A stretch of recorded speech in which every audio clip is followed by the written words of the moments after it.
For thousands of years, my wrath has burned in the waters of the deep. Its power awakens me. The kingdom will fall once more. The sea will consume all yet again.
Hey guys, what's going on? I'm Jason Kaplan and he's Kalaris, and we're here today to talk to you about our top 10 GOAT teams in PUBG Mobile. And Kalaris, first thing to start things off, how would we not mention the team from Indonesia, Bigatron, back in their 2020, 2021 era with Ryzen, Microboy, Luxy and Zuxy. They were the most dominant force in PUBG Mobile at the time. The cool thing is you've got Zuxy and Luxy, right? The twins, everybody knew them. Their name was synonymous with PUBG Mobile. I remember doing an interview with them at the end of World League East as well when they won that. And it looked like that was family atmosphere amongst them, where they were so happy to get that victory. Twins, you got brothers. Yeah, and I think that you could see that on the battleground against their opponents. They were able to take fights that nobody else was able to take back then. They were ahead of the meta. This is why, for me, they're definitely one of the teams on the list. But there's also another team out there, Nova. You gotta talk about Paraboy. If you're mentioning GOATs, Paraboy's always gonna be there. Yeah, I mean, not only the results to back it up, but also the fandom around it. Paraboy obviously is a name that will stand the test of time in PUBG Mobile forever. The competition is so fierce right now. I mean, obviously we're thinking about like the GOAT's history, but there are teams here that are kind of challenging for that GOAT status as well. Oh yeah, and the only other team I can think of really to have like a back-to-back run, it wasn't at PMGC, was actually here with Vampire Esports, because them winning technically not one, not two events. They technically won 4 events across 2 years at PM or here in Riyadh, right?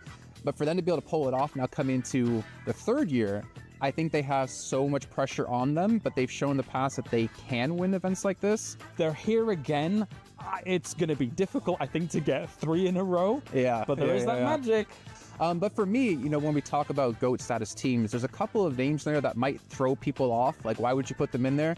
For me, Loops. Now, we know Brazil to be this team that, or this region that has so many really strong teams. Yeah. But they were the first breakout team. They were a very aggressive team. They were like a shark who smells a drop of blood in the water. They set the foundation for the Brazilian, effectively, dominance of the Americas region. They are head and shoulders above the rest of the Americas when it comes to it. And Loops set that for Brazil. Coming into PMGC last year, coming into PMWI last year, I was like, when is Brazil taking a title? It should be now, I would say. We'll see. I mean, if you're going to mention that, you got to mention Alpha 7. Number 1 in the power rankings at the moment overall. But man, they're always the bridesmaid, never the bride. They have not won a big international event to date. But this team, it's a matter of when, not if, for them. So many seconds, a litany of second places. I think one of the question marks coming into this tournament, especially here for the Pmwc, is Magrilyn as their 4th player. He is my question mark. On the international stage, we know that the other 3 are very, very capable of being able to take all that pressure and work with it and turn into diamonds, some may say. But Magrilyn here... I hate you so much. Roll the clip. Pressure makes diamonds. Pressure makes diamonds. Pressure makes diamonds. But Magrilyn how will he perform here? He could be make or break for them. We'll see. We'll see. But as we did mention Loops, right, being the breakout team from Brazil, I kind of have to turn our eyes towards Turkey, because obviously we saw S2G win Pmwc 2 years ago. Footballist, or as a certain person out there might say, footballist. You had Solkay on the team. You had Rome, Lutz, and Leveson, and they were... I mean, I think I might get some backlash for this, kind of the founding fathers of PUBG Mobile in Turkey. For me, Footballist set the aggression pace for Turkey, right? Sure. In EMEA, we know Turkey is a very aggressive region as a whole, and Footballists were the ones to really cultivate that style. I have to agree. I think Footballists could easily be up there. Yeah, well, there's another team, if you're talking about aggression, which I swear if I say their name, Max randomly appears, and luckily I know he's not here in this room. Stalwart. They had like an almost 2-year dominance for this team. Again, not really winning any big titles, but there were always a name that was ever mentioned when you go into an event of like a team who could win. I think you're right. I think there's 2 eras for them. The fact that back then, Stalwart, even with Pika and Scry, every single one of them could have moments where they were still able to be clutch in those late game situations. Now, moving into this year with Icy and Nerzed here for Falcons, it's the similar tale once again. This team always on the cusp, like Alpha 7, constantly second place. When is that first place going to happen? And that first place could tip them into true GOAT status. And the thing is, it's not getting any easier because the level of competition is getting so much stronger, especially this year, right? It's not invitational. You got to qualify to get here. Another team, which again, Maxman, Tixie Supremacy, Na'Vi. And the weird thing is, you talk about Na'Vi, you're talking basically about G Gladiators, but I would never say they're the same team. Yes, the exact same roster, but we're never the same team because they never had the domination in EMEA that the old Na'Vi squad had. Yeah, second place in 2021 PMGC. When it comes to that old Na'Vi roster, I actually give them good odds to get out of that, because you've got someone behind Kitsune who has been a mastermind for year upon year upon year, and you put him with 3 excellent fraggers on Team Spirit. I think that he could keep pushing. That might be like the new Na'Vi G Gladiators, as we've seen with the team with Team Spirit. Speaking of NA, I mean, I know I got some smack from Seven about this earlier. You have to throw an NA team in there. I think it kind of has to be Cloud9. They had a first place finish at PMCO NA, which I know people nowadays are like, oh, NA, like it's not that hard, but they were the team to kind of set the pace for North America, and that every team kind of looked up to. The foundations go even deeper than that, right? Someone like Beowulf, for example, way back when we had Star Challenge, there's someone like him on Gangstars doing oh so well for the North American region. It's a long time ago. I'm thinking all the way back to that True Star Challenge where I'm hosting events with like Powerbang and Seven alongside for the right. When Seven was, no, he was probably just as short then as he was. Oh yeah, he hasn't grown. Just like myself. Well, yeah, I mean, we'll get to that when we get on air. Yeah. But that's, I think, 9 teams, right? And we did talk about this, like, who would we put as a 10th team? And I think we kind of came to the conclusion of, we're not sure, because this year we should see a rise of a new team. Technically speaking, of course, we're kind of alluding to the current iteration of Alpha 7, like Falcons and things like that. A notable mention for me, actually, when you have one of the biggest tournaments, which was that Star Challenge over in Dubai, was actually RRQ Athena came to my mind, because they actually were able to win that and go on a little bit further. You got like D2E on there, you got G9 on there, who were playing spectacularly in the early formative years of PUBG Mobile. Right? I mean, Hot Jukes was a pro back then. That kind of gives an idea of how easy it was. I could have been playing. No. I'm looking actually forward to this year, right? I'm looking at like 4MV. What we've seen this team do, playing from the outside, the nades they hit are ridiculous, and every single player has that star power on the team. I'm kind of looking at them to potentially be like the 10th GOAT team in PUBG Mobile history. Maybe. I mean, we came into last year, right, in PMWI, a lot of people saying 4MV, they've got this. They've got this. Yeah. We didn't believe the hype up much then, but I think we're believing the hype here in 2024 now for 4MV. Looking at Doc, looking at how he was able to take the MVP spot, their utility usage compared to so many other teams is far and beyond what everybody else is doing, even in that region, which is a strong region, by the way. Insanely. You have the PMGC winners with IHC. Yes. You have Falcons there. You have so much depth of teams that it's hard to stand out, and they've been able to do that. They were standing out. 3 out of the 5 top players when it came to utility usage were all 4MV. This is early and mid-game usage, using it to great effectiveness. So, yeah, that's That's potentially an omen for the future. Well, I've got some news for you. I saw him at breakfast this morning. He was locked in. He was looting that breakfast like it was none other. He got everything on that plate so fast. I don't know. I'm ready to see what 4MV do, but I'm also curious what you guys at home have to say about who you think could potentially be a GOAT team, or who you think maybe we gave GOAT status to that you don't think they should deserve that. Well, let us know what you think, and we'll see you guys soon for some more PUBG Mobile action.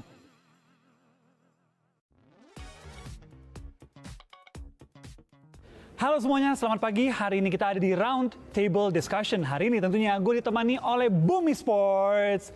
Halo. Halo. Hari ini gue ditemani sama, boleh perkenalan diri masing-masing dulu. Aku Yami. Halo, aku Frenzy. Dan aku Rezi. Oke, kita ditemani oleh Yami, Frenzy, dan juga Rezi. Kita hari ini bakal ngobrol-ngobrol bersama mereka, kita bakal diskusi-diskusi, dan yang pastinya kita bakal have fun ya teman-teman semua. Pertama-tama gimana perjalanan kalian semua bertiga dari Jakarta sampai ke Riyadh? Lancar semua? Lancar, alhamdulillah. Lancar semua ya, oke. Gimana pengalaman kali ini pertama kalinya untuk Yami dan juga Rezi ya? Iya. Dari Riyadh untuk Frenzy kedua kali kan? Iya, yang Oke. dua kali. Gimana mungkin dari Yami pengalamannya selama hari pertama di sini? Pengalamannya seru sih, bisa ketemu tim-tim lain ya, yang pasti tambah semangat lah. Pertama kali event global kan. Pertama kali ya? Iya. Yang sebelumnya ke-skip dulu ya? Iya. Untuk Frenzy gimana untuk kedua kalinya? Yang kedua kalinya pasti belajar banyak dari yang pertama. Pokoknya yang kedua kali ini lebih ready lah dibanding yang pertama. Oke, udah lebih ready dan lebih siap. Nanti kita lanjut lagi pertanyaannya ya. Oke. Untuk Rezi gimana untuk pengalaman pertama kali di Riyadh? Pengalamannya pasti bagus sih, cuma ya kayak harus adaptasi sama cuacanya karena panas banget kan, sama harus jaga kesehatan. Oke, tadi dari Frenzy ada bilang lebih siap, udah lebih prepare juga untuk kedua kalinya. Apa aja nih yang udah di-prepare dari yang pertama kali dialamin sebelumnya? Kalau sekarang terbantu sama coaching staff juga, kayak lebih tahu dari habit tim yang sekarang ini, dari berapa ya, 24 tim ya, di grup stage ini. Kayak lebih ready aja dibanding yang dulu lah. Terus kayak dari segi mental juga lebih siap lah di kali ini, di Pmwc. Perbedaan mentalnya gimana tuh dari pertama kali waktu itu join dan kali ini lebih siap di EWC juga? Kalau yang pertama kali karena ditunjuk pertama kali jadi GL, terus langsung turnamen internasional, jadi itu secara nggak langsung gugup sih waktu itu. Gugup? Apa nggak terlalu ngerti pressure-nya waktu itu? Bisa dua-duanya sih. Bisa dua-duanya ya? Iya. Ternyata pas dialamin pressure-nya gede banget langsung main di turnamen internasional. Iya, kayak gitu. Oke, dari Yami nih, kan ini pertama kali nih bakal tanding di turnamen internasional. Ya. Sebelumnya kan ke-skip sekali tuh. Adakah rasa yang mungkin gugup atau malah lebih excited untuk pertama kali tampil di kancah global? Lebih excited sih, nggak ada gugup sama sekali, makin semangat aja. Santai aja? Iya. Oke, lega ya Frenzy, teman-temannya Lega. lebih ready. Untuk Rezi gimana untuk kali ini tampil kembali nih di kancah global? Pasti lebih semangat lah. Kita ingin ngebuktikan kalau kita bisa perform banget. Untuk pertandingan kali ini kan ini bisa dibilang ada 24 tim yang berbeda juga. Untuk kalian sendiri ada waspadai tim khusus nggak dari Asia Tenggara atau mungkin di luar Asia Tenggara? Dari tim Mongol sih, PMP sih, lebih tepatnya PMP sih kalau. PMV. Kalau dari Frenzy? Paling kita waspadain sama tim-tim yang dekat sama drop zone kita aja sih. Ada contoh mungkin dari beberapa tim? Kayak mungkin di Rangel kita ada D+, Kia, DK. Oke. Sama di Rumah Air ada Besiktas, BJK di Jakartanya. Dari Rezi mungkin ada tim-tim yang dari kamu sendiri udah perhatiin mungkin atau waspadain? Ada mungkin sama kayak Frenzy sih, tim-tim sekitar aja yang mungkin bisa mengganggu kita buat rotasi gitu-gitu. Oke. Untuk di mid game ya mungkin ada yang berpotensi gitu mengganggu kalian di checkpoint awal atau kalian ikutin alur aja nih nanti seperti apa? Kayak semua tim pasti kita waspadain lah, kayak nggak bisa kita remehin. Oke. Dari Yami mungkin ada tim yang di luar awal-awal drop ini ada yang diwaspadain nggak untuk mungkin? Ya paling PMP sih, dari fight-nya kuat banget sih. Oke. Ada beberapa ini ya, mungkin bisa bilang pendapatan unik ya kan, banyak yang bilang 4MV ini kuat banget di turnamen-turnamen, tapi banyak yang bilang ketika dia di offline malah ngedrop banget nih Yami. Ada pendapat nggak dari lu ketika 4MV ini main offline apakah beneran ngedrop, apa emang mungkin dia awal-awal cuma gugup aja tuh pas pertama kali muncul? Lebih kuat online apa offline mereka? Online pasti. Online. Oke, nah tadi kan unik kan, bisa dibilang juga kalian harus adaptasi dengan smartphone ya.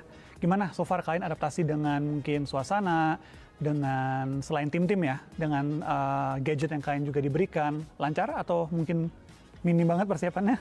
Sih kita harus kayak pasti lancar juga sih, karena kita harus juga bisa cepet-cepet adaptasi kan, karena itu bukan alasan lah. Ketika kalian baru ganti device nih, kalian bakal ngikutin settingan gyro kalian semuanya sama persis dengan yang biasa kalian pakai, atau kalian mulai dari awal nih kayak wah ini gadget baru, gue harus setting dari polosan dulu nih biar ketemu nyamannya, atau ngikutin settingan lama dulu baru disesuaikan? Kalau HP-nya yang kan ada yang full screen banget tuh, Iya. nah itu kadang misklik gitu kadang, kayak di match-match awal. Oh, yang benar-benar flat banget gitu ya? Iya. Kita pakai change lama dulu, terus kayak nyoba, misalkan kekencangan atau keberatan baru kita kurangin gitu. Ada nggak tim yang menurut kalian tuh mainnya unik banget dan mungkin nggak terlalu diwaspadain, tapi bisa aja nih jadi lawan yang berbahaya dan juga mungkin potensi kuda hitam buat kalian? Mungkin dari Yami dulu. Money makers sih, paling money makers. Karena mereka kan mainnya lambat banget kan kalau yang kita lihat. Terus bisa jadi ada di belakang kita gitu. Bisa jadi apa ya, ancaman juga lah buat kita. Paling Inco Gaming sih, karena dia drop di school, tapi dia mainnya late banget. Kayak tadi C1, C2 dia blocking atau segala macem, C3-nya baru ngambil swingan. Kan kalau RRQ atau tipikal orang main school kan biasanya cepat kan, kalau Iya. ini enggak. Ketika kalian scrim, mentalitas apa sih yang kalian punya? Mungkin ya cari datanya sama harus bisa mendominasi sih. Kasih ini dulu ya, kasih Pressure. takut dulu nih Iya. musuh-musuhnya nih. Iya. Dari Frenzy juga sama. Sama cari data sama apa ya, dapetin feel itunya aja sih, lobbynya. Gimana tanggapan kalian nih bertiga ketika musuhnya malah punya mentalitas yang berbeda total?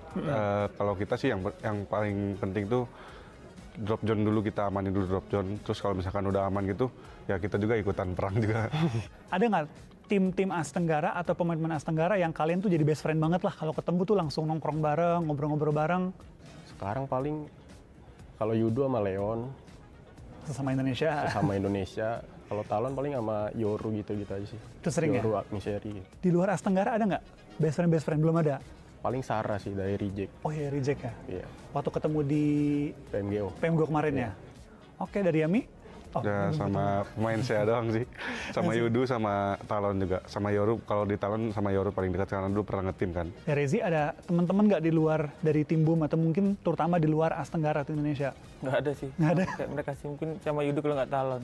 Oke, berarti nongkrongnya masih geng-geng Asia Tenggara nih ya? Iya. Siapa yang kalau main tuh lagi di luar turnamen yang paling sering bercanda atau nge-troll atau ngelakuin hal random, ada nggak? Oh, iya deh, kalau main main ranked gitu. Hah? Paling suka jailin temen, kayak Temen event sendiri? yang robot ya, diangkat-angkat temennya dilempar. Kenok gitu? Sampai kenok, iya. Terus dibiarin aja udah gitu? Ketawa dong ya. Nah, ketika kalian udah sering ini kan udah nge-team udah cukup lama lah kalian ya. Gimana suasananya, perbedaannya ketika kalian cuma di sekedar scrim sama masuk ke mode turnamen lah? Paling yang aku rasain kalau misalnya lagi scrim atau apa ya di luar official turnamen, kayak beda aja feel-nya. Kayak kalau misalnya official turnamen tuh anak-anak tuh kayak lebih serius gitu. Langsung Padahal ya sama-sama serius, tapi tingkat serius tuh kayak beda gitu. kerasa ya gitu ya dari Jadi kayak teman-temannya? langsung kayak yang tadinya kayak 80% jadi kayak 110 kayak gitu-gitu. Kayak jadi di atas 100% semua gitu. Itu memang ada faktor dari kalian yang ngomong kayak ini harus serius atau semuanya udah kayak auto aja? Udah otomatis. Udah otomatis sih, karena dulu kan emang ajarannya emang kayak agak keras lah. Jadi udah autopilot lah di pikiran kita. Untuk pemanasan nih, terutama mungkin sebelum tandingnya serius, kalian lebih prefer WoW atau latihan sendiri atau mungkin main ranked nih? Awalnya kita nembakin papan dulu, baru abis itu WoW 2 lawan 2 lah. Karena ngelatih comms juga kan. Pernah nggak bangun pagi-pagi tuh kayak pas main kok nggak dapat hari ini feel-nya ya? Aku pernah. Kalau aku lebih ke ya aimnya sama pergerakannya sih kayak aneh aja gitu. Kayak kemarinnya bagus, tiba-tiba pagi-paginya kayak aneh banget gitu. Kayak bukan harinya nih Iya, kayaknya gitu. Iya, Sensi lu ubah atau kayak paksa aja terus sampai dapat lagi? paksa terus sampai dapet. Paling berasa ini, kayak padahal tombolnya sama, nggak digeser, nggak diapa. Cuma Nggak kalau ketekan. pagi-pagi main, lah kok salah pencet terus gitu. Rezi pernah bangun pagi-pagi kayak nggak bisa aja gitu nge-aim hari ini? Sensi. Oh, Sering sensi. ku naikin turunin malah. Ketika lagi tanding nih, ada nggak yang paling cepet tuh kalau musuh misalnya gerakannya nggak tersangka gitu ya? Yang paling panikan siapa biasanya? Ya aku sama Prenji lah. Kalau misalkan musuhnya aneh-aneh kayak suka Ketawa. misalkan nge-kill dia ketawa terus kayak ngapain sih dia ini kayak gitu. Ini orang nggak jelas banget Iya. nih, lu nge-flank coba. Iya. Hobi kalian tuh sebenarnya apa sih ketika lagi nggak main PUBG Mobile gitu? Nggak ada sih. Paling kalau libur juga malah main ranked sama misalkan sama pacar gitu. karena kita sudah selesai juga untuk hari ini. Thank you dari Yami, Frenzy, dan juga Rezi udah kita ngobrol-ngobrol, berbincang-bincang. Semoga kalian juga bisa semangat terus dan juga performanya luar biasa ya untuk di Pmwc kali ini. Kalau gitu teman-teman semua, kita udah selesai ngobrol-ngobrolnya. Thank you banget sama teman-teman udah nonton, dan pastinya semoga sedikit info-info baru nih dari teman-teman Boom ini bisa menjadi informasi yang berharga untuk kalian dan lebih mengenal lah dari Yami, Frenzy, dan juga Rezi. Kalau gitu dari gua Wolfie mengucapkan terima kasih dan juga pastinya selamat ketemu di konten-konten selanjutnya. Bye-bye. Bye.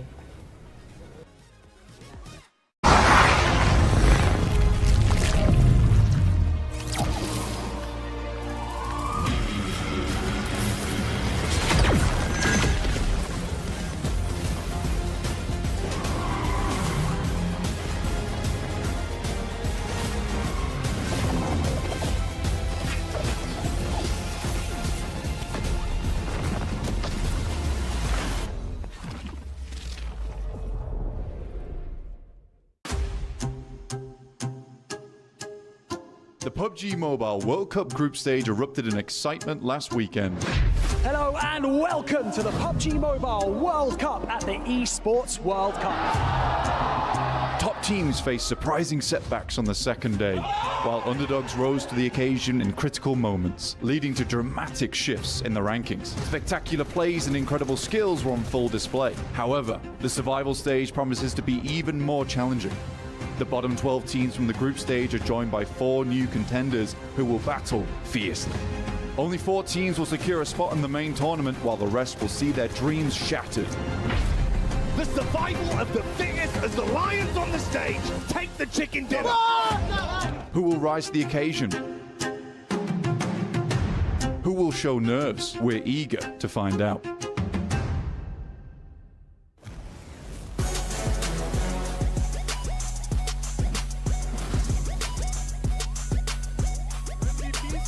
Oh, hello everyone, welcome back to the PUBG World Cup 2024 as we've had our group stage finish off and 12 teams make it through into the main stage. Main event kicking off in just a few days' time, but of course before we can even get there, we have to have our survival stage, and 4 teams have been waiting for their chance to try to get top 4 and make it into the main event for themselves. I'm your host, Jason Kaplan, and like always, I gotta bring in my analyst here, but I'm hearing we actually might have one extra person joining us on stage. He's finally back from the brink of death.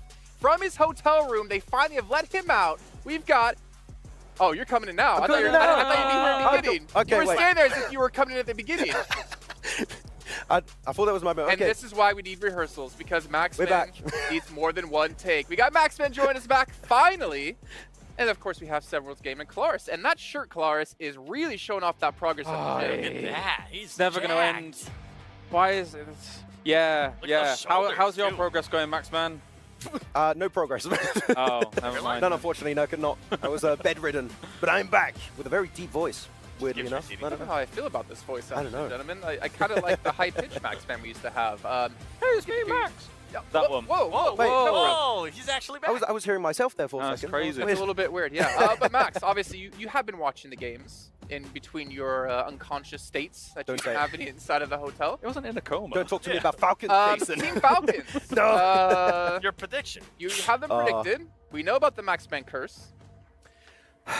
Yeah. Okay. Maxman curse. You couldn't control the Maxman curse, which is why he was stuck in his bedroom at the hotel because he was ill. My disappointment was immeasurable and my day was ruined, Jason, okay? I had so many nice messages like, oh, please get better soon. Oh, you're not going to curse my favorite team, Max. And I cursed Falcons, apparently. I don't know why I got blamed. I wasn't even on the show, but yeah, It wasn't hopefully me. they can come back. You still picked them. Yeah. Sure, okay, whatever. That's fine. Don't worry. We'll move on past this, and we'll definitely circle around back to Falcons a little bit later on. But let's actually maybe talk about the format for you guys who are watching and how it's going to be going. The group stage all done and dusted, which means we're into our survival stage. We have 12 teams who have had 2 days of play now coming here to participate in this against 4 teams who haven't played a single match here on stage, which might be a little bit tough for them, to be honest, Seven. I think it is going to be tough. I got a chance to talk a little bit to Team Spirit with Kitsune. He said that it wasn't going to be as tough, but his confidence wasn't quite there yet. But it will be interesting to see what some of these teams how they end up performing in the first game, because I feel like they are going to need to have somewhat of a mulligan of a first match, right? Because they're just going to gathering their thoughts together, gathering how the other teams are going to be reacting to certain playing styles that they might be enforcing on them. And it's going to be interesting too, because it's not like you have 3 days and you're only playing 2. You don't have that extra break day where you can actually maybe get some extra information on teams around you. You're playing both days here, and you need to perform both of these days to be in the top 4, because, man, from top 12 to now making it into the top 4 to reach the finals, it's a completely different play field. Different playing field. Oh yeah, that's true. Let's take a look at the prize money for them to earn here today. Of course, it is $1 million for the group stage, $380K here for survival, and of course that main tournament where you can win $400,000 in first place. It's going to be tough, but Clarus, we're talking about the teams who might be coming in cold. What about the teams who did participate, have an underwhelming performance? Having that day off might have actually helped them to reset their mental. Yeah, there needs to be big changes. I mean, especially for some of the very hopeful teams, like, of course, I would say Mad Bulls and Falcons are 2 names that really spring to mind as they would have said, coming into this tournament, we need to be in the main tournament. Never mind the fact that we should be winning or being on podium at least. There needs to be big changes. Falcons, for example, need to be... where do I even begin? A different team, yeah. This guy predicting them, first of all. They need to be taking more fights. They need to be not too reliant on top compared to where we were there. He took MVP despite them not getting into the main tournament. I would say this is the worst they've looked in like 3 years, right? I would agree. This is definitely Falcons that have fallen off. So like we need to see a big comeback here, because making it to top 12, that was the easy opportunity to reach the finals. Now it's hard mode. I want to see how Nerset's going to be actually performing this tournament, because he only ended up with 3 eliminations in 6 matches. Now he's going to have to play all those 12 matches. Be interesting to see if maybe whatever was happening between that team, it's now fixed for survival stage. You know, sometimes we have these awesome, exhilarating reactions. Sometimes we have the sad ones, which I kind of wish we had one in your room, seeing Falcons not qualify. Let's actually check out some of the best reactions we had from Day 3 in the group stage when we'll be back to kick off the survival stage.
Yeah, honestly, Power probably should have had the best reactions by far here, considering they had a bender of 4 matches in a row here on our second day, completely getting themselves catapulted into the top 12. Because honestly, after day 1, I didn't expect it. Yeah, I mean, Power really, when you're looking at this region as a whole, I think have some of the best individual fraggers, and I feel like they were almost enabled in a weird way, because Fidan was popping off. Alhaji in particular was just shredding the competition in the lobby. So I'm really excited to see them make it into the finals, though it's still going to be a different beast over there. And 3 full days where you have to play all of those matches, it is going to be tough. And they definitely exploited some teams' inability to dislodge them in some of those games. Inko, you didn't do very well in that split. I don't know what you're talking about. So what do you mean? What do you mean? But yeah, I mean, another focus is, of course, Alliance topping out the tables, Jason. Unexpected, hands down. Considering the caliber of teams here, did not expect them to be first place, but credit to them, 3 chicken dinners. Huge. If they continue that kind of pace, we could see them break some records. But also, 7, Alpha 7 coming second to Team Liquid. The little brother finally steps up at an international event with Team Liquid being able to pass them. I thought that was a pretty big deal. I'm pretty sure a lot of people in Brazil thought it was a big deal too. But now we're going to have to wait and see what happens in main stage, because yeah, it is just group stages. Can they actually do that in the main stage, and can they end up being in first place? All right, well, a couple of teams here. Aula, IHC, Max, we got to actually cover them in the PMSO watch parties we're doing for CSA. Yeah. I know Kalaris had them counted out. His hot take was they wouldn't make it into the main event. They were able to do it here, looked pretty good, but also the important part is that their placement points, at least within the group stage, has been able to step up, which is where somewhere they've been lacking in the past. Wait, that was not a mistake. They actually got placement points? Yeah, they got them. While I was gone, they got placement. What, mate? It was What's a going fever on? dream. It wasn't a fever dream. They did it. No, but I mean, I'm still weirded out. Where the hell is Alex? Is he going to play at some point? Not really. He's here. Like, we have seen him. I have seen him too. I saw him at the hotel at some point, but I don't know what he's doing. The like one time you left your room. The one time I was like, hi, and then he ran away from me. I don't know what was going on, but yeah, so they've been looking good. Seem like they are reaching the late game a little bit more, which is what we needed from IHC, so hopefully they can keep it up. Well, taking a look at the second page here again, we did mention Power Boom having that 30-point game to catapult themselves into top 12, but Vampire 7, I mean, a team that has a lot of pressure on their shoulders to perform again, winning the back-to-back mid-season events. They did it just barely at the end. They did, and it was because they have had a change in regards to the IGL when I was actually getting a chance to talk to Sir Tenny. I can't remember right now at the top of my head which was the player, but he said that the second day they definitely felt a lot more comfortable. They were kind of willing to third-party fights, and Sir Tenny was telling them, if you see an option to fight, just go for it. Stop being so scared about it. Sorry, just Max looks so tiny on camera next to me, which is really not how it is. I swear mean, he's it's really tall. But then Reject as well, we talk about holding on, surviving. Now, if we're to be completely honest, Evil Lars maybe coming out, or Honest Lars, there's a couple of teams here we're looking at of probably no chance. However, at least they can gain some experience. Which teams? Well, I'm still going to, unfortunately, attack South Korea. We have got ourselves TRX in a bit of a bad spot. Yep. I don't know if D+ is going to be able to also make it. I mean, yeah, okay, they had a great first day. Yep. It made me look a little bit silly with how they played things out in that first day. However, second day was more kind of what I was expecting. A bit of floundering from our South Korean teams. It's difficult for them. Again, all of their power is separated across so many rosters over in the region at the moment. I mean, clearly what we were looking at their first day and second day of play, the first day they were gifted so many circles, right? I want to see them tested today where they get bad circles and they start rotating a little bit faster. If they can do that, they showed they can play good positions. They need to just get in those spots early on. Well, if you want to see them advance, I don't want to see them tested. I know. I want to see them tested. That sounds really awful. Do you want them to qualify just because they got lucky circles? No, I want them to actually be tested. We saw them getting tested in day 2 and they did absolutely I want them to be nothing. tested and them to do good. Okay, so you want them to be in last place. Got it. Okay, sure, mate. You know what? We got to give Max a break here. We're berating him quite heavily. So let's take a quick second here and give him a quick little break while we actually do throw it up to our casters for a quick check-in. Hot Jukes, John Allen, can you guys hear me? Are you there? Yo, what's up, guys? I can see y'all in the studio. We're right in front of here on the main stage. Looking at all these losers back here. No, I'm just kidding. At some point or another, these guys came up short, but it's their last chance to hang in there. Absolutely. I'm super pumped to see Team Spirit back on the battlefields as well. This is a team that we have long seen as a strong contender for top spots. They didn't quite make it through to the group stages, survival stage. Can they do it? Yeah, and I'm also looking at Twisted Minds. I mean, these guys started at the bottom, all the way from qualifiers. This is their third LAN, so I'm hoping to see them pump it up here in just a few moments. Let's send it back over to the guys in the box.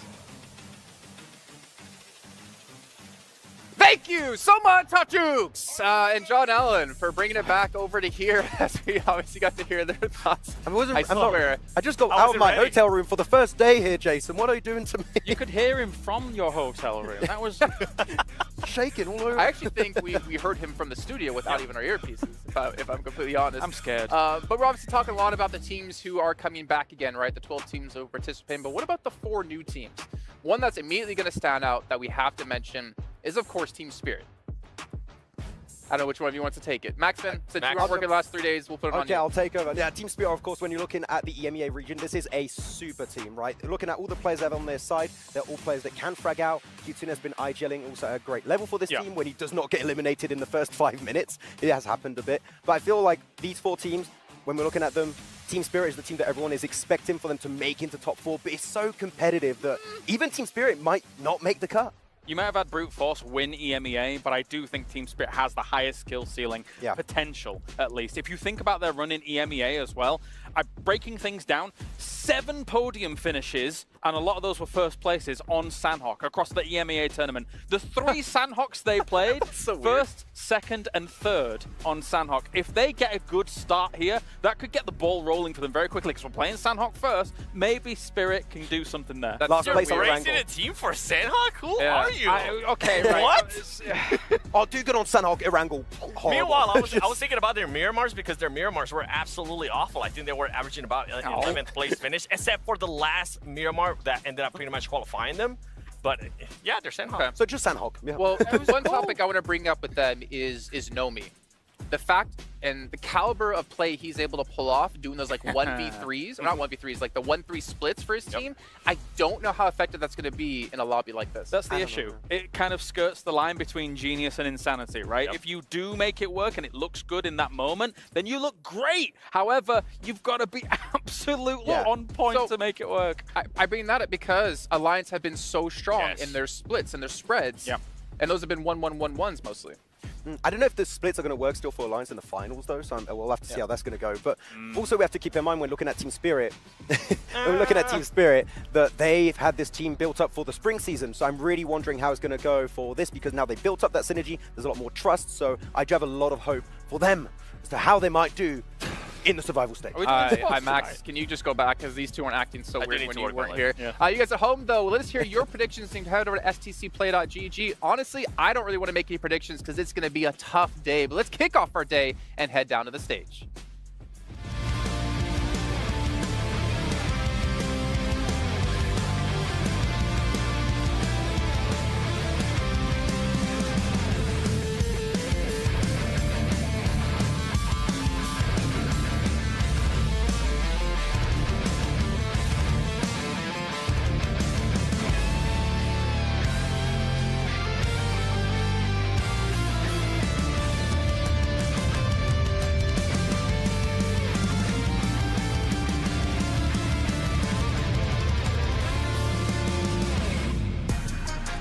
It's do or die! 12 teams have been sent into the survival stage and only 4 will make it out alive. My name is Barney Banks and I am your host alongside Sandstorm, and welcome to the PUBG Mobile World Cup at the Esports World Cup. That's right, Barney. No second chances, no retries, and no do-overs.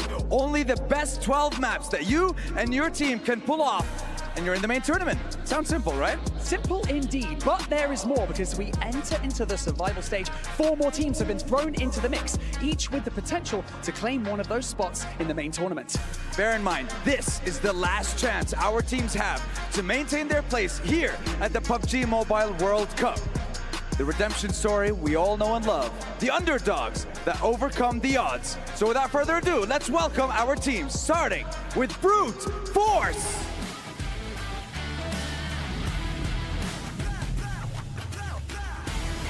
D plus Kia.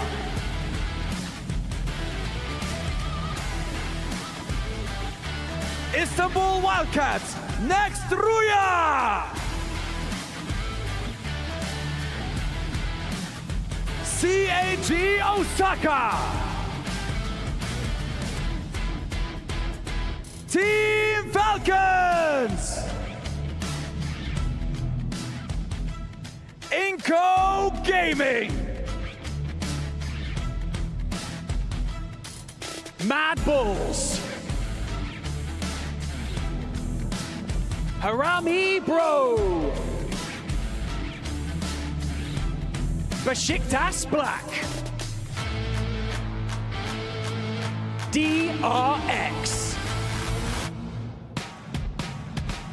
DJB Esports. Money Makers.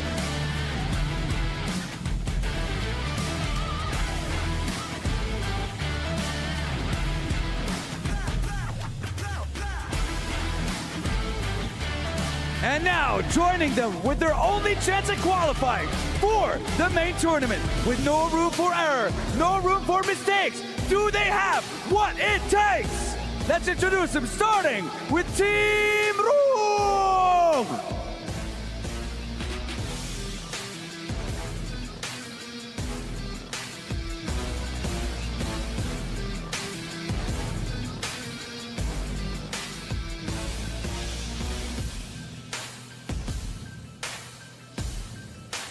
just scraping by in their region in 6th place. They'll need to do a heck of a lot more to prove themselves in this stage. Welcome, Team Pandem!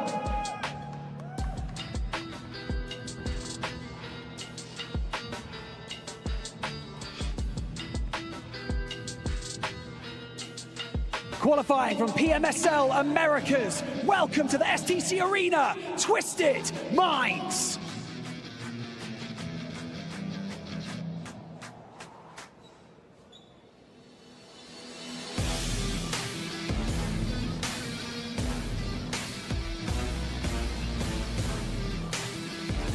And finally, entering the stage from PMSL EMEA, Team Spirit.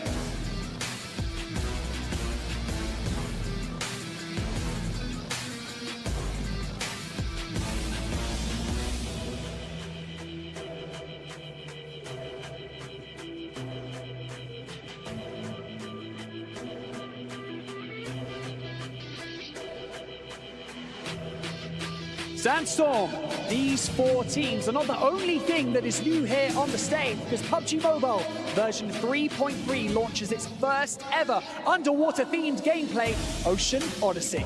That's right, defeat all the enemies in the Ocean Palace to obtain the infamous Powerfleet-themed item, the Trident. More secrets about the Trident and the Kraken await discovery. Do indeed. The stakes are the highest they have ever been here at the PUBG Mobile World Cup. Once again, just 4 places remain in this main tournament, so you know what that means. The battle is going to be at the top. Consistency is key. Eliminations galore. Tempers will be tested. Composure will be mandatory. So, without further ado, ladies and gentlemen, let the PUBG Mobile World Cup survival stage begin. Casters, take it away. What's up, everybody? It's time to unleash the Kraken. I'm Hot Jukes here with John Allen. Bro, the survival stage, we finally made it here. How you feeling? Tell me, Hot Jukes, do you fear death? Because we are going to be cutting some teeth. It's going to be brutal. They're going to be slaughtered very, very soon, I'm sure. They've got 12 matches to play, each of these teams. We are going to be getting into the thick of it very quickly. I'm so excited to see one of the teams that I've been following for a long time back from the EMEA region, Team Spirit, take to the battlefields. I spoke about them before. I'm going to speak about them again. You will hear more from me about them as well, because I really am rooting for this team to be able to make it through. I think one of those 4 top spots, I think they could do it. Oh, let's see. Hopefully we can talk about them in the finals, but that is it. 4 slots remaining here, and there are 16 teams that are going to be battling for them and literally just giving it all they got. As a matter of fact, before we started the show, I was backstage there with Ginny, and I got to look at some of these players walking in, and I could just see the nerves on their faces. And the reason why is because tomorrow, if they don't make it in top 4, not only are they going to go home, but they got to watch their keys get destroyed right in front of their own beaks, John Allen. Obliterated before their very eyes. A soul-crushing feeling, I'm sure. And 12 of them are going to go down the drain very, very soon. Of course, only 4 of those keys are going to be kept intact. We've already sent 12 to those final stages in the last 3 days of games. If you didn't see those, go and check out some of the recaps, the HQ show as well. You'll get all the down low. But we are going to be focusing now on our new set of 16. It is going to be tense, and cooler heads need to prevail in order to see yourself into the top 4. It's do or die. It is do or die right now. And I'm shocked to see some names here. You know, for sure. D plus Kia had a monster day 1 in the group stage and then completely fell off the map in day number 2. And they're here for a reason. And another one, of course, Team Falcons. Oh, yeah. I cannot believe that. That is crazy. This team was lauded as a favorite to win coming into this tournament, right? They're up there with the likes of 4MV, with Alpha 7. That's right. And they just did not stand up. They need some more backup for Top, because he was fragging out of his mind in that last day. The rest of the team, not so much. So today is their time to try and bring up that pace, to pick up those points, because it is going to be up to 4th place. 4th place back in the group stages sat at around 90 points, but there was a larger field, which means that likely we're going to be sitting somewhere in the high 80s. for that 4th place finish for our teams here today and tomorrow as well, of course. So pushing up over that 90-point margin, that's what these teams are going to be looking to strive for. The target to beat 122 from Alliance in the group stage. All right, well, let's see if they can do it. I mean, during the group stage, your math was on point, so I think that is a target that these teams are definitely going to have their eyes on. Now, we're about to head into Sandhawk, all right? We're only going to see 2 of those so far in this survival stage. You can see these players, they got those drop locations. Oh, give me a copy of that. Yeah, I need a copy of that. That's for sure. You know, and at this time where you have everything on the line, I think that that is a very soft agreement, if I say so myself. Yeah, I mean, it's going to be interesting to see if anyone is actually going to try and change things up, right? If there is going to be a wild hot drop, because on these short game sets, right, it is so impactful to have a big game. If you can sneak away 4 eliminations right off the bat of something that someone isn't expecting you to do, that's huge. That's a massive impact coming into these games. When you're looking at a 10-point per game average being really strong, getting 4 points on that just right off the mark is going to be big. So as we wait for our teams to enter the jungle, we are going to be paying attention very closely to what happens at the start of this next match. I was paying attention to that paper right there, and I saw 2 names dead center of that paper. Okay. I saw Team Falcons, and I saw Team Spirit. Ooh. Are we going to see a hot drop in boot camp off the rip? Well, Team Spirit were a team that were dropping around boot camp. They do sometimes do that trifecta split as well, so they can have that sort of position in the back pocket. But remember, Sandhawk being only 2 of our maps over the next 2 days is going to be a little bit different, right? It's going to change things up just that little bit. So maybe they're more willing to go for some risky drops on this map. Yeah, I mean, that's the way to do it. Honestly, I've said it so many times. If you're going into a tournament like this, especially a 2-day one where every single map is so critical, if you're a confident squad, you have that experience, you know, and Team Falcons should be one of those teams, right? Yeah. Playing extra aggressive off the rip usually pays off because so many of these players are going to have those nerves. I mean, these 4 teams that just came in here, right? We can look at that. One of them being Team Spirit. They didn't get that warm-up play that so many of these other squads did. So if you're going to try and take advantage of it, you better do it off the rip, right? Yeah, they don't have that hands-on experience with these teams, right, that so many of the others do. But looking at these 16 teams, I'm trying to pick out the 4 that I think are going to be the challengers coming into those grand finals, right? I think it's fairly clear. I'm back in Team Spirit all the way. Kitsune, a storied IGL with that cool, calm, collected stage experience on global stages. He absolutely can lead this team to victory, and they've got the talent to do so. I believe in them. Falcons as well, another team that I think we would both agree should be in those finals. For sure, for sure. I mean, I was straight up shocked to see them, you know, in the survival stage in the first place. So hopefully we could see them snag one of those slots. But at the end of the day, 2 days, it's anyone's game. Anybody I've taken can the do 2 easy picks there. Right, out of the 4, that is right? true. Do you want to throw anyone else's name in the hat on that one? Let's see. Honestly, I mean, D plus Kia showed us some good signs of life. I wouldn't mind seeing them there. Mad Bulls has kind of been like one of those little squads that honestly disappointed me yesterday or the day before yesterday. Watching them play so passive when they could have got it done towards the end. I think that after that last match of their group stage, they had to go home and just say, you know what, we got to go back to the drawing board, because it's moments like that that either you go crazy afterwards or it's just dead silence.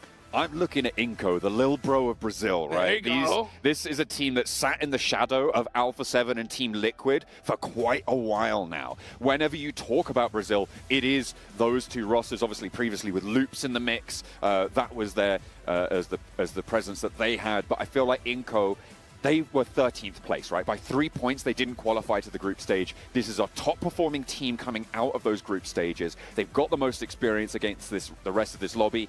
I think that they can do it. I think they've got the chops. We'll have to wait and see, though, because there are plenty of other teams taking that fight. And one of those teams, Team Liquid, in those finals already, they're going to be happy with that performance. Yeah, another team, if I were to pick one more, I think I'd got to go with Twisted Minds. And the reason why is just because that storyline, them starting all the way at the bottom, working their way up little by little, and now here in Saudi. As a matter of fact, I talked to their IGL. I talked to Igor, right? And I asked Igor, I was like, you ready for the survival stage, bro? And he said, oh, I'm ready. I was like, there's only 4 slots available. He looked back in my eye, and he said, nah, there's only 3 slots available. Because we're getting one, you know? Whoa. So I was like, all right, I like that confidence. But, you know, at the end of the day, you either got to put up or shut up. Yeah, coming from the PMSL as well. We'll see if they're able to keep up that pace to make sure that they are getting everything done, because that trophy looks sweet. Whew. And it is going to be one hell of a task to lift it. It looks pretty lightweight, but I assure you, it is one heavy burden. Oh, man, you know what's going to help make it heavy? All that money. Oh, baby, all that money. $400,000 going to first place in the finals. That is what I'm talking about here. I mean, this prize pool has been insane. $3 million.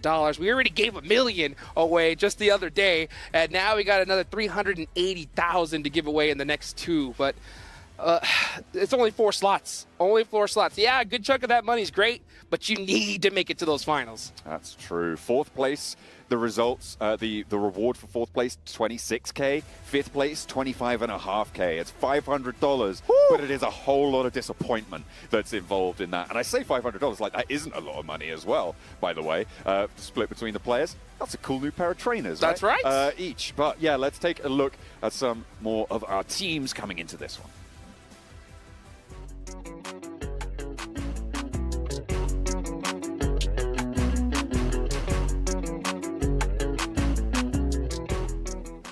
Ah, eu acho que eles vão botar UMP em primeiro. Eu acho que a WM. Em primeiro? É, eu acho que a WM é mais famosa. Tá. É. Mas pode botar a UMP, né? Eu acho que a UMP. Pode ser a UMP. Tá. A WM em segundo, né? É, a WM em segundo. A WM. Terceiro. Complicou agora. DBS acho que tá muito famoso ultimamente. Até... Ou Scarelli. Ah, é que é o público, né? Não, mas acho que... DBS eu também acho, né? Dessas aí, Scarelli tem que estar, né? É, são os que será que na frente da DBS? É, acho que sim, é. Na frente. É. Scarelli. Scarelli, terceiro. Daí depois sim, DBS. É, agora DBS. DBS em quarto. Agora complicou. Esse da CK, né? Pro público, será? O Berril do público gosta, Berril né? ou esse da CK, acho. A mais famosinha eu acho que é Berril. É, entre... Mesmo que nós usamos. Berril. M762. É. Agora, esse da CK, né? É. Esse da CK. E isso aí tá difícil, as duas são ruins. Acho que Thompson depois Bison. Thompson e a última pode mandar lá no fundo. Essa aí é horrorosa. O que tu acha? Nós acertou quantos? Acho que metade. O top 2 acho que nós acertou. Acho que acertou umas 4 de 8. Tá. Dá pra ver agora? A gente acha que acertou 4. Eu falei a WM. Caralho. Berril a segundo. Tá onde? Terceira. Junto com a S2K. Nossa, né? Impossível o Bison ser melhor que a DBS. Tipo, escolher. Mano, os caras botou... Não, tá doido. Não tem como. A WM eu sabia, sim. É, eu porque tava pensando... todo mundo gosta de usar sniper. Só que o UMP, tipo, os caras tão igual. A Berril... nós errou muito. Nós acertou quantos? Nenhum. Nós acertou... Nenhum. Nenhum. Foi já. Meu Deus. Mano, mas não tem sentido. Acabou. Valeu, gente. Assistiu, obrigado. Até mais. Tamo junto. We are heading into our first match of survival stage. That is right. It is just about to kick off with dual gaming chipsets and the 144Hz AMOLED screen. GT20 Pro will equip teams with up to 120 FPS, which is also the first batch of supported devices offering esports level performance and visually stunning experiences. In the 2024 Pmwc, the first plane is up. It's a northwest lean, but it's Sandhawk. You can get where you're going. Let's get it going here. It all comes down to this. Only a few matches that we're going to be able to see here, and quite a few teams are going home. So those 4 slots, who is going to get them? Right now, my eyes are right dead center of the map. Are we going to get that boot camp hot drop? I am seeing two colors right close to each other. And yep, it is Team Spirit going up against the Falcons early. We've got another scrap as well, but we'll hop on board with this. Nerzed with the first knock over towards Team Spirit. There's the trade. Nomi still down, not going to be res just yet, can't really find it. Another knock over towards Team Spirit, and it's a 3 versus 2 on the early scrap for boot camp. Naomi trying to move around Kitsune, going for the rotate around the edge. They're looking to try and put pressure onto Naomi now. He needs to hold his nerve, and it's not there. Team Spirit immediately dispatched, and boot camp, a graveyard for this roster. Falcons able to take it home. What a crazy start. Are you kidding me? And a really risky move from Team Spirit. Unfortunately, not paying off at all. Team Falcons are going to get the 4 eliminations off the rip, and they have all 4 up, so it couldn't have gone better for them. What a way to kick things off. Falcons taking out one of their main rivals in Team Spirit for the first match. Still plenty to play, but that is not going to be good news for the roster. Brutal. They didn't even get 1 elimination out of that fight. It is no consolation. And boot camp might just go to the Falcons. I'm going to be interested to see what the Team Spirit team will do to adjust in the next Sandhawk. It's going to be a while before that. Let's look at this circle, right? We've got a southeast shift. We've got Quarry slap bang in the middle of it. IWNRX control a lot of the ground to the north side, but those compounds around that Quarry are going to be all important for rotational play. Oh my goodness, this is going to be terrible. I don't know how Team Spirit need to find a way to bounce back after that, because not only did they sit at a group stage, they only played, what, 2 minutes of this map, and they're going to have to wait a good 30 to 40 before they can start playing again. So, oh boy, that is one of their 12 matches they're going to be playing here. Gone just like that. That is out of there. Oof. I'm looking at the zone, so I always look at that northwestern island. We're going to see T-Pandem up there. They're the only squad that actually took that island. So they're going to have to find a way on in. And D plus Kia are actually in a really good position as well. They are all the way down, spreading out through Kampong and Docks. So they have that bottom right side of the map completely locked down. Falcons and Team Spirit was not the only hot drop that happened. Painan also got a little bit spicy, with Harame Bro taking now 3 casualties to the Moneymakers, who have been shunting them out to the south side. That is a really important, again, rotational pass point, right? In Painan, being able to control that ground, really important. But that hill to the northeast is always its Achilles heel, right? You've got that difficult overlook to deal with. If CHG Osaka move into that position, they might be able to spot a moneymaker or 2 and pick up a point for their troubles. Rook coming up proper. Zedwolf, what? Just spraying them down. They've got a crossfire. Rook just disappeared. Gone in an instant. Just like that. I mean, we're seeing teams go out like crazy off the rip. And let's look at the replay here, though. Oh, my goodness. Icy coming out from the other angle, finding the M4. How fortunate. And just putting in some work. Team Spirit didn't have a chance. Look how many, you only had like, what, 14 rounds left? That's all you need. You only need 4 shots, right? That's right. I suppose if you can get one through with the appropriate caliber, you only need 3 even, or 2. What a way to start things off. Looks like some teams were kind of thinking alike, because aggression off the rip seems to be the way. And it has paid off for quite a few squads. You got IWNRX with 4, Falcon with 4, and Moneymakers with 3. Harami, bro, that last player is going to have to find a way to scavenge a couple placement points.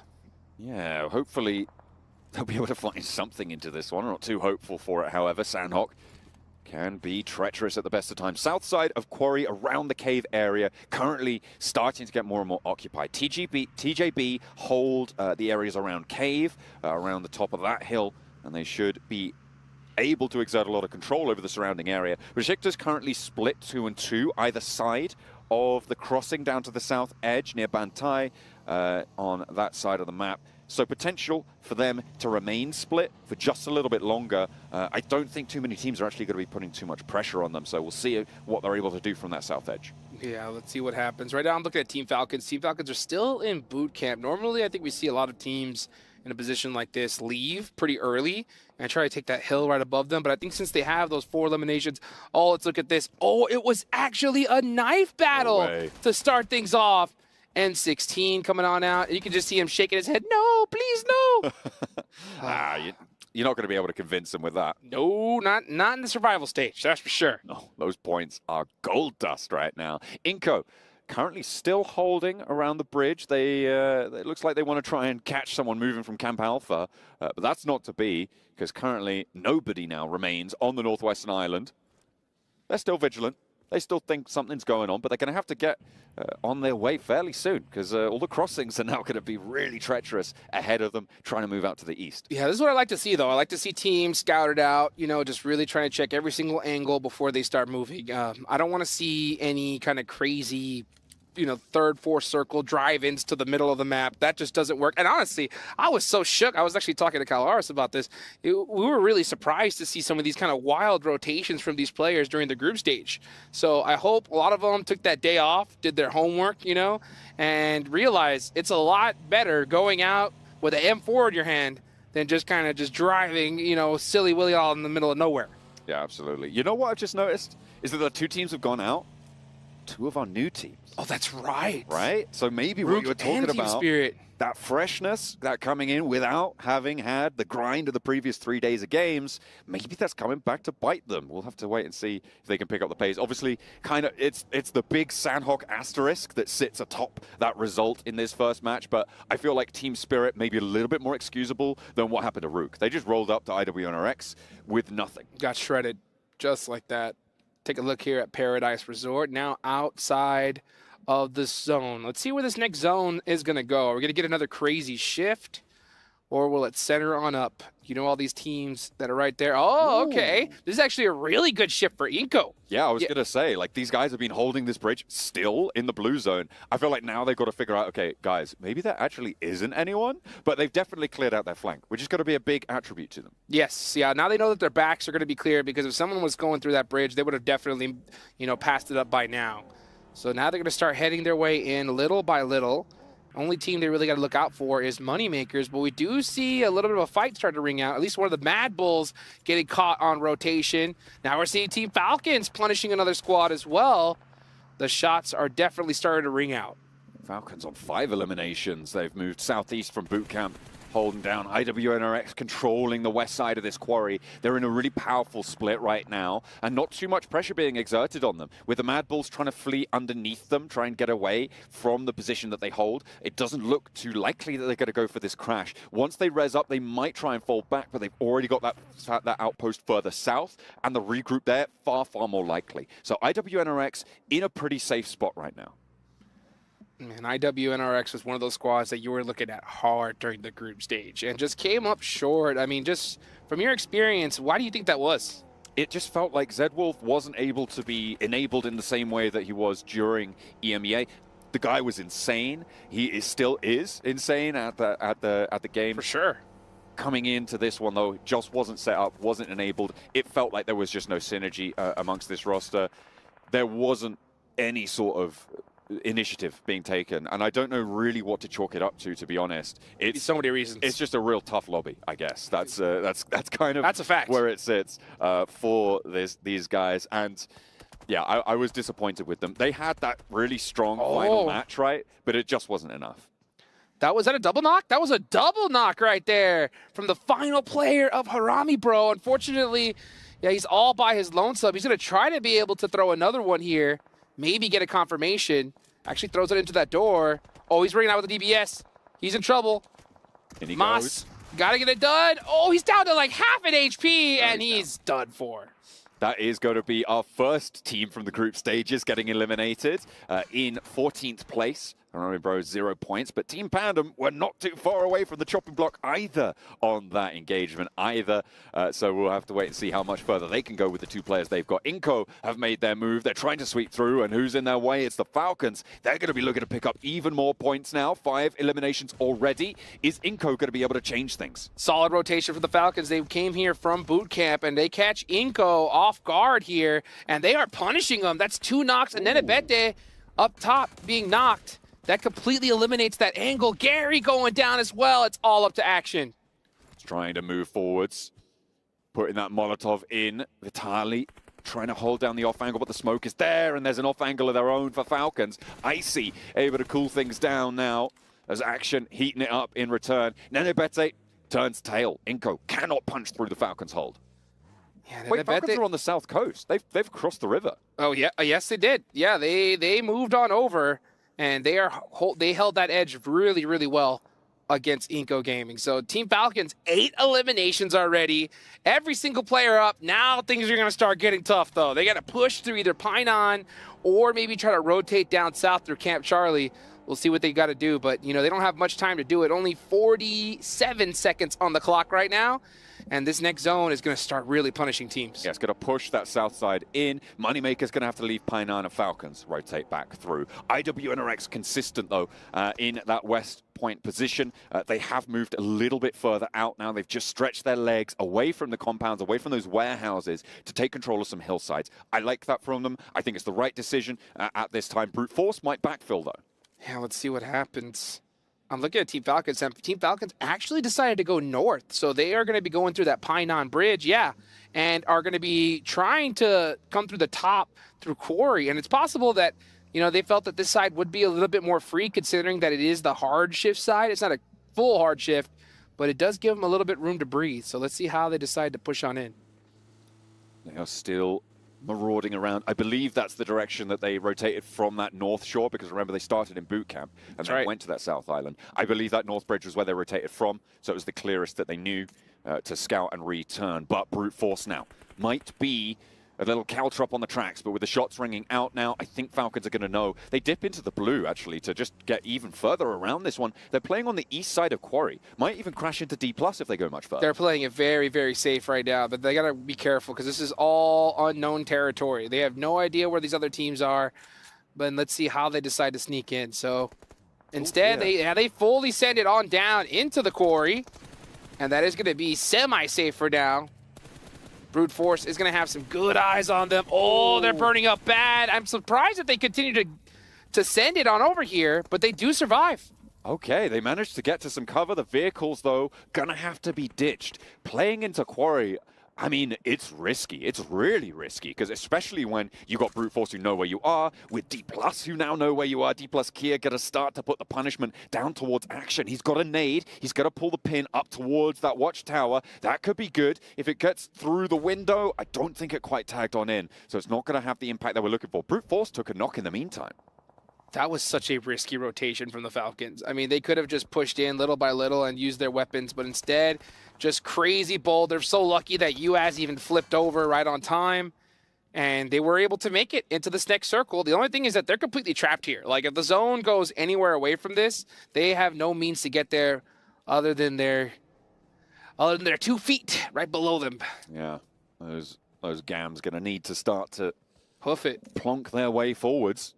It's going to be a tough march, though. Moneymakers onto the hillside. They've left from Pinon now, and they're pushing up towards CAG Osaka. Both teams on 4 players alive. 4 eliminations already on the hot drop. And D+ Kia going to find action from Falcons in the meantime in the Quarry. The fight on the hilltop now for Moneymakers and CAG Osaka going to rage on as the nades go back and forth, and Koa goes down first. Nades coming back, and Garnet wants to put another one right on the money, but it's not quite going to do the damage to get the flush. Nox not going to be coming through thick and fast. There was a re-knock, by the way, on the Falcons versus D+ Kia fight as the circle shifts out far to the east. That's going to be interesting for them. The nade for Moneymakers, a second knock, and in goes the UAS. They spray forwards, but there's an answer. Icy Boss at the back will be able to take the first approach down, but it's all up to him. A nade, a smoke, a Molotov's going to push him out wide. The blue zone's going to take him down, and that is all she wrote for the Moneymakers. 4 points on the match, and that's all they'll find. 5 elims, they did get 1 in response. Now let's go ahead and move on over to this fight, TJB versus Mad Bulls. And it looks like one of their players is out of position. Yeah, he's going to get eliminated, so that's down to just 2 remaining squads. And this fight is really going to ring out because this is center of this next circle. GK first, actually, they can wait. They shouldn't mind having to share this compound. But If they're going to make this push, they have to do it right now, because third parties are going to be coming like crazy in just a few seconds. It's a really important compound for TJB to try and hold Twisted Mind's position right now. I'm a big fan of once Besiktas regroup as well. This south side, I think, is going to be a stronghold in these next phases. The difficulty, of course, is there's a little bit more crunch to that south side. That cave top hill can also be pretty dangerous if a team tries to approach, which is why Besiktas are trying to keep such a wide split right now. They need more control to hold that top spot. I didn't even want to say it, John. I have been begging for a Sandhawk cave circle since like the beginning of time. So I want it so bad. Come on, Zone. Go down south. I want to see a cave finish. One of the best finishes I've ever seen. It wasn't very loud. In fact, it was a 0 elimination chicken dinner that came through. It was Pmwc at the time, and they hid down in the cave, and everybody else couldn't out-heal the blue. They just had more meds with the last player for Pmwc, and they were able to get 0 eliminations and win it out by hiding in cave. Oh, let's see if we can see that. Meanwhile, the Falcons are going to be trying to make it happen here on the north side where Quarry is. D plus Kia throwing some nades, trying to make their rotation even more difficult. Icy is starting to find some angles, though. He is able to make it up the hill. D plus Kia need to start watching their backs here soon. 9 eliminations now for Falcons. They are angry that they did not make it into those group stages. Oh, that nade. Positions. A nade up top nearly finds top K. Going to be taken down a little bit lower. There's a spray from an off angle. Another nade put up towards him, but no knocks found just yet. Top still is alive and kicking, but he needs to get some healing done to avoid another nade. And K, same story for him. The shift out to the west forces them to play around the edge of this quarry even further. RIP K finish. The dream has ended, but you know what? The dream is just beginning for so many of these squads. And Team Falcons are absolutely crushing it. 9 eliminations so far. They're going to have to find a way into this next zone. You can see them starting to hoof it towards that circle. Icy is the one that's stuck out of position here. And with only... Well, actually he has 3 smokes, or those stuns? No, those are stun grenades, so no smokes to his name. He's going to have to do it with the bullets in his M4. Brute Force making their way across the west side of the quarry ridge, and it's not going to be slowed down, but it will be stopped. Actually, Top finds the angle that they were looking for, and they will slow it down, but Top goes down in the meantime. Brute Force move into the bottom of quarry as well. That basin starting to fill up now, and it is so much pressure that the Falcons have been bearing for a while, and I'm surprised that they've made it this far with all 4 players alive. Top is knocked. Let's see if Action's able to make it across. Oh, Brute Force saw it coming. They're applying that pressure to Action and just forcing him out right here. Blue zone is going to start closing in the next few seconds. It's another team down. Oh, let's go. Action. Spray down towards the Brute Force front point. They're looking for that res, but the control on the cross from Neos is so impactful right now. He's going to get pushed out by the blue, but the nade goes up high. Is it going to reach over that cliff face? It bounces just a little bit short, but bobbles down. Doesn't find a knock. Not quite. Neos goes down. A pivotal pick for Action to be able to find his teammate, and Top might even get the res here. Let's see if it's going to happen. This zone is starting to close pretty quickly. I think they're going to have to let him go for now. Actually, never mind. They're going for that res. That zone is on the thin side, so it is closing ever so slowly.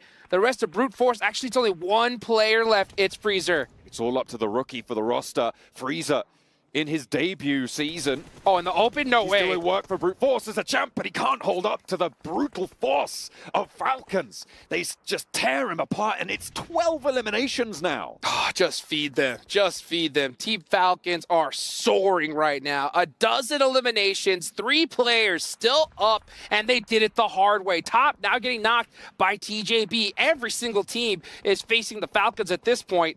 Can they continue to hold on as we now look on the other side of the circle? IWNRX finally trying to make a name for themselves. 7 eliminations. They're off to a massive start. This is one hell of a sequel to the tournament. We are going to get a real treat right now. If IWNRX actually start to turn things on, it is a fascinating, entertaining roster to watch. So I am really excited. They've managed to start this sweep out on the western edge. They're looking to control the high ground now. They've got 7 eliminations. Sure, Falcons rack up the Baker's dozen with 13 now, but IWNRX still have plenty more to go, and they're in a better position. Team Falcons with 13 eliminations. Okay. How are they still up? Now Top starting to shoot up the hill. He gets that knock. That buys his team enough time to just start moving. These guys are just too good. it is really IWNRX's game to lose at this point. They have so much real estate here, but they gotta stop the Falcons. Another nade, going to do a lot of damage, doesn't quite get the knock over towards Frozen, and he's got that first aid off as well. Keeps him alive for a little bit longer. Swain's there for the backup. Gotta hit it! Strafing back and forth, and finally the Falcons fall to IWNRX. 8 eliminations. TJB, I believe, had some third-party action going in over that way to keep the suppression up. That compound for TJB, I said it before, was all important, but it is IWNRX. I mean, do you need any more of an indication as to who's going to win this one? You can't predict anybody but IWNRX on this. Hey, you know what? IWNRX just got this game on a silver platter. They should win this 100% of the time. If they lose, it is 100% on them. So let's see what ends up happening. Last few stragglers trying to soak up some points. Good to see Mad Bulls making it here towards the end. But with that blue zone coming, that is all she wrote. TJB holding the north side, the cross attempt from Twisted Minds. They are trying to make it work, but Ratto Boy cannot make his way across. Wasn't able to scurry his way on through, and now TJB have to leave. IWNRX have a shooting gallery, all of those ducks trying to hop out the barrel, and it's just not going to work, Hot Jukes. They better hop out quick because GK first. Oh, we're trying to get a critical knock to make something happen for his squad, but IWNRX, they got that barrel locked down. It is not an easy time. Only longs for TJB, and IWNRX, they channel the force that they were able to exert in their final match of the group stages. They play with a gifted circle towards the end, and that is how you want to close it down. A big statement made for IWNRX, a statement made for Falcons as well, as they open the bidding with a big Sandhog. That is what we've been waiting to see from these squads. IWNRX, they did not let off the gas, right? They didn't go and just sit back and relax and say, you know what, yeah, we got this game. We'll just see whatever happens. No, they took the initiative. They got those double-digit eliminations because they know they can't count on the rest of the maps to make something happen. So they got that opportunity. Very fortunate for them, but they really, really drove it home. I'm really now going to be keeping my eyes on this roster, right? I kind of discounted them. Honestly, I wasn't really considering them for a top spot, but if this is the sort of quality of gameplay they're going to bring, it's going to be good news. But of course, you have to mention that the circle was a 5th player for you. Yeah, I mean, but that's the way it goes. That's the way this game goes. When you get those zones, you got to take full advantage of it. When you don't get the circles, you still need to put up some points regardless. And one team that did that was the Falcons, right? Absolutely. They were not gifted zones by any means necessary, but they just pushed through every single squad with a just relentless dedication, and they were just taking out team after team after team. They should have been out like 2 zones before that, but they got it done. They took some bold decisions. They went west, they went back east, they made some rotations in order to put themselves in those squad fight situations. They dropped with team spirit. I'm pretty sure both of these rosters knew that that was going to happen, right? Oh. There's no way that you come into this tournament oblivious. We saw it on some of the prep. That's right. Coming on in. Teams knew that that was going to happen, so they wanted that fight. Team spirit did not know what hit them. They were not ready for it. I mean, it was just gone just like that. So I don't know what they're going to do. Team Spirit need to find a way to bounce back because they didn't have the warm-up that Team Falcons did against most of these squads, and they got taken out within just 2 minutes. So they were just cooling off this entire time. Hopefully we can see them heat up here in a bit. Absolutely. Team Spirit, I'm waiting for them to switch it on for this next match. But before we go to that, we're going to go to a quick break. Do not go anywhere because the survival stage will continue in a few. 4,000 of years, my wrath has burned in the waters of the deep. Its power awakens me. The kingdom will fall once more. The sea will consume all yet again.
Well, a lot of the teams coming out the gate strong. IWNRX taking home the chicken dinny.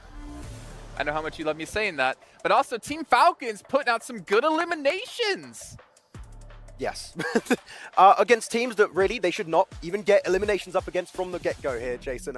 What the hell was that hot drop, okay, Mr. Talking about Team Spirit, okay? I'm surprised someone didn't rib me straight away for, you remember that time you said Spirit was really good on Sandhog? Why? Look, we assumed maybe that hot drop scenario would have just been resolved. Apparently not. I don't know why you would go and channel Falcons at the beginning of the game, but there you go. That is going to really stunt some growth here, I think, for these 2 days. It's not even the only one, right? You had Moneymakers versus Harame Bro, so you had 2 hot drops happening also in Painan, so those need to be resolved. Of course, it is only Sandhog. If it happens on a wrangle, it is pretty bad, but you know, hopefully they can fix it for the second day. Kalaris, did you notice something there on the leaderboard? No. You I did was looking at you. Well, I can understand. What was DRX, 8 points. Hooray! That's better than I thought it was going to be. Actually, that's more points than they got in that first day. It is. And that kind of gets them into top 4. For now. They could be making it into the main event. It's one game. Now. Let's calm down, okay? It's one game. We'll take a look at the rest of the list here. You can see a lot of teams here getting 0 points. I'm kind of a little bit sad Seven's not here to talk about Inko, and they're a big fat goose egg. But Brute Force again, 2 points for them. Moneymakers get themselves 5s. It is Sandhawk, so we won't judge too harsh. You only have 2 of these over the course of these 2 days. You'll still have 6 Erangels and 4 Miramars. Yeah. Twisted Minds. Where'd they go? They went cave. They went cave. Ratto boy surviving until the very end. Ratto boy. But leaving cave is just not going to work out when you have what was it? Madballs and TJB in the compound. It's kind of my. Actually, no, I want to see it again now. Yeah. Okay. Ratto boy. There you go. Just for you. Appreciate it. It's a great name. I love it. It's the best name. But let's talk about IWNRX really quickly. Obviously taking the zone towards them. Yeah. But they were insanely quiet, I would say. I'm going to go to you on this one. Insanely quiet during the group stage. And this is a team that I feel like we maybe had better expectations of because in PMSL EMEA, Z-Wolf was just the MVP. Like, he was hands down easily the MVP, but he was so silent the first 2 days. And technically, this roster as a whole, there's a lot of lineage behind this roster when it comes to the Turkish region, how they're going to perform. For this game specifically, obviously, it felt like they had a bit of a delivery towards them, and then all they had to do was really sit towards the middle to be able to greet teams coming towards them. But they did a great job of doing it up on the high ground here, and if the circle's going to come your way, what better way than to just sit back, sit pretty. Yeah, I mean, they had Rook, because they didn't loot too much in this game, they went very quickly to the warehouse, and after that, I just talk with my hands, Jason. Do a lot of this. I do that, a lot of that. But Rook were instantly going for the rotation, and they just got extra loot of 4 players for pretty much free, so they could just stand in that position for the entirety of the match. And the moment the circle moves away, guess what? You go for the high ground position, start obliterating all the teams around you, and get what I would call a pretty free chicken dinner here to kick off the day. What about good old TJB? We criticized them heavily about they were similar to D+ in terms of when playing in compounds, playing with more of a center zone. They did fairly well. They really struggled on their second day. Sure.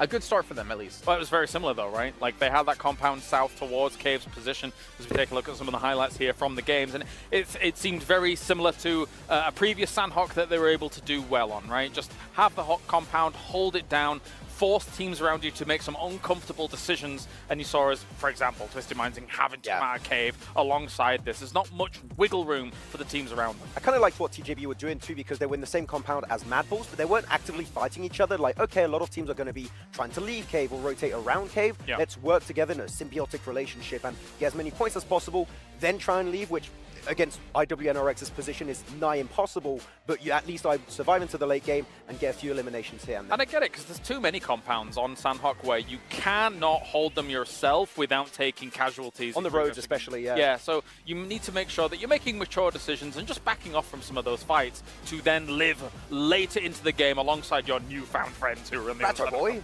Not Ratto boy. He wasn't. Anyway.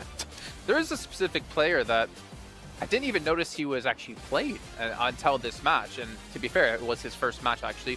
Old Boy. He's in. I thought it was just going to be perma-sub for the team, but he's actually playing today when he didn't get any matches in during the group stage. I don't know what to expect of that though, because I have not seen him play at this level in a... How long has it been since he played in these types? Well, how much hair did you have when last time you saw him playing? No. full afro. It was crazy. It was 2020 back in the days where I had a hairline. But the thing is, he has experience playing at a high level. However, the high level back then is much different than the high level now. Yeah, and it was way different back then because you would have like 1, 2 fraggers. Now every player on your team needs to frag out. Old Boy could do that, but like it's a completely different caliber of play now. So we'll see. Of course, it's just a Sanhok. I want to see on the Wrangle on Miramar how that's going to work out, but it is a big addition that can be impactful if he's able to play at the peak of what he can bring to the table. All right, well, we do actually have a special video for you guys at home that we wanted to show here. And can we actually just throw this up for you guys so you can take a in-depth look into Sanhok? Let's pull it up. Not make the cut. You might have had Brute Force win EMEA, but I do think Team Spirit has the highest skill ceiling potential, at least. If you think about their run in EMEA as well, I'm breaking things down. 7 podium finishes, and a lot of those were first places on Sanhok across the EMEA tournament. The 3 Sanhoks they played, first, second, and third on Sanhok. If they get a good start here, that could get the ball rolling for them very quickly, because we're playing Sanhok first. Can we get our match rankings up really quick on the second page, just real fast here, just to go off the back of what he was saying about Team Spirit doing so well on Sanhok. Yeah, go on. Go so I down don't see them on the front page here, Max. Yeah, where are they? They're not. Where? Hey, Is that 16th position right there? Where's that little Leonardo DiCaprio? Whoop, whoop, right there. That was, you know what? All right, sometimes there's failures occurring. It's most of the time Max's fault, but this time around, I guess I have to take the brunt of it. No, to be completely honest, right? You would look at a team as experienced as Team Spirit and Falcons. You wouldn't expect it to happen, right? Like, you're really angry. I'm mad. The best part was Max quickly jumped on ship on that one because he knows how much we rib on him, and he's like, oh, they're finally not doing it to me. I'm going to do it on someone else. All right, well, it's time to kick off for second match of the day. So let's go back over to John on and Hot Jukes to get us into Erangel. I'm pretty sure gravity departed because the sanity certainly was not there for that desk either towards the end of it. They, rightly to be fair, criticizing Team Spirit, maybe less right to criticize Kelaris because I'm on his side, man. I feel like this is definitely a roster that is good at Sanhok, just not when they're dead.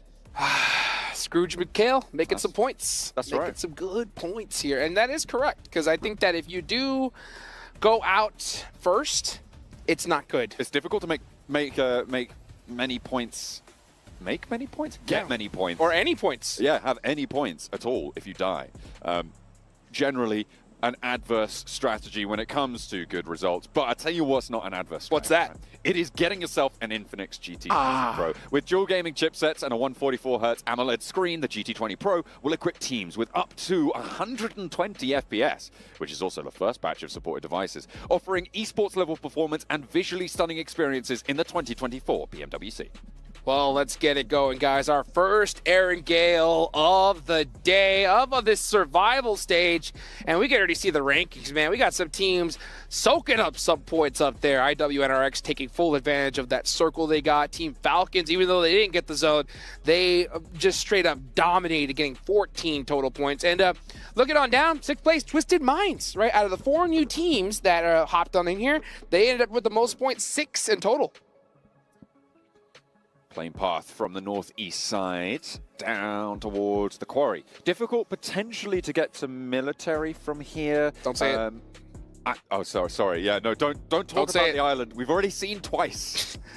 Too many times. The brutality of that sort of a circle on the south shift. And in a survival stage, teams would be very, very reluctant to try and make their way down there. It's a good chunk, but it's not, right? Yeah. It's not a military circle yet. Yet. Touch wood. There we go.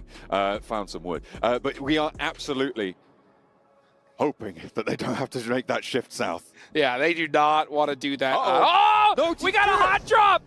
Team Panda! On the outside! The knives! No. Team Spirit, what do you got? Are they going to be able to find anything? This is no way! Not Team again! Spirit!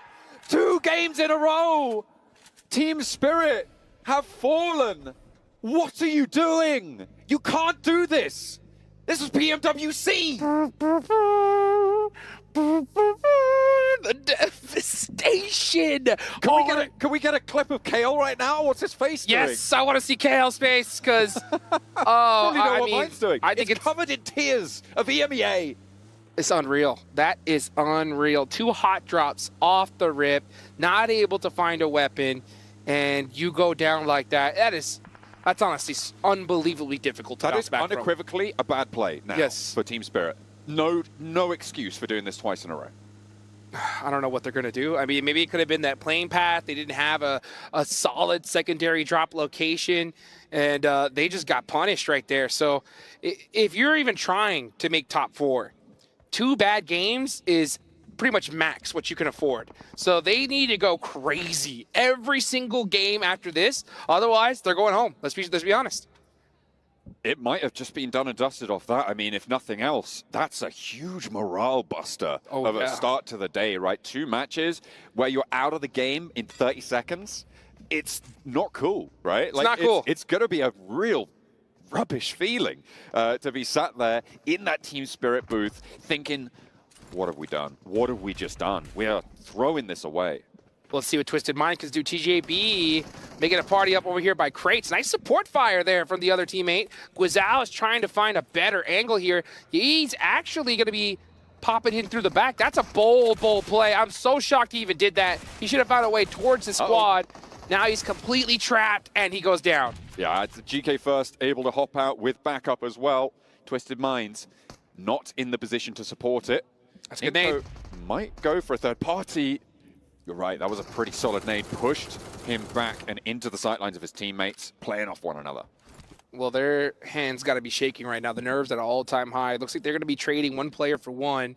What is TJB going to do? Are they going to continue to go through this fight or rotate away? Honestly, sometimes you got to just cut your losses and leave. Maybe just try and head on out of there. You want to get these reses. They don't really have any loot at all, so they want... Yeah, I think TJB may have to commit here. They are so underlooted. They need every single thing they can get from Twisted Minds. But how are they going to get there? This is always a very difficult fight in crates because you have to make those crosses into the wide open. You don't really know where other enemies can be.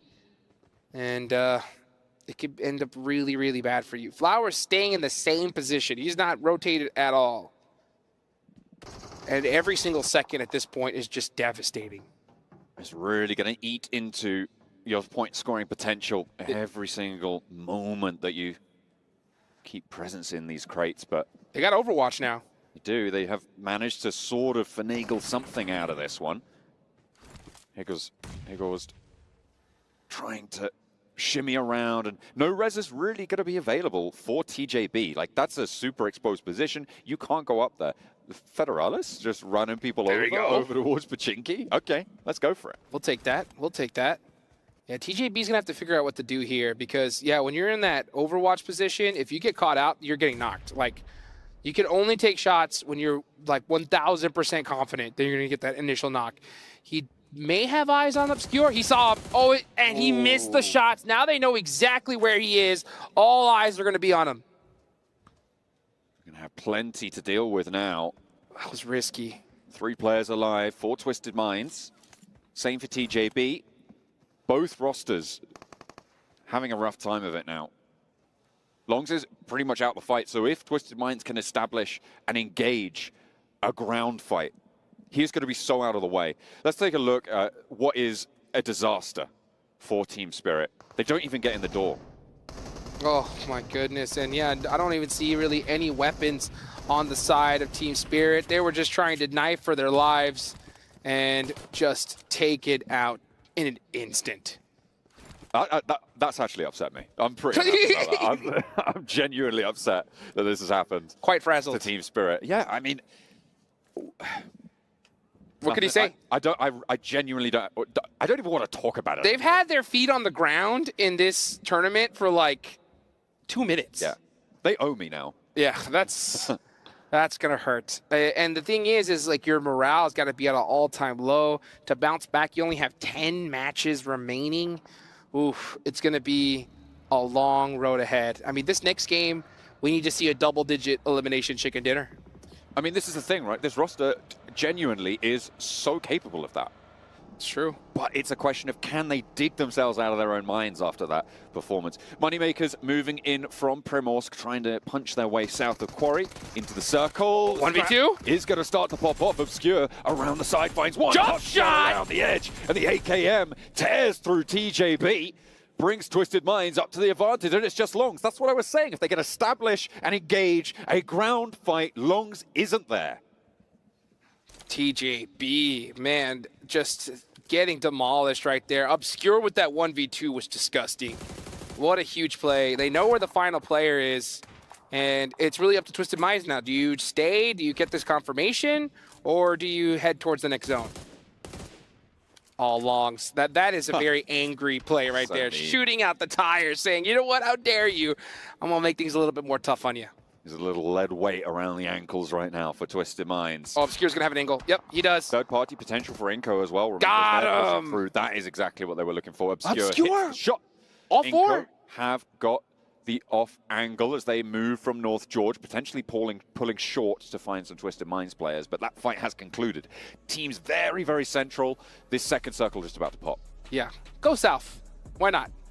Let's see it. Let's see it. Okay, never mind. Yeah, it goes right dead center. It's going to be school still available, so honestly, it's a very good zone shift for Twisted Mind and Inco. We'll see if that battle does ring out. It's going to be a tough one for both these teams. Now, one team in particular, Team Panda, they're all the way down south in the military base. They're going to have to hit a bridge here in the next few moments. Now, Potato Hill on the east side of Pachinki, a major feature, as it always is on this sort of a circle. It'll be interesting to see who's going to hold that terrain right now. Mad Bull's right on the north edge of it. You've got Rook marauding around on the east side, potentially clashing with COG Osaka as well. There's a couple of other teams trying to push their way in. Besiktas getting close towards the top there. And I think having some runs across the Pachinki fields as well to bring up the rear as things start to get messy around the middle. Inco do finally find 1-2 from Twisted Minds, and they're looking for that flush as well. They will extract the value. Twisted Minds down to just one player alive. One player alive, just like that. They did get some points on the board, though, so that's fortunate. But at the same time, it's going to hurt pretty bad. You could see Inco, they were waiting for this. They heard those shots ring out, and that's why teams really need to try to avoid any engagement early on. It's because, yeah, you get those 4 points, great, but it's very, very rare at this level of competition you leave unscathed, right? You either have a couple players go down in that fight, or you have a team completely gatekeep you. Now we're going to watch the two top squads so far in the lobby, IWNRX and Team Falcons, start to poke some shots at each other. This is where I think IWNRX are going to have to prove themselves a little bit more. They're on that south side of the circle in general. They're not given a center circle position. Their sweeping needs to be strong now. That's kind of how they finished out the last game, and what they're going to need to do this game, sort of going to echo that. Obviously, it's only circle 2. They don't have to move yet. They'll be able to bide their time for just a moment longer, but fighting off against Falcons, that's another way to prove yourself. Team Falcons. Action is knocked. They should be able to get the res onto him. Actually, no, he's really low, getting picked apart. He should have cover now. Let's see if they are going to be able to pick him up. Top, it's really up to him to just apply some shots, some pressure to be able to get their teammate up. Let's really look at this replay here. Obscure with this 1v2. Beautiful pre-fire shot. Have to win this against a DBS, AK bop, headshot. That's all it takes. That is exactly what you need from Obscure, so Twisted Minds happy. That was a 1v4. On the roster, there's the shots that sealed the deal against TJB. Did he manage to get the first knock as well? Oh, yes, he did. And now look at that. This is what happens, though, right? You got that beautiful 1v4 from Obscure, and then Inco just sat there waiting for the easy eliminations and easy loot as well. Now it's just Ratto Boy, one of my favorite names in the tournament. Going to be remaining for Twisted Minds. Over in Pachinki, circle out to the east side of things. Again, over towards Potato Hill. I'm looking at Mad Bulls right now, thinking how much of that can they hold on to on their fairly wide split as it stands. Team Falcons starting to pop some shots onto IWNRX. They're going to go ahead and leave for a more central position here. These buildings are not too bad. You definitely pop some shots at vehicles heading towards you, but if you do get crashed on, it can be quite difficult to hold. So let's see if that ends up paying off for them. Very, very southern position. They're actually going to have to move north because that is actually that zone, that complex is outside of the circle. Looking further in, though, yeah, Mad Bulls are at a really, really good spot here. D plus Kia are not at a bad one as well. And meanwhile, you got Moneymakers and Team Falcons starting to get mighty close to each other. Yeah, the Moneymakers rolled up to the Falcons' position. They did turn around with their initial 2, but now they've regrouped and they're playing as 4. Falcons a little bit more split right now, but no one's really in contact at this stage. Action, trying to drop those smokes, give themselves cover. Old Boy repositioning on an off angle. 3-1 attempt at this play. Got him! But Old Boy goes down, and this is an age-old problem for Old Boy. He goes off on some wild angle and just doesn't get any value, goes down, gets flushed, and they aren't going to reap any rewards for it. In fact, it's only going to slow them down. It's only going to mean that they just have to disengage, and Falcons don't want to let that happen. They're going to continue to take these shots. Havlik has to hop in and hop away. They should. They know it's a 4v3 situation, and we're going to see some pop shots out the vehicle, out the buggy. Not able to get it done, though. So Moneymakers run away. But are they going to be able to run away for long? Because Team Falcons know they're in a 4v3 situation. They want more eliminations. They only have 1 so far. But, oh, look at that. A tire gets popped. And a second. Hits it into reverse. Tries to jump into his teammate's vehicle. Not able to do so. He's wide out in the open. Hits the lay down. Ooh. No way he survives this. Oh, okay. But he didn't get in the second time. Top still looking for the spray. He's up, he's down. And finally, Icy's knocked. And that will be a flush. Moneymakers down to 2 players. I'm surprised the Falcons let it get that far. Let's see what they decide to do down. Maybe they should start prioritizing zone at this point, though. Meanwhile, yeah, Moneymakers are going to go ahead and into that blue zone, just try to make the ultra-safe rotation with the last remaining 2 players. But a good start for the Falcons once again. Couple eliminations, every single player up. This is what I was talking about, though, right? That extra aggression on these teams that are so nervous is just paying off big time. It is striking fear in the hearts of the opponents right now. Circle just about to close. Look at Brute Force on the north side. Currently, kind of enveloping around Inko on that northeast edge. Trying to play through. Chudo on the inside against 3, bearing down upon him. Needs to be on the swivel, but there's no way you can hold off against the open door, against that back as well. And Chudo goes down for Brute Force, which will leave them a little bit wanting, but they are now locked into that garage. So maybe a little bit of a trap set over towards Inko. They're pulled on in. They think, ooh, we've got a point, we've got a point. And now we're going down because Brute Force established the crossfire. I don't know if that was a set play. It looked like they just had one of their players out of position in a bad split. But Brute Force does have a chance here to get their revenge. The blue zone is starting to punish them. This is stage 4. It's actually going to be chunking quite a bit. So yeah, Inko did commit everybody on that outside player. But now Brute Force are in a great position to gatekeep them. Besiktas trying to move up towards DRX. This is a solo player for DRX, by the way, playing all the way down the bottom. He's still got teammates alive, but they're not quite near enough. 2 knocks sent back over to Besiktas. And a 3rd as well. That is huge. D plus Kia chiming on into the fight, and they're looking for everybody on this hillside. Moneymakers, DRX, Besiktas, who have already gone down. Finally, Osal falls, but that should be resable, and they can continue their push on in from the southwest. Great plays for DRX here. Solo plays, at least. Not really working as a team, but getting it done by themselves. This Nate should do it. Yep, and that'll do it. Moneymakers out of there. So, and that's 3 eliminations that DRX desperately needed. Definitely want to try and convert off that first match. 8 points, not massive, but very important. That's enough to put you up in 4th place right now as it stands. So 3 points, adding onto the tally, a great conversion, even if they can't get too much further. But on the southwest side, they're looking okay. They've got D plus Kia and Rook kind of in the wings right now, but I'm looking at Harame, bro, and looking at this roll-up. Falcons need another hold. Let's see if they can hold it down here. Range got some really good angles here, but Team Falcons return. Now here comes Top with that DBS pre-firing through the smoke, and they are connecting. Harame Bros in big trouble, and they're out of trouble because they're gone just like that. There's no way you can beat trouble when you're eliminated. Falcons will be able to hold their high ground, get these reses. Mad Bulls moving in underneath. D plus Kia as well, moving up a little bit further north. But with the fight concluded, nobody's going to go for this 3rd party. What has happened, though, is that gap has closed. Falcons no longer have a position to move into the east side. They are going to have to try and push through a little bit more resistance. Mad Bulls do actually regroup further north, as I say that, and that is going to mean that they're going to hold back just that little bit more, wait for that gap to stay stay open, to establish itself, and push through now towards Ratto Boy, the Lone Ranger for Twisted Mind. Yeah, they should do it sooner than later, but they don't know, right? They don't know that there's only Ratto Boy holding that one little dip right there. But I don't think they're going to have time to even look in that direction, because right now they're completely focused on Mad Bulls. Mad Bulls are mighty close, and it looks like they are going to have to press them here soon with some shots. Actually, very, very good holdback from the team. Icy now up close and personal. Mad Bulls say, you know what, forget it. We are out of here. Don't want any piece of that pie. They are just going to be sending it back.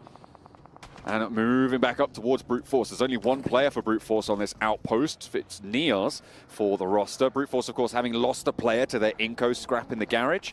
They are going to be able to hold a lot of this north side, actually, under their control. Rook, they've been trying to move up this hill for a while. DRX sit in the way. Let's see what Rook's going to do. Rook is one of those teams that is new to this lobby. And they definitely are feeling the nerves, but they got to start getting aggressive. They have to. And you can see them starting to press up on a DRX. They got to get this fight done sooner than later. They got to recognize that, you know what, they have the numbers. They're all close together. Might as well try to take this fight. Oh, but some great shots there from Sai. Up top. And that's actually from multiple different angles. Now we see Rook starting to press the pressure onto DRX. Is he going to get that knock? No, barely misses. Not quite able to connect for Where's the rest of the team, there. though? They are quite split around this fight, and they're not really trying to capitalize on this just yet. Finally, Inco goes down. The little bro of Brazil, again, not going to have a great result on the match. Hang on a minute. Mad Bulls, Falcons, over on the western edge. It looks like they will finally clash. The Mad Bulls turn around and head back into the fight. One player of Falcons now down and out, will be flushed. Another knock over on this western edge against the Falcons. The Mad Bulls are starting to turn things around for them. DRX as well, in the way of Rook, starting to find an opening. It's just top now remaining. This guy, MVP material, rolls on down. Is he going to be able to survive? I mean, that's a kind of wild push, and it's not going to work out. They still get 7 eliminations, but go down earlier than we expected. But 7 eliminations is enough. That's good, solid points regardless. It's all about that consistency if you want to make it into top 4. We're seeing some inconsistent teams get taken out really early here. Rook has a lot of angles. Meanwhile, Twisted Minds, the final player, getting taken out. That's Ratto Boy gone. Mad Bulls now finally starting to make some noise. Yeah, with 4 eliminations this match and all 4 players alive playing from the west, they have got an interesting approach to this circle. Right now, Pandem are split across the strongest part of high ground, with Rook trying to push in on the western side, IWNRX on the east. It's going to be a tall order to hold it, though. Let's see if they're going to be able to hold it down. Rook starting to make some noise here. Get a nice elimination there onto D plus Kia. I believe it is just Chips. Last one up for them. And now, oh, look at that. Beautiful shots onto the Mad Bulls. Is he going to get the confirm? No, barely misses it. If you're a Team Spirit fan, though, you're pretty excited right now because 2nd through 5th place are already out. But you got to watch out for IWNRX. They're looking to soak up some points. Absolutely. I mean, yeah, I was wondering where you were going with that for Team Spirit, because, I mean, sure, you take the silver linings where you can, right? So some of the teams higher up going down early, sure, it's good, but it really kind of pales in comparison to what you need to get done. Brute Force trying to move their way forwards. Freezer is down, will get flushed away. IWNRX pick up that point. That goes over towards, I think Zedwolf was able to get the flush, but the point is frozen. On this eastern side, they are in the zone, and they can start to look to move along this ridgeline that Pandem currently hold the center of, that looks downhill towards the CAG Osaka compound. Yeah, I think IWNRX needs to get extra aggressive at this point. They have a massive opportunity in front of them. They have the ability to put massive points on the board and create a large gap ahead of them. If they start creating a big gap today, tomorrow they can have fun with this lobby. They can decide which teams make it and which don't. They'll have so much power available in their hands, so they need to take advantage of it here and now. Next zone does pop. CAG Osaka are going to be in a good position here, but now you can see the Mad Bulls completely spread out, starting to get punished here by Rook. Rook are doing bits right now over on the western side, but again, they're going to have to move forwards. It is 3 players now alive, with Zerich going down for the Mad Bulls, but Rook are taking damage, and that is Pandem. This is the strong high ground I was talking about. They are looking out to that west. It's a little bit higher ground over there, but there's this saddle that sits in the middle, and you need to push past it. That's what Rook are going to look to do now. Pandem need to hold, but they've lost one bit on that outpost. Down the hill they go, and they're exposing themselves to some pretty disastrous angles here. One player falling, and it looks like they might just find some more hold on that western edge. Yeah, I think Team Rook is doing too much here. They're focusing on too many separate fights. They need to just group up together, focus on one team at a time. Right now, your eyes have to be on Mad Bulls. You want to be able to secure this location and then move up little by little after that. Let's see what they end up deciding to do. It looks like they did finally group up, and they could look to pass up the Mad Bulls. That's a very, very risky play, and might just take it to CAG Osaka. Nope, instead they do send it on the Mad Bulls, and they are on the run. They're going to get that flush. They're going to turn around, make sure they secure the point. A 9th elimination on the cards for Rook. They are on the war path, and all 4 of their players are alive, pushing into the circle. Still not easy, but with Pandem on 3, it's a little bit easier. CAG Osaka flexing out now and actually rotating south to put pressure on. Yes, they are. CAG Osaka have been pretty quiet, though. Only 1 elimination so far. Well, let's see what they do. Actually, no, I'm sorry. No eliminations just yet. So they have not been able to pull 1. And they really need to start doing it because they did have a so-so game number 1. They want to be able to put themselves in a position for top 4 because that is the goal, folks. 4 slots remaining for the finals. Pushing in from that north side. They were trying to third party on the west edge, and they have now folded back towards their compound. Getting across the open ground that sits ahead of them is not going to be easy once these fights on the south conclude. CAG Osaka, they need to find something, and that's what they were looking for, to try and sweep that west edge so that they can then foothold and springboard into this circle, right? Because right now, once there is an established presence on the hill to their south, there's like no way you get out of that compound. That's right. Let's see what they decide to do here because they had that compound and it's been so safe. They got pretty circle blessed, and eventually they do need to leave it. But this is a tough point when you're in the survival stage. Sometimes you err on the side of safety, right? You're like, okay, we have coverage. Let's just hold it here for longer. But at a certain point, you got to realize we got the numbers. Yeah. Let's get to the edge and start taking some of these fights because we're seeing teams really soak up eliminations. One of them being Rook, 9 so far. IWNRX not being super loud on this eastern side, but they're going to have to push in a little bit closer. The next circle's just about to pop. They're finding knocks, they're finding openings. They're staying as a ball right now, and they need to get rolling. Rook further uphill, but they are again with their backs to the zone. A nade over towards the remaining duo for Brute Force, just to keep things spicy. Zedwolf with the Mini 14, trying to land the shots, not quite there, but Kane has the angle to pick up another point. CAG Osaka get blessed with the circle. Wow. They are dead center. They have so much real estate, but when are they going to start getting angry? When are they going to stand up and start taking some shots? That's going to be the big question. They end up smoking themselves out. That's a really bad decision right there because it eliminates their sight lines and allows teams to push up onto them. But the IWNRX, they're going to be pushing most likely under brute force here in the next few moments. It's going to be absolute chaos in the next 10 seconds. CAG Osaka, I think they smoked up to get the res on one of their players who was on the forward position. But it will remove a little bit of wind from their sails. However, they now should be dissipating fairly soon. Rook mounting up. They're playing it so passive. They're playing it so passive. They're just laying down right now. And that's going to allow teams to make some moves. Nice shots there from IWNRX. Frozen, going to try to get a nade. Most likely onto Brute Force. Yes, 3 of them. Never mind, here comes the drive up. Oh no, 1, 2. Great shots from Brute Force, shutting them down. That is so nasty. You try and roll down, you knew there was players there. It's just a Hail Mary last-ditch attempt, and IWNRX go down with 1 elim in 6th place. That is not good for them on the southeast side. They couldn't get past Brute Force. Brute Force now has suffered a knock, and Team Pandem trying to move over the hillside. This is the team that's been on this wide spread for a long time, keeping Rook out to that west, but it looks like Rook might finally have gotten ahead of the curve. If they can use these smokes to keep Pandem out, they might have secured themselves the game. Let's see what happens, though, because Team Pandem do have some really nice angles here. Are they able to get it? They do. Ooh. That nice nade. That is from CAG Osaka. Now they're starting to make some noise here. They have all the real estate in the world. They got to start getting extra aggressive. Don't let Rook push up on you for free. You cannot let this one happen.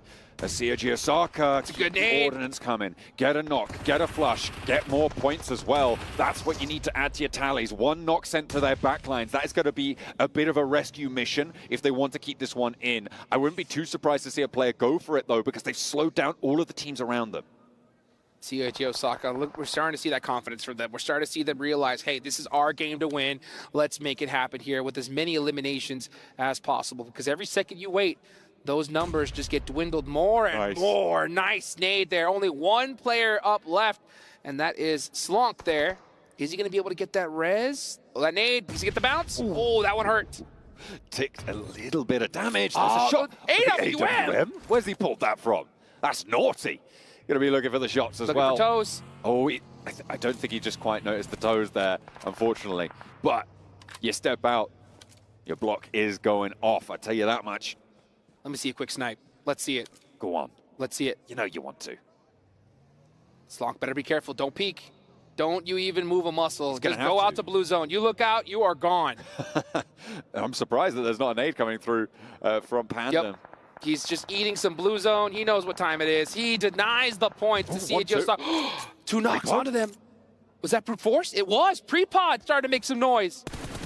That is huge pickup for brute force. On the eastern side, they now have an excellent crossfire to push across this open slope to play against CHÁY Osaka. That's completely changed the cadence of this circle. With Neos going down, though, it is all up to Prepod. He can't push down this hill. He cannot get this res. With the AWM in hand as well. But he's challenging it? You kidding? He's going to have heard that one. That should back him off. Let's see what happens. Panda, sneaky, sneaky, sneaky. Starting to snake their way on in. Let's see if they already get sightlines. Oh, Apollo actually gets beat up quite a bit there. I'm not sure if he wants to peek that one again. But now they know where he is, so let's see if this nade is able to connect. I think this is his last one. Yep, that was the last nade he had. And it is gone, not able to connect. It is anyone's game here. Team Panda, been so quiet, just picking up every elimination they can. Neos making that death crawl right now, trying to get back to Prepod to get the res. This is the 9th circle, folks. It's about to go to nothing, and that is that player from Brute Force gone. Only one remaining player, and it's the IGL. Prepod, what can you do? I mean, he already had that impact, taking half of CHÁY Osaka down. He sees him. He sees him. He's going to step up. Looks for the spray. That's one. Going down. Will look for the flush, but he's dropping out wide and into the sidelines of CHÁY Osaka. A 1 versus 2. I don't think it's there. The orb isn't even necessary, as that's going to go through to Apollo with the DBS. Hang on a minute. Who's got the sniper? Someone check him. It's going to be Pandem now in a 1 versus 2. It's Naoto. Is going to try and hold it down. They have the inside track, and the nade is enough. Apollo burns bright. And CHÁY Osaka hold it down. It got dicey there with half of their players going out, but they keep it under control. Cool Cop collected from the North compound. Ooh, that was way too close for comfort right there. But you know what? They got it done, and they got some great eliminations as well. That should rocket launch them up the leaderboards. Very fortunate for the rest of the lobby that IWNRX went out relatively early, even though they had a good position. The rest of the top half of the leaderboards went out as well. So now we're going to see some shakeups here pretty early. Yeah, Falcons were able to get 7 eliminations that match. Even though we haven't seen them for ages, they did just get some scraps on board, but they're now about level with where IWNRX were, given that IWNRX didn't get too many points on that match. So it's going to be an interesting, very close top of the tables. See the snipe right here. Bah! Right underneath the vehicle. You love to see that AWN. I want to see some more snipes, baby. I'm sniping here. Come on, come on. As we look at Prepod, that was a really good play from him, and one that Brute Force desperately needed. Definitely. It is going to be good news. I mean, Brute Force did bits, right? They managed to get up into 3rd place. I think it was 5 or 6 eliminations towards the end. CHÁY Osaka putting a respectable score on the board. Pandem, they held their nerve on the south side. I wasn't expecting them to be able to keep Rook at bay, but they were able to do it, and I'm pretty happy with that. I'm pretty happy as well. You know, as a matter of fact, I talked to Prepod at breakfast this morning, and I was like, dude, survival stage, come on. He's like, we just lack confidence. That was it. It was all about the confidence. But after a game like that, hopefully they finally gained it. And they're going to need it here because there's not a lot of games left in this one. No, absolutely not. There is an ever-dwindling number of matches remaining. It is so exciting. Can Team Spirit stay alive for a minute or more? That's what will be answered after the break.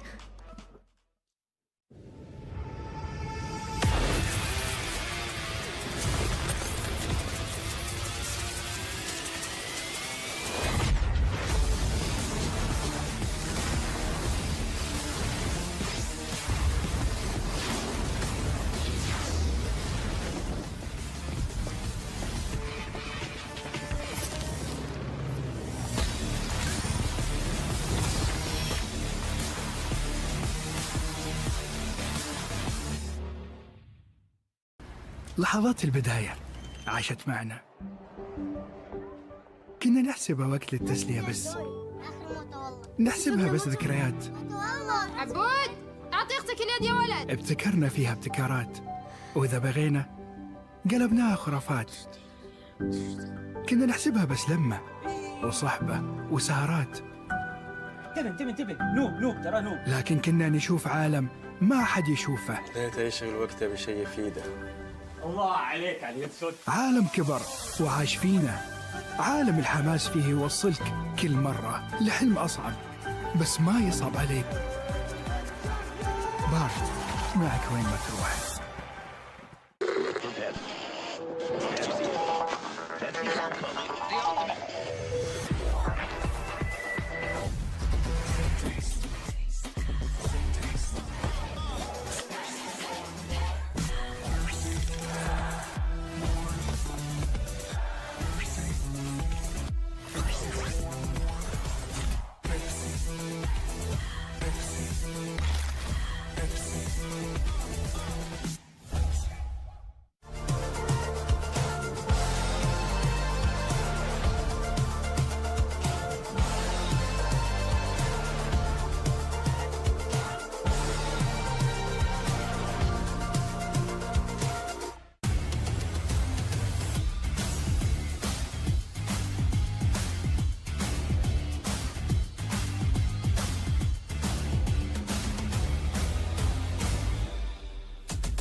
It's seeming to be a day of changes here, as we do have some teams who massively underperformed when it came to the group stage. Stepping up, Kagosaka getting himself a win here on our first Erangel of the day, but the real story, Kalaris.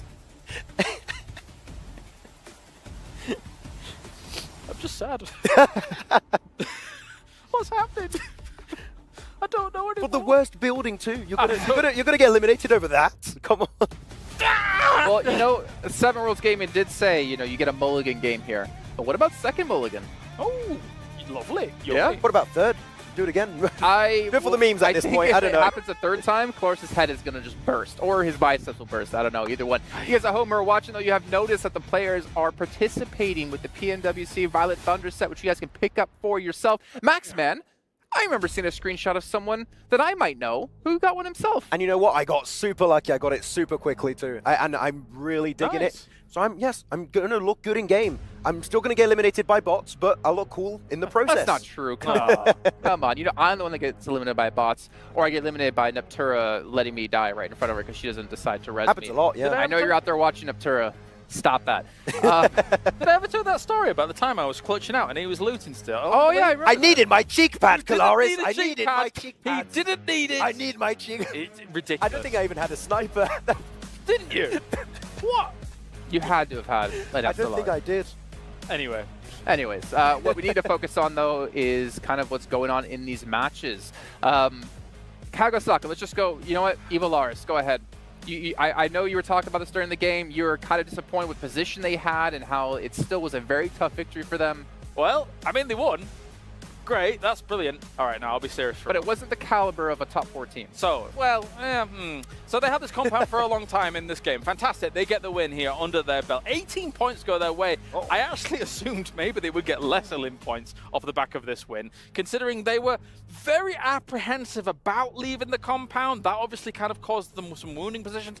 I think the 3-1 split that they were initially going for, that makes sense, because Matten can just be in that off angle, kind of holding things out. You sometimes think that maybe you're going to sacrifice him anyway, but he limits the maneuverability of the other teams for your 3 to then sweep and then do something about it. But going back to try and save him, or even having the 2-2, was a little bit scary. It did work out in the end, though. They were just scrambling about. They were not sure what they wanted to do and how they wanted to execute that late game scenario, though. Well, there you go. See Team Spirit again, 0 points this time around. But yeah, it was a very silent game for CAG Osaka, and I really wanted to see them eliminate Brute Force, but they just allowed them to make the cross away from OP Div. Yeah. I feel like if you eliminate that, that game becomes infinitely easier for them to win. But Brute Force get away, and actually, I feel like get away with absolute murder and win, and almost get to game-winning position by waiting on the east of the circle. Brute Force got away with a lot. I mean, technically, you know, you see Osaka's position, you see technically what would have been NRX's position, IWNRX's position, and they should have been eventually sandwiched, because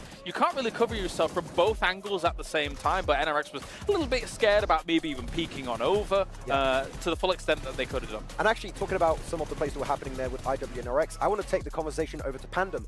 How the hell did they survive that long? They were surrounded by Mad Balls, there was Rook, there was IWNRX, there was also CAG, I think, taking some shots from the compound down below. And they just lose a single player?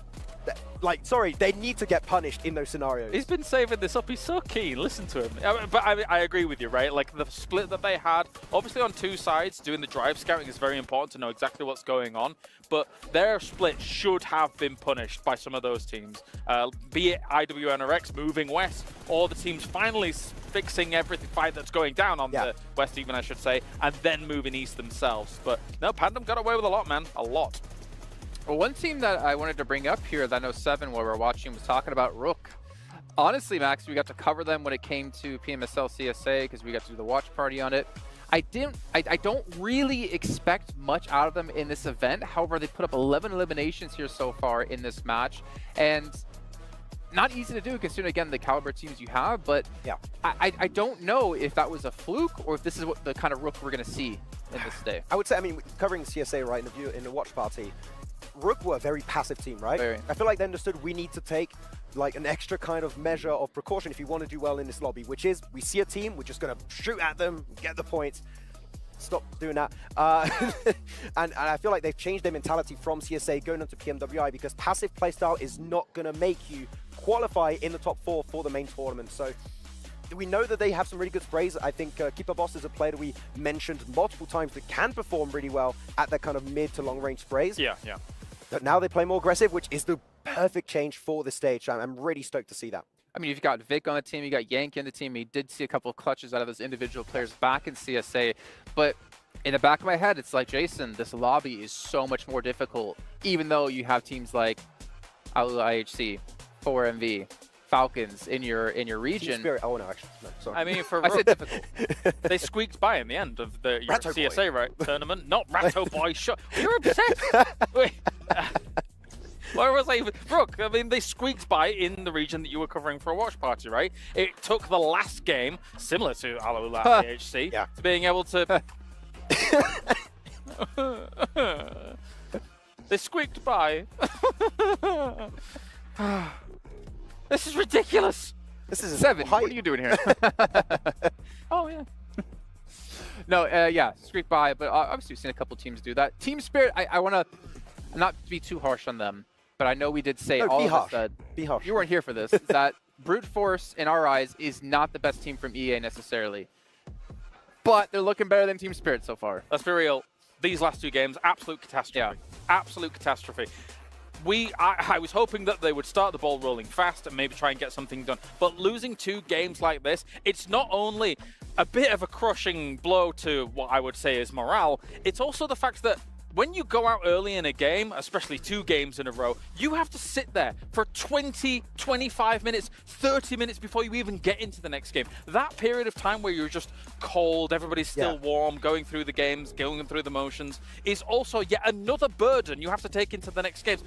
Something wild has to happen going into the next ones. Yeah, I'm sure they've been playing more TDM than the actual games of this tournament, right? So yeah, I don't know what's going on, because when you're dropping for that singular building too, you know players are dropping around you. You can instantly change, go to yellows if you want, southern side of Pachinki. It's not great, but you're not fighting with a singular gun for 1 car. That's just egregious, yeah. All right, well, we are getting things ready to go for our next match. I'm hearing we do have an interview with Barney down on the stage, so let's go check it out. Welcome back to the main stage, where we are joined by Kane from Istanbul Wildcats next Rüya. Thank you for joining us on stage. Just a quick first question. Let's cast your mind back to the group stage. It was difficult. You guys didn't really find your feet. What went wrong? Grup aşamalarında, grup karşılaşmalarında her şey tam istediğiniz gibi gitmemiş olabilir. Ne ters gitti? Sorun neydi?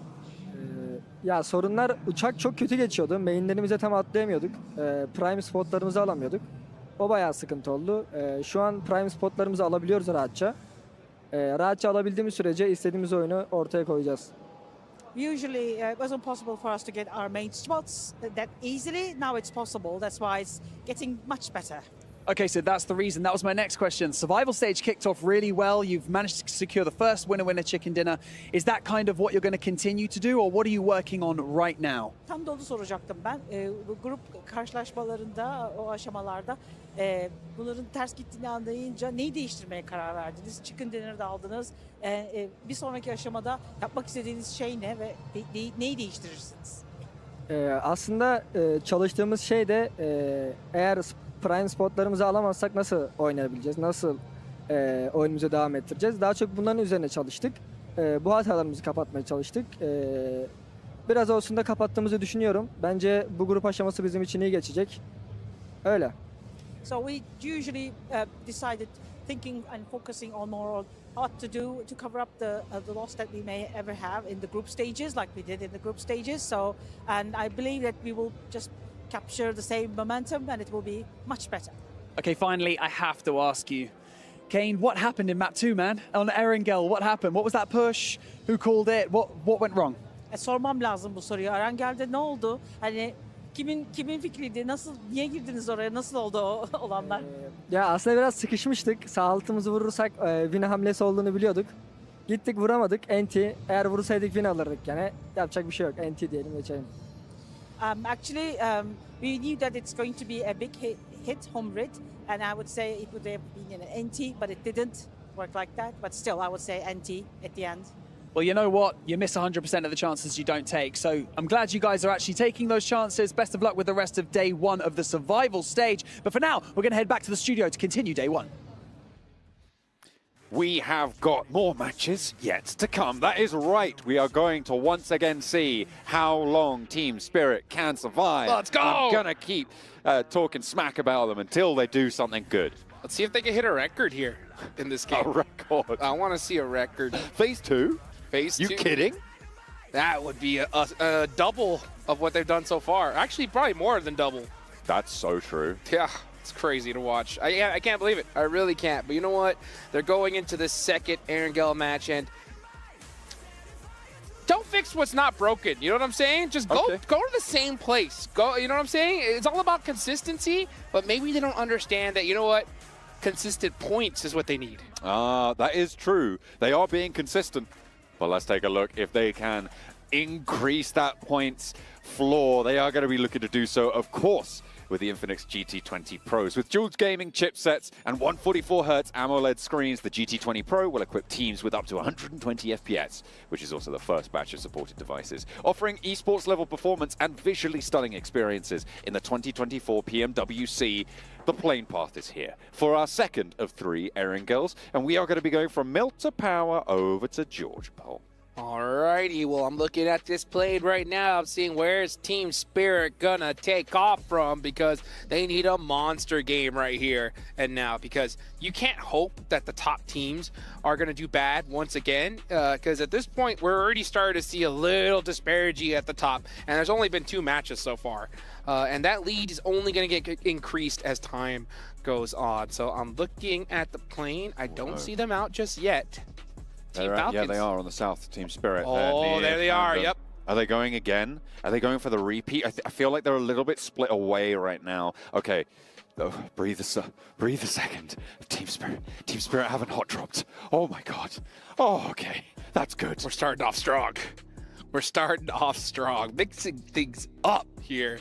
3rd time is the charm, and you know, at the same time, they're so cold going into this match. You know, so cold. They're gonna have to make something happen here. The zone does go on up, and it's gonna be a tough one. It's pretty tricky. Keeps that central river in play. That's right. Keeps a lot of decisions still to be made, because it splits the circle almost directly in half, right? You've got all of that water that you need to cross, and I mean, sure, you can go all the way around to the east, but if you have to make that call early, which side do you go for? Right now, technically, I think it's a fairly even split when you include the water that's all the way on the north side. The probability of ending up either north or south of this river, I mean, maybe I'd still give it just to the north. Yeah, I mean, that's the problem, is when you have a zone like this, that river going right in between it, you have to kind of take a gamble, right? Do we go to the north side or the south side?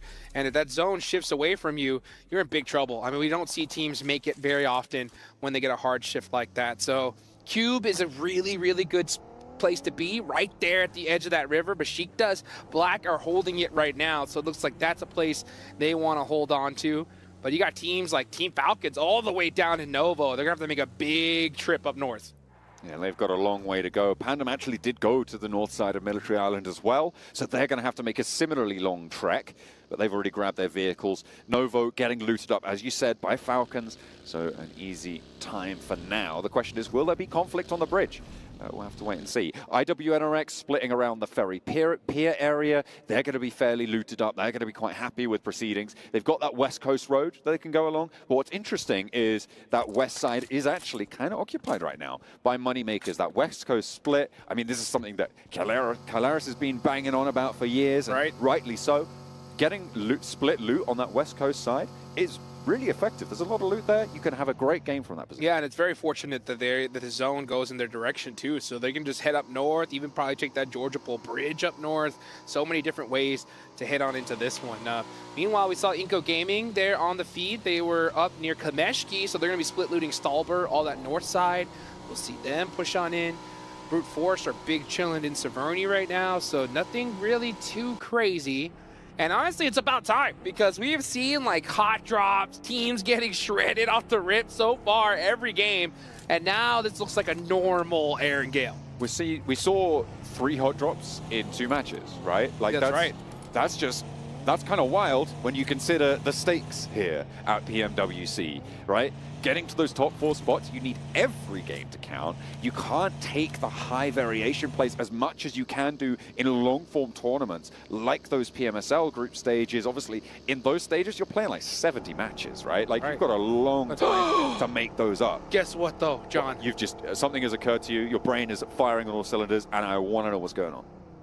Team Spirit has broken the record, baby! Let's go! That's right, that's right. The longest they have been alive in this tournament is right here and right now. So they are setting the tone, John. That is what makes Kitsune such a fantastic IGL. He's told his team, you know what? Let's not die. That's right, that's right. A bold decision. And you know what? It's always good to see the team listen to the IGL, John. Yeah, absolutely. You know, because every now and then you got some players that are like, no, I'm going to do my own thing. I'm going to go out early once again, you know? But instead, they say, you know, let's stay up. Let's play the game. Let's play the game for once. As we all know, if you go down, it's always the IGL's fault. That's correct. It's never mine. Unless I'm IGLing, in which case I had bad teammates. I don't know what to do, man. Like, they can't. It's just impossible to play with this team, you know? That is correct. That is correct. And Right now, Team Falcons are still looting in Novo, right? You can see them right here. They're going to be going to this really late. So they're opting for heavy loot and playing that edge style. And honestly, it's been working for them because they've been playing on the edge and have just been dominating these squads. Now, I would say this strategy that Team Falcons are doing right now, it's not so effective come finals time, right? Because every team is a monster squad. You do not want to go and just fight through the edge because it's very difficult to go through that unscathed. But, you know, here in the survival stage, yeah, these teams are all excellent, but you got nerves coming into play. You know, you have teams that have their back against the wall, and if you're a squad like Team Falcons, you're going to have that slight advantage, and they're totally utilizing it right now. That's why we see them in 3rd place.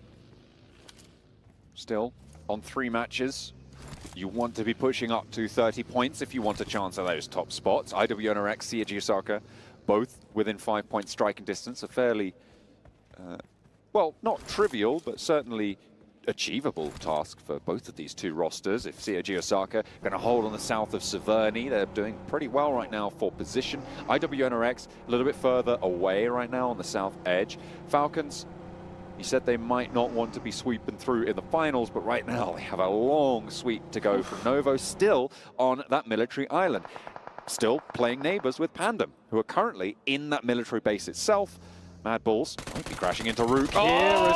Oh dear, Kipperboss with the spray down doesn't get a knock though, and that is disastrous. That means that English can lead the charge. They're going to play up, and look at this ridgeline. Immediately getting a crest. Beautiful. No idea. There is an answer though. Back from the Mad Balls, they cut 1, they cut 2, and Rook now looking to try and get a flush. It's not going to be there. They're taking everybody else out. They use Kipperboss's aggression as bait, and they take the rest of Rook and send them straight to the back pocket. The points tally adds up. Man, it looked like Rook was going to get there in time to be able to support their squad mate, but just a little bit too late. Mad Bulls, oh, that's actually a nice one. Gets the confirmation, or almost gets the confirmation.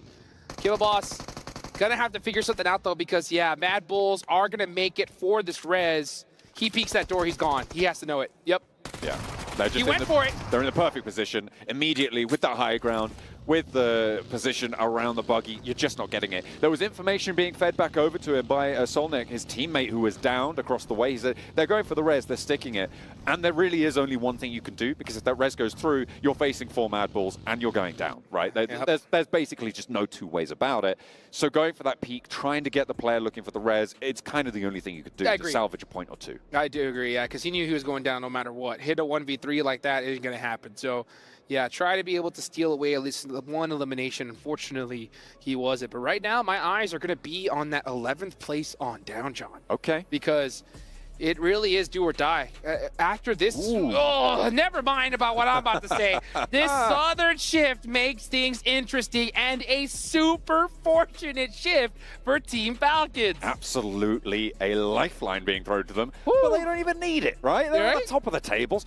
Come on now, let's be fair. Down on the south side, IWNRX also pretty happy about this. CHÄY Osaka on the other side, a little bit miserable. Yeah, I mean, all these teams are feeling pretty miserable right now after that shift, except for the ones that you've mentioned. But right again, I'm going to be looking at those leaderboards as we see Twisted Minds popping some shots off at Mad Bulls, because you got to remember, John, after this game, a quarter of the survival stage is done for. That's pretty quick. I mean, like, we've only just started, right? That's I'm right. pretty sure. Someone check the calendar on that one, but absolutely, it is just going, and there is no relent from the pace of this one. Every time you put up a good result, it is just that small amount of weight lifted off your shoulders. Yeah. But it's still going to be there. The pressure is so high right now. Well, and it's even higher because I think if these teams, IGLs, have any understanding of this game, they're going to realize that they cannot wait until the last day, the last few games to make something happen as we look at this replay happen, because during the last day, there's going to be so many squads that know that they're done for. They're going to go home, and that has such an impact on their mental. So sometimes they just push willy-nilly. They just kind of go out of crazy, and that makes the last game so difficult to get points. So if you're a squad that wants to make it in the top 4, you really have to do it today, in my opinion. Teams starting to get closer together, shoulder to shoulder. Only Rook down so far. Besiktas have lost a player. That went over towards IWNRX in their previous scrap, but Nothing more than that. And as things start to get condensed with, let's say, 10-15% of the circle being cut off by the river on the north side, it's going to make it a little bit closer fought by these teams. The hills are starting to fill up. The areas around Pachinki as well going to start to pack out. And I'm not too sure how long it's going to take, but I think fairly soon those bullets are going to fly. Yeah, I mean, no one's going into the north at this point because they know this circle is going to go south, most likely. So, yeah, it does essentially cut the zone into like circle number 4 when it's still very, very early on. So teams need to try to prioritize finding those locations. We're only in stage 2, but because of that river cutting off most of this map, it really makes things more difficult. You can see it right there. It looks like Brute Force are going to go north. That is a really, really tough bet right there. They're still sort of milling about, though. I mean, they've got control of a crossing, so they wait for this shift and then commit. I mean, sure. And this is great now because they can flow down on that western side, move in towards ruins, because the high ground around that area still available. And if they've been scouting that with Chudo, they should know that they can make this rotation. The teams out to the east, they're going to have to fight off against one another. They can bide their time on the west for Brute Force and could have a pretty successful game here. Well, it's going to be a party in Watertown, that's for sure. Yeah, you saw Brute Force trying to hedge their bets just in the off chance it did go north, but it did not. So it's going to be a party down near ruins. Pachinki, School, Edge of Roz is still going to be in play. You see Mad Bulls taking Rozhawk Hill right now. Inko are going to have to find their way in, and it's going to be a tough one because every spot in the middle of this circle is already taken.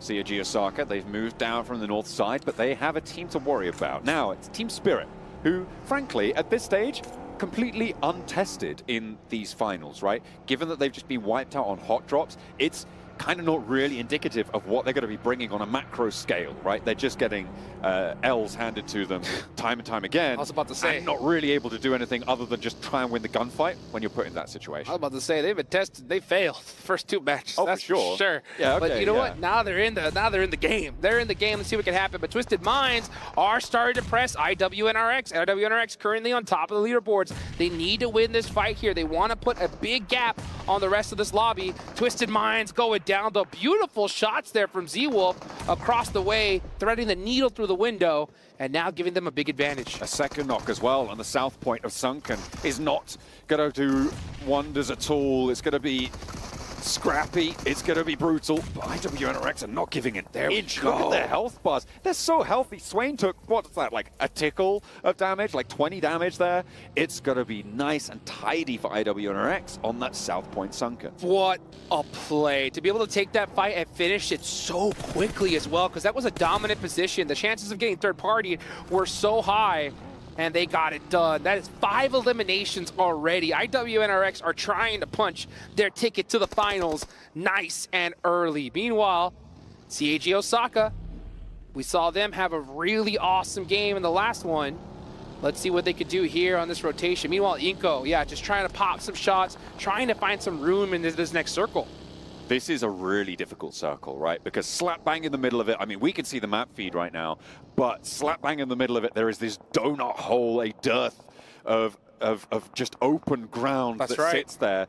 It is deadly to move into this open terrain. We call it headshot hills. You call it, people call it whatever they want to call it. I like to call it headshot hills, right? Because you poke your head up, you're losing it. That's right. Very quickly. It's just such open ground. You can play it later on, but with all of these teams that surround the ground, you're losing so much of the terrain, and that is another nasty shift up towards Rozhawk.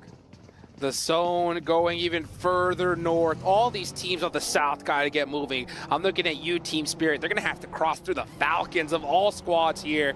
Things are about to get spicy, and there's very little real estate. We got a little glimpse of it right there, and you can see it's almost like a golf course down there. Very few angles that are available. A couple little dips, couple bowls. You can see CHÁY Osaka trying to prioritize one here. but they're going to have to defend it with their lives. This is a pretty big challenge now. Inco trying to move up towards the Mad Bulls is going to be potentially a very pivotal location in this next circle. Mad Bulls could get pushed on from the west in the meantime and get third parties on this engagement, but Inco yet to fully commit to it. Vitali, though, is moving up into position with that buggy, moving on through. The nades getting cooked. They want to slow this down. A lot of damage done to Gary, and Inco keep pushing. They have a little bit of time with this fight, but we could see some teams third party. Team Spirit could be coming around the edge any second now, so they do got to get this fight done sooner rather than later. But Mad Bulls just trying to open it up with utility. Every single one of these players is looking to get that initial critical knock, but Team Spirit is on the way. They are making their merry way from the south edge. They're looking for an opening. They have fallen a little bit short. They're not going fully in for this one just yet. They are just going to wait, bide their time, wait for that fight to pop off. IWNRX still scrapping. That's over with Besiktas. IWNRX, I believe, may have taken a knock there. No, Besiktas, sorry, are taking knocks over in Sunken as Inco do finally lose one of their players. Nenebete on the backlines. Yeah, Mad Bulls are going to continue to hold this hill with everything they got, getting a nice knock there onto Gary. But they got to watch out that they don't get circumvented here. There is some spots that are still available on the other side of this hill. And look at this, Inco getting knocked. But you see Team Spirit. Team Spirit is on the way. 2 points now for Team Spirit. They are off the starting line. They're playing with 2 matches less than everyone else, and they have the eastern side. They are looking for the contest. Inco got pushed away, swept aside on this one. TJB could potentially backfill onto this. They're a little way off right now near Rosok, but the same rotation available to them as was available to Team Spirit. So Team Spirit, are they going to make the same mistakes as Inco? Let's see. Let's see. Effects going up there, trying to get a little bit of sight lines. He does know that Mad Bulls is there. But it looks like they're just trying to hold this edge for now. And honestly, that's not a bad idea because this next zone could shift away from this fight and they may have to prioritize another spot. So I think they're just trying to buy some time for now. And there we go, TJB, they are just moving into the pack. Naomi gets spotted from the high ground. 2 players from Team Spirit down, and it is not looking good for them. TJB do exactly what was happened to Inco, to Team Spirit. Effect tries to get away. It's history repeating itself. Yeah, Team Spirit just maybe took too much time in that spot. They have to make a commitment eventually, but that's what happens whenever you don't play the first 2 matches. You can easily make some mistakes. Let's see if they could try to make something happen, though, as Effect does have an angle, but it is going to be a close one. Oh, that nade looks too good. How does it not get the knock? How about that second one? Just a little bit off the mark. As we watch Old Boy going for the res, gets it at the last second. Oh, never mind, the run over! Oh, Neo's over the top in the UAZ, out to the blue zone. Old Boy with the spray, not connecting. A sweep around there for Neos, goes back with the smoke cover, hits the hop out, and Koa goes down. Neos going wild right now on the open terrain. Brute Force trying to make everything they can happen right here, trying to keep their tournament hopes alive. 13 total points so far for them, and they're trying to wreck it up, but look at this. Here comes CHÁY Osaka on the third party and wipes them out. They're rolling it down, but there's still another team playing in the wings. Moneymakers putting themselves back together. You don't want to give them too much time here. Koa is down, but they're going to want to pick him back up as fast as possible. That comes through. CHÁY Osaka with a knock on the back line, going to have to turn their attention there if they want to stay as 4. And Moneymakers so tight together. The nade potential here is huge. It is getting cooked. Another one from the back line. That looks good, but they're in the vehicle and they're getting away. They're trying to turn tail and run, and it's going to work out unless the spray connects. Looks for the front line, but isn't going to be there. They turn around, they stick the res, and now CHÁY Osaka let Moneymakers get away with it. See ya! Moneymakers said, we are out of this one. They get to another bowl, but now here comes Team Falcons on the press. 2 minutes are remaining here. This zone is starting to close. Oh, what a knock. Top goes down. That's going to hurt. MVP himself is going to fall first. Icy. Second to go. And the rest of the Falcons not ready for the re-engage. DRX are on the third party potential from the eastern side on this engagement, and they're going to surround all of this. Pandem trapped inside the house, but I don't think you want to step too close. Ooh, don't, because they just got punished twice in a row. Now here comes CHÁY Osaka looking to finish off the Moneymakers. They get the run over, and I believe it's only 1 player up left. Yep, it is good old Icy Boss, and he's in a really tough spot. He's a little bit further removed from the rest of the scraps, but he's got some terrain to play around. Getting over to it is going to be hard once that south fight concludes. There are sightlines over this direction, but for now, Icy Boss is a little bit safer. Meanwhile, over on the eastern side, you've got Harame Bro and D plus Kia going hell for leather into a scrap to find any sort of cover over there. Hold out for DRX potential, as it is just shotgun shells flying back and forth. A lot of damage being done, nearly finding something miraculous there, but the 1v3 not going to happen. Team Pandem are making it happen right now as we watch Team Falcons go out. 7 eliminations for them, so they have woken up. They were currently in 4th place prior to this match, looking to top the leaderboards. This is a great start for them. But IWNRX have 6 eliminations. CAG Osaka have 4. And even the Mad Bulls are starting to get into it with their last 2 players. The Mad Bulls had a strong position for a long, long time. Remember, they were playing that Roshok Hill. They had, I think it was 3 teams try and push them from the same direction, though. So they just concentrated that cone of fire, and in doing so, they've managed to decimate so many of the teams near them. Unfortunately, TJB, that last wave, a little bit too much for those towers to defend. Well, let's see what happens here. So you can see Team Pandem starting to snake their way into this one, looking to get as many points as they possibly can. Honestly, with this zone, IWNX are looking so good, but CAG Osaka, Garnet, trying to soak up even more eliminations. And that's Team Spirit gone. That is another bad looks performance chalked up. A beautiful nade placement there. Sees Pandem's demise come into effect. And this circle just again goes to Sunken. IWNRX gonna be helped out another time. Remember Sandhawk? It's happening again. Ooh, and when it happens twice like this, you gotta be just putting your hands together looking like a fly. You know what I'm saying? Because they are ready to just take this beautiful meal that's right in front of them. There are so many players that are stuck out in the open. It's gonna be difficult to make it on in. Look at old Jeff Goldblum and stuff like that. Right. That's an old school reference right there. But they are certainly going to be happy to play on this South Point Sunken, where they were able to hold out effectively. 4 players alive. They've got a lot to do, though. Besiktas behind them could be pretty tricky to dispatch if the circle shifts out to the west on this. Look at this, Rami Pro are wide in the open. There's only this little hill of coverage. They're gonna have to drive. About, right? Yeah, you can see them. They got their vehicles ready. They didn't throw out any smokes at all. Actually, no, yeah, they did throw one, and now they are on the move. But CAG Osaka is gonna have a wide open shot at them. Not able to take him out of a vehicle just yet. He goes for the quick reload. Is he gonna be able to catch this last straggler? He does. Beautiful spray down to get the back line and immediately goes for the flush. 8 eliminations for CAG Osaka. That's good. A potential surprise entry at the top of the tables right now. I don't think too many people would have put them there in their top 4. On the southeast side, though, they've still got to push in a little bit further, and Harame Bro managed to get 3 through. Take it to the bank. Sometimes you got to make a player sacrifice. That's exactly what they did. But they do have CAG Osaka on their backs with some beautiful angles against them. Those smokes are going to go away eventually. Let's see what IWNRX is going to do. Are they going to prioritize shooting this remaining player on the hill, or are they going to let him take out Bro first?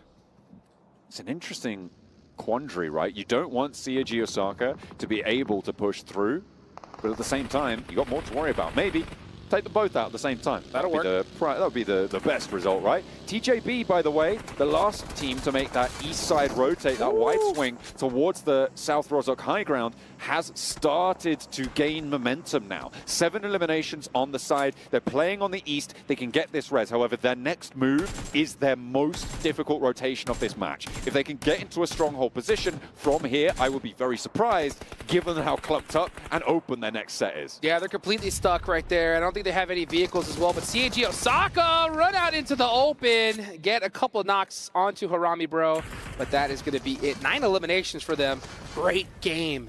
Regardless, Harame Bro down in 13th place. Just you could see them fighting for their lives right now. Their tournament life, as a matter of fact. TJB, got to worry about Inko. Nunez is right here. He can get all these players. Oh, no. He gets 2. Goes for the 3rd. Oh, gets him down to 1 HP, but gets caught by Mashita's Black. Oh, the off angle with the PPP zone gonna take them down, and TJB can put themselves back together here. With all of the teams on the eastern side dispatched now, they have open ground to try and cover. Smokes are there, they need to look for something, but where can they go? It is so terrifying to make this move. They can go to the lobby. That's where they're going right now. I'll tell you that right now, because good luck. That is a terrible spot, but you know what? Sometimes you just gotta deal with what you get. And they are out of this next circle. If anybody's even looking in the direction, they are done for. Harame, bro. Oh, and look at that. On the south side. It's just so open sightlines from this building, and IWNRX haven't had to move a muscle in so long on this one. They've already got 7 eliminations. With the Sandhawk, with this game as well, they are staring downhill at the rest of the teams in this lobby at this stage. Yeah, they have just been circle blessed once again. They got it in Sandhawk. They crushed it. TJB with the smoke walls right here, inching closer and closer and closer. They've got the terrain. They might even make it into this next zone right here. So it ends up working out for them. I'm surprised that IWNRX wasn't keeping a closer eye on that smoke wall. You know Z-Wolf saw him, but instead deciding to group up closer and closer. It looks like they're going to leave it to their gun skill towards the end. In they go. They're looking for a little peek around towards Harame Bro, but I don't think Harame Bro want the Thunder. It is going to try and keep that one in the bottle for the time being. One nade on their side, but look at the amount of nades for TJB. They've been able to roll through, remember, like about 4 squads worth of supplies, so they should be pretty kitted up. Another nade over the top towards Bro. That's the Long's last nade. Flower. That's one of his own. They keep the ordnance going. They're burning off that ridgeline. I think that was supposed to go a little bit longer with the Molotov. Unlikely that you get someone peeking from that angle. If you did, IWNRX would take him down. TJB saying, how much you want to bet I could throw a nade over those mountains right there? And coming up short. Meanwhile, there we go. Here comes Wolf trying to get another knock on the TJB. The nades are starting to ring out. One player up left for Harame Bro. Nice. Ooh, nades going back and forth. Not prioritizing the res at all. Stands up, gets a knock. With the shots ringing out, Besiktas have tried to make their move, but they're being slowed down. There is a knockback over towards TJB on the linearized fight here, but Longs is there. And a nade from the off angle. IWNRX flexing out, fighting 3 teams right now. IWNRX still playing as 4, but they have got a knock on that north side. They are going to have to try and pull that one back in, but it's unlikely to be an easy hold. Swain nades over, TJB back together. 4 players alive on that open ridgeline. They've actually managed to make the crossing, Hot Jukes. They do make it to that edge, and that is super fortunate for them. And if IWNRX and Besiktas Black go into an engagement here, TJB can third party. So let's see how this ends up playing out. This is stage 8, folks. The zone is about to go into nothing. The pressure is on, and it's really up to IWNRX to finish off strong. They are the meat in this sandwich right now. And the team with the most to gain, a massive lead going into the first set of matches, would be the reward for taking this one down here. They've already got quite a few eliminations. TJB look at a chase as well. And Besiktas Black chasing for their tournament lives. Let's see what happens. TJB are right there on the edge. They were currently sitting in 4th place. Down, all the way down is Besiktas Black, though. They have the most to gain. They need this game, and they need this chicken dinner if they want to put themselves in contention for top 4. If you're anybody else on this leaderboard, if you're fans watching of anybody that's not currently in the game right now, you need to be cheering on Besiktas Black with everything that you got. Absolutely. You do not want the teams at the top to accelerate away from you. More and more of those top 4 places are going to get secured as time goes on. That's right. Going to be so much harder to take them away. If you allow IWNRX to cement themselves in those top 4 spots with an early lead like this, you're only going to have 3 chances left. That's right. Yeah, and not to mention TJB aren't that far off as well. They already had 20 points before going into this match. So they could definitely put that gap even further ahead. Taking another one of those spots. Look at that angle, though. Oh, my goodness. He saw almost 3 of those players. Gets one. And perfectly on time, too, because they're not going to be able to get that res. A little bit slow on the hop up onto the windowsill means that he can't flush on the rest of them. There's a knock sent back to Swain, and Besiktas Black need to move. Oh, the circle is closing. The flush looks to come through onto Flower, kind able to do a lot more work onto the backlines. Besiktas trying to cross, and TJB are slowing them down in the meantime. All teams fighting now. TJB with the high ground ridgeline, and Kind goes down as well. GK first holds it out for TJB. Tospic gets the nade and another knock. So you can see 2 of these teams focusing on to TJB. Those are the easy eliminations ahead of them. GK first does make it to the tree. And now we see Besiktas Black start to throw some nades towards IWNRX. But so far, the pressure is off. They have so much coverage. Let's see what Tospic can do. Can he hit another huge nade here? Second thoughts. He waits for it. As it stands, I'm giving it to TJB. On the outside here, Besiktas have to mount in a single line. IWNRX are there as well. The ridgeline is there. The blue zone's going to push these buildings out, and you have to jump into dangerous positions. A forward break for them, and GK first nearly goes down. He doesn't have any first aids, but Swain has to leave this roof soon. Tospic stands up, doesn't get the spray down. TJB just need to hold out for just moments longer, and they'll have it. Kine up to the wall. GK first goes down, and Swain still in the building, able to do so much damage to them on the backlines. It's all up to Longs, but Besiktas have a shout as well. Zedwolf pushes in. IWNRX trying to move on through, find a second chicken dinner on the day, and turn their fate around in the survival stage. Tospic holding on for dear life downhill, but it's only going to burn hotter and hotter as IWRX send out wide. 2 players on the sidelines though, and they're lining them up. 1 more player to go, and Poser's there. TJB all the while holding out for just a moment longer. Swain now with it all to do, and IWNRX put a second match on the board. Are you kidding me? They are going to rocket launch up the leaderboards. They're already in first place. That gap is going to start looking really big. There's only been 3 matches so far. I mean, what more could you ask for if you're an IWNRX fan? This is a perfect start. This is momentum, Hot Jukes. This is how you want to carry yourselves. Standing tall into the survival stage, beaten back, dejected, demoralized potentially from the group stage performance. They have risen, and nothing makes you shine quite as bright as those shadows behind you.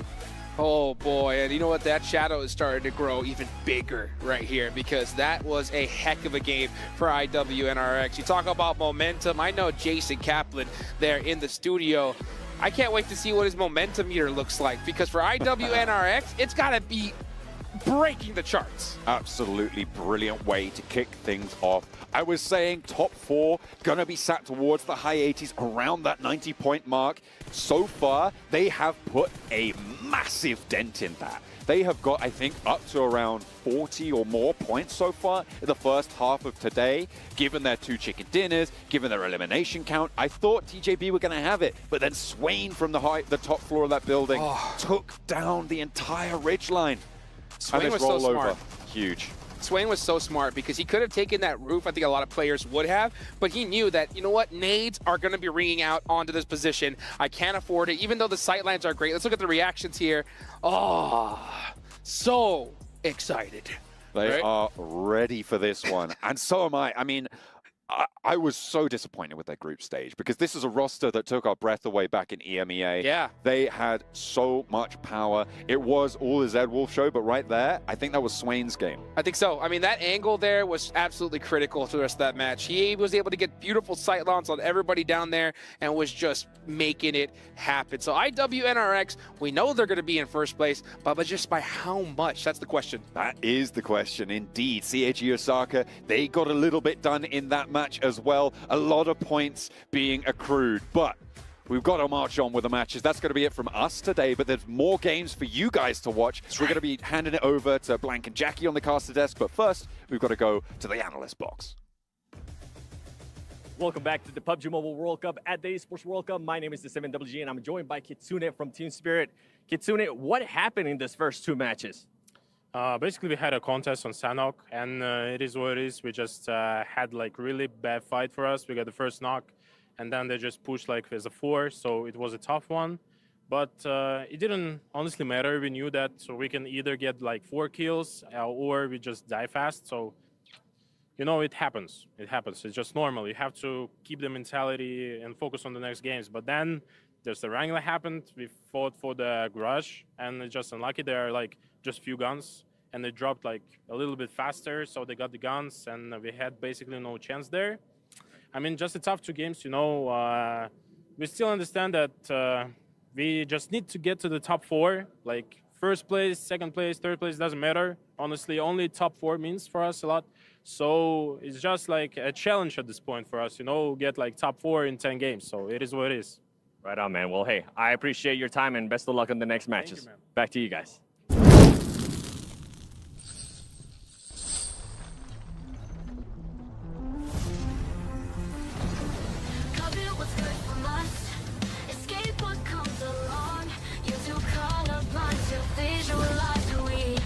what they want to live for.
Wonder what they wish for, what they want to live for.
Winner chicken dinner for IWNRX. They get themselves not just one, not just two, but just two chicken dinners so far in the day. I realized after I said that made no sense. But a big showing by this team coming from Turkey to really show what they've got and obviously try to get themselves through into the main event. For you guys who are watching at home, while you're watching, make sure you guys are checking out that PUBG Mobile has been nominated for the Mobile Esports Game of the Year. You can actually see a QR code appear down below me where you guys can actually go vote. And while you're voting for that, you can also vote for the Esports Analyst of the Year, which if I'm not mistaken, Seven, you might be on the list for that. I am. I'm currently a finalist.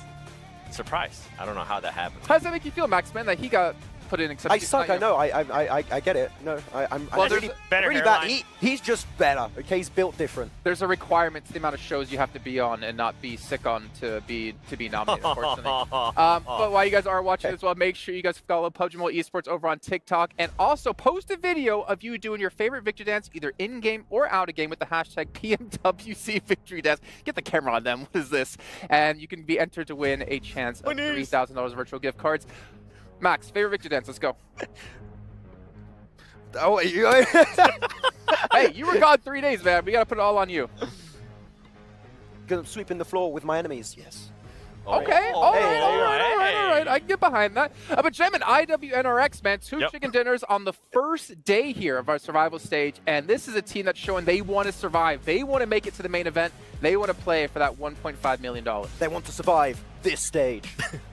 And that's it. That's about it. No, but I mean, really, they were given an opportunity, I would say here, Seven, that shouldn't have been given to them, which is those buildings to the east of Sunken City or Atlantis or whatever the hell you want to call it, should not have been given to them for free. And Besiktas just, we don't want a piece of that. And then give them a game-winning position.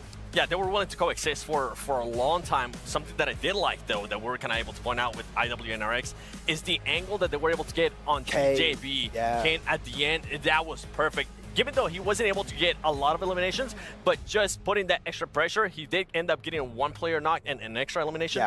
That kind of stopped TJB from even thinking about possibly third party in a fight. All you have to do when TJB are getting pushed by the blues to slow down that rotation, right? Just keep them out in the blue, take damage.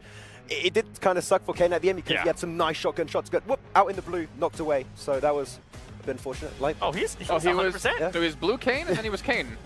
He was Kane in the blue, yeah. Okay. But we are seeing like Falcons are on the second page, Team Spirit on the second page with just 3 points. Inco as well there.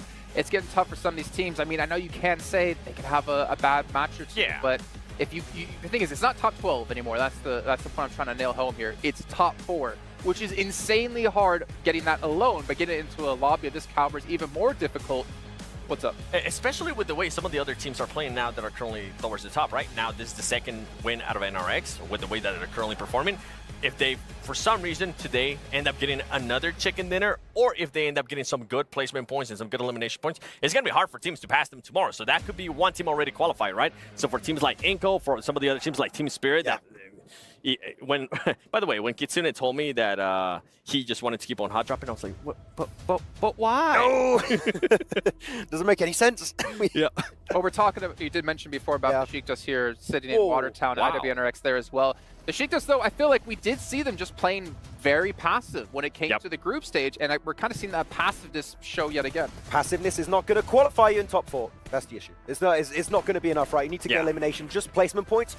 No, it's not going to cut it at all. You need to get any strong positions like where IWNRX were. And you like Kane, as you mentioned, his angle was so impressive. You want to see them get involved in the fights, get every single one of these opportunities, because otherwise you're just not going to make it to the finals here. So we need to see a big change of pace for them, because teams that are opportunistic like IWNRX, if you do one mistake, they're going to snatch that position away. A team that was quite a surprise for me, especially with the way that they have performed so far in this survival stage, is, and I can't believe I'm currently going to say their name, Kagosaka. I mean, the way this team has been able to play, especially this last match, they were able to kind of wait for the right time, find a location straight down the middle of the circle, and actually defend it against some of the other teams. Yeah, it was a big surprise, because this team, if you would have told me that Kagosaka was going to be doing that after what I saw at the group stages, I would have been like, no, you're crazy. But for some reason, it's a completely different Kagosaka. But you could say the exact same thing about IWNRX too, right? They were at the pretty much bottom of the leaderboards. Maybe is that they're feeling a little bit more confident, right? I mean, we even saw it early on with Team Falcons with the way that they were able to perform. They just didn't really care. They were just hunting people down. Get out of here. I'm trying to make room for our lovely commentators. We got Jackie, we got Blank, looking fantastic today, gentlemen. What's your take on the first half of your survival stage? Oh, Jason, it's been spicy, man. We were sat there looking on the phone in the shuttle, getting to the green room, eyes honed into the screen. It's been non-stop. And honestly, the fact that we get the last 3 games, I can't wait, Blank. Look, our backs are straight here, posture's good, but honestly, it's IWNRX who's flying straight at the moment. They are going straight for gold right now in first place. I'm happy to see it. I'm really happy to see it, but they're a bully team. Oh, yeah. And they're bullying. Well, they keep bullying. Well, just like your shirt, Blank, I think IWNRX are all smiles considering the performance they've had so far today. But the thing for them is they got to maintain it. They don't have to play at that kind of level of getting chicken dinners, but as long as they keep this stride in, right? As long as they just keep getting... I don't want them closer to me. Get them out of here. As long as they just keep getting points now, like the position they put themselves in with 2 wins, they don't need to win another game. Just consistently get points, and you're going to be able to glide into the finals. Don't do a D+ Kia. Avoid that, okay? And he just cursed them. Bro, 3 matches, 51 points. Like, that is ridiculous. That is ridiculous. And I mean, Kagosaka, too, with what I was talking about, that team. 24 eliminations, for them to have that many eliminations, that's a massive surprise for me. Team Falcons, I mean, obviously, this last match didn't end up working out for them. But yeah, it's not great. But actually, we saw TJB then in 3rd place. Yes. We wanted to talk a little bit about their game. Their early rotations that you wanted to bring up was actually on point. It was so good because they were in the south and then decided to rotate all the way to the east, evading a lot of fights, waiting for the right moment, and actually getting into the circle, and then just kind of waiting it out, right? Unluckily for them, what happened at the end, Max? I actually really like their push, because once they eliminated Mad Bulls on Rozok Hill, they start playing that big stretch of, like, there's a little bit of a dirt hill they can play that keeps them safe from IWNRX, keeps them safe from also Besiktas Black, and then the circle pushes them over that, which they can't quite survive, but it was a really good late game transition Started to come in for TJB. Do you notice something here on this front page? A lot of stuff. Which one? Okay, so look at Falcons. 1 placement point, 20 eliminations. Yeah. 4th place. Wait. What? You're talking about TJB, I'm talking about Falcons. I just talked about them before, yeah. Hey guys, it's our fine. MVP's here. It's IC 2.0. It's fine. It's what they do over in Mongolia. I don't know. I don't know what's going on with that. Okay. A little bit scary for me. Wait, hold on. What? Okay, Moneymakers. We saw a big change, right, in regards to the roster with them. Old Boy was going to be coming in. Yep. I was wondering how that was going to be able to affect them. Now we're kind of halfway through the day. We really haven't seen much out of Moneymakers. That Sanhok, they had like some good entry points, but they had that hot drop, of course, happening in Painan. Yeah, we haven't really seen anything from them. We're still waiting. It's only 3 matches, right? Yeah. But actually, now that it's 3 matches, we've got 12 matches. We're like, actually, no, it is quite, it's getting quite urgent, so we need to see something. And like other teams that were towards the bottom, a team that I kind of wanted to talk about at the beginning of the show, which was Inco Gaming. Man, I'm being let down with the way they're currently performing, because this team was coming in hot after the second day. They were able to perform really, really well in Erangels, and right now it's a big letdown, and I hate how late they're rotating. Bad circles and slow rotations doesn't go that well together. But gentlemen, did you see Falcons there? 1 placement point and 20 eliminations. Wait, what? Whoa. No, I'm just thinking. I didn't see that. I mean, Falcons seem to step up. The thing is, looking at the bottom of the leaderboard, teams need to step up pretty much right now if they want to have a chance to get top 4, or that goalpost is continue to move further and further and further away. And we're going to move further on along down to the stage here with Banks and Sandstorm. Arena for your halftime breakdown with myself, Barney, and Sandstorm. We are 3 maps into our survival stage. So we're going to talk you through a little bit about who won those winner chicken dinners. Yeah, it's not going to take that long, because we actually had one team take 2 chicken dinners throughout our 3 games. It started off strong with Istanbul Wildcats next Troya, 12 elims in that Sanhok game, followed by COG Osaka finally swinging in the second game of the day. 8 elims for themselves, but then it was once again Istanbul Wildcats with 16. They're on 51 points right now, just after 3 games. It's popping off over here on the main stage, but also don't forget that PUBG Mobile version 3.3 launches their first ever underwater-themed gameplay with Ocean Odyssey. That's right, and we do have quite a lot of things to talk about. We have, of course, the coveted item, the trident, that you will need to take out that Kraken. It's going to be a tough task with that trident, but you still have quite a lot of things. You have a lot of places to discover as well. We have these Forsaken Ruins, we have the Ocean Palace, and you know what? You can actually explore all those places too with the new vehicles. We have the Gleaming Stingray and we have the Whale Escape Pod too, along with a couple of weapons too, but we'll get into all of that later, Barney. Yes, we will. It looks so crisp. I absolutely love it, but we've just got 3 maps remaining today, don't we? Remember, only 12 maps in total for this survival stage, so time's ticking. That it is. Second half is about to begin, so let's see who will be the teams that will come out on top in our next 3 games. Will the Falcons fly high? Will the Bulls go mad? Or will Twisted lose their minds? It is time to jump into the second half. Boys and girls, take it away.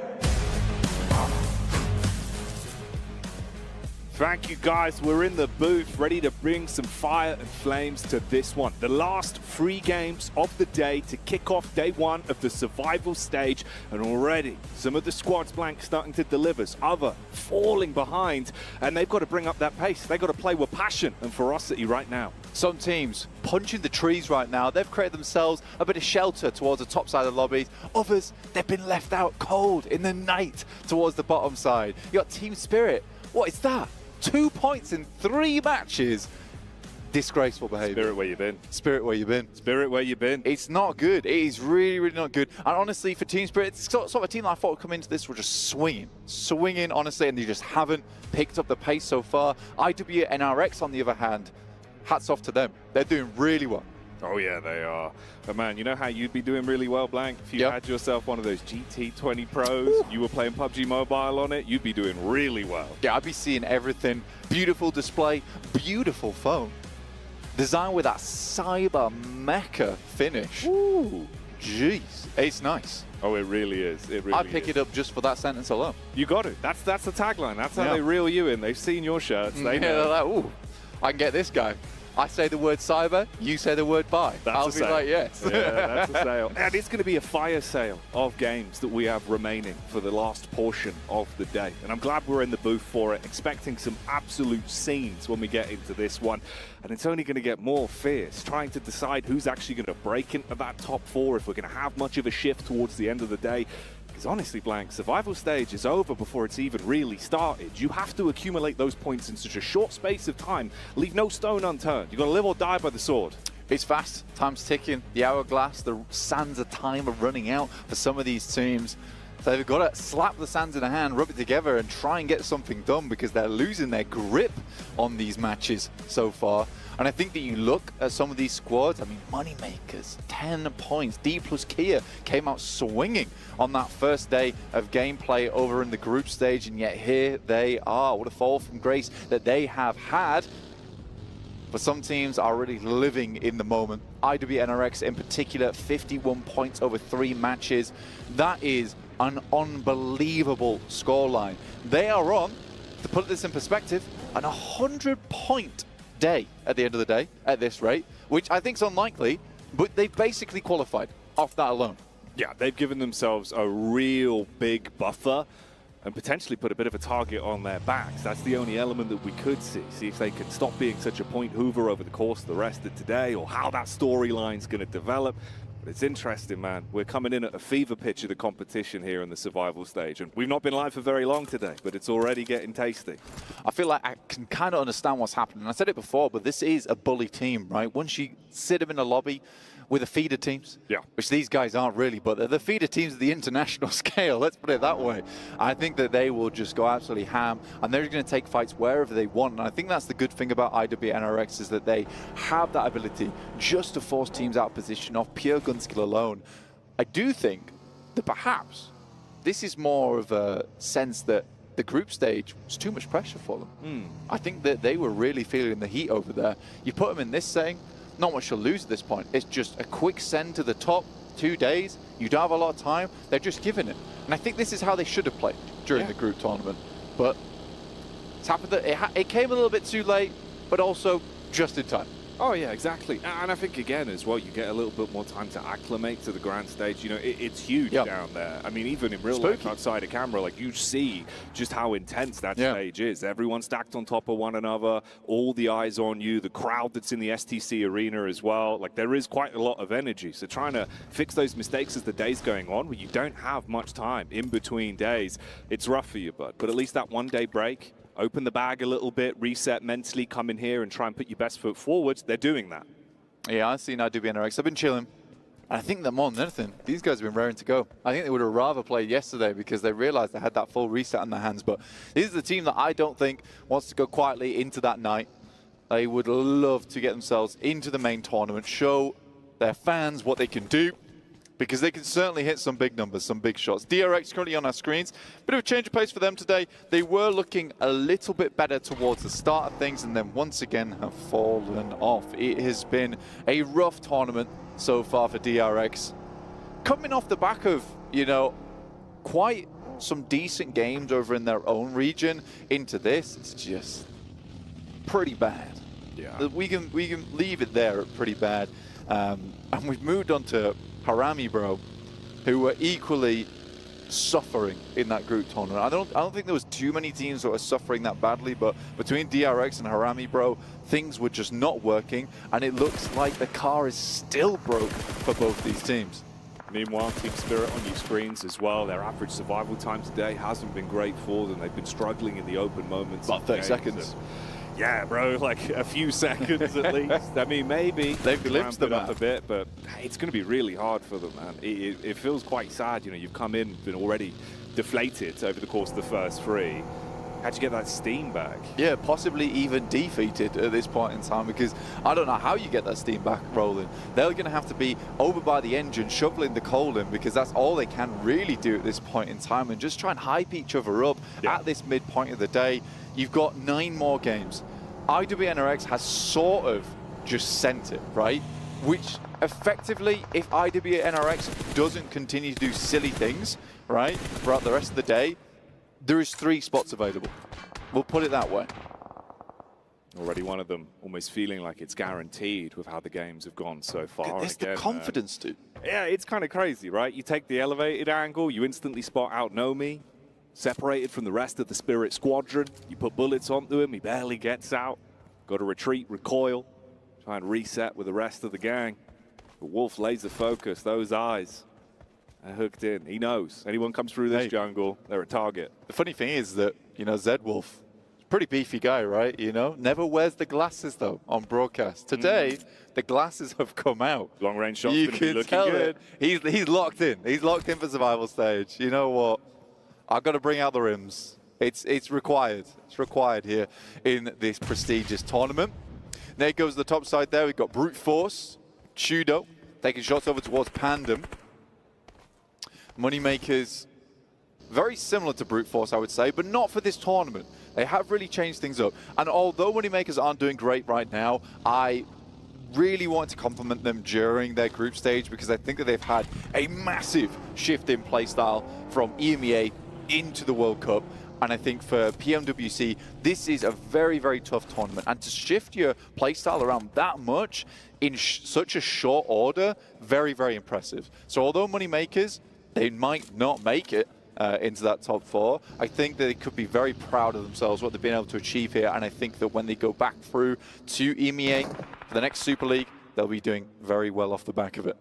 It was nice bumping into Old Boy as well yesterday. He was asking how Maxman was doing, saying he hopes to see him back on the broadcast, and he's finally got his wish. Max has returned, and maybe that will give them the extra stock they need there. Yeah. A little bit of Maxman energy, get everyone playing better. You don't want to disappoint Max, Blank. You do not, because he will curse you. He'll let you know. He'll let you know. Get out his little cauldron, start brewing some potions.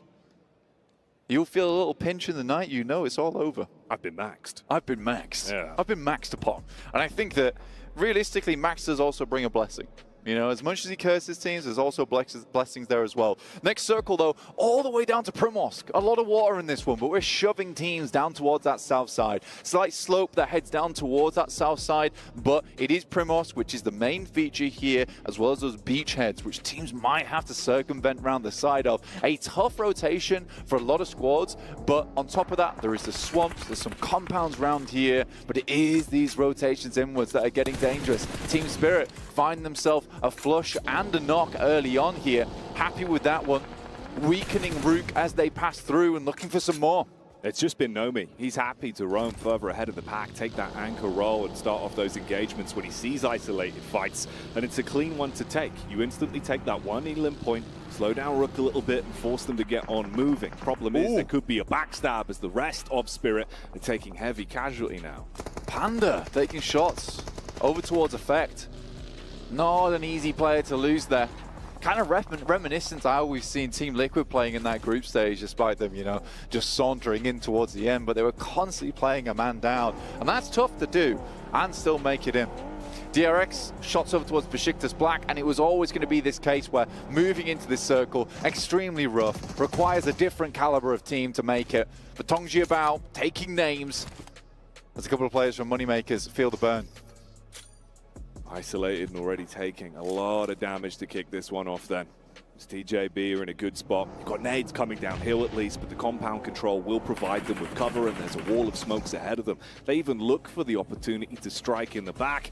Trying to play medic as well. One man down. You've got to think about your priorities here. Slide him down the hill, get the smoke walls up, and isolate these angles. Don't give a free peek for Koa as he's roaming around with a vehicle.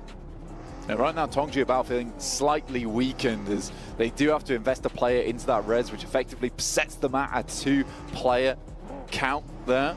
The Moneymakers, they sort of wanted to try and take advantage of that as much as they can. Brute Force look to have made a little bit of a boat rotation down towards that south side to get into Primorsk. Pretty big gamble, I would say, though. The circle not quite closed in as heavily as some others so far. So I think for Brute Force going down here, yeah, big gamble into Primorsk. Let's see if it pays off. Yeah, it could be some big angles that other teams yeah, find against them. You know, you never know, but could make it a little bit awkward. The Mad Bulls just on the cusp, everyone else on parade as they slowly usher themselves forward into that smaller zone. A lot of it, like you say, just being taken up by the deep blue sea. No Poseidon action here though, Blank. No tridents to try and help you out controlling these bumpy waters.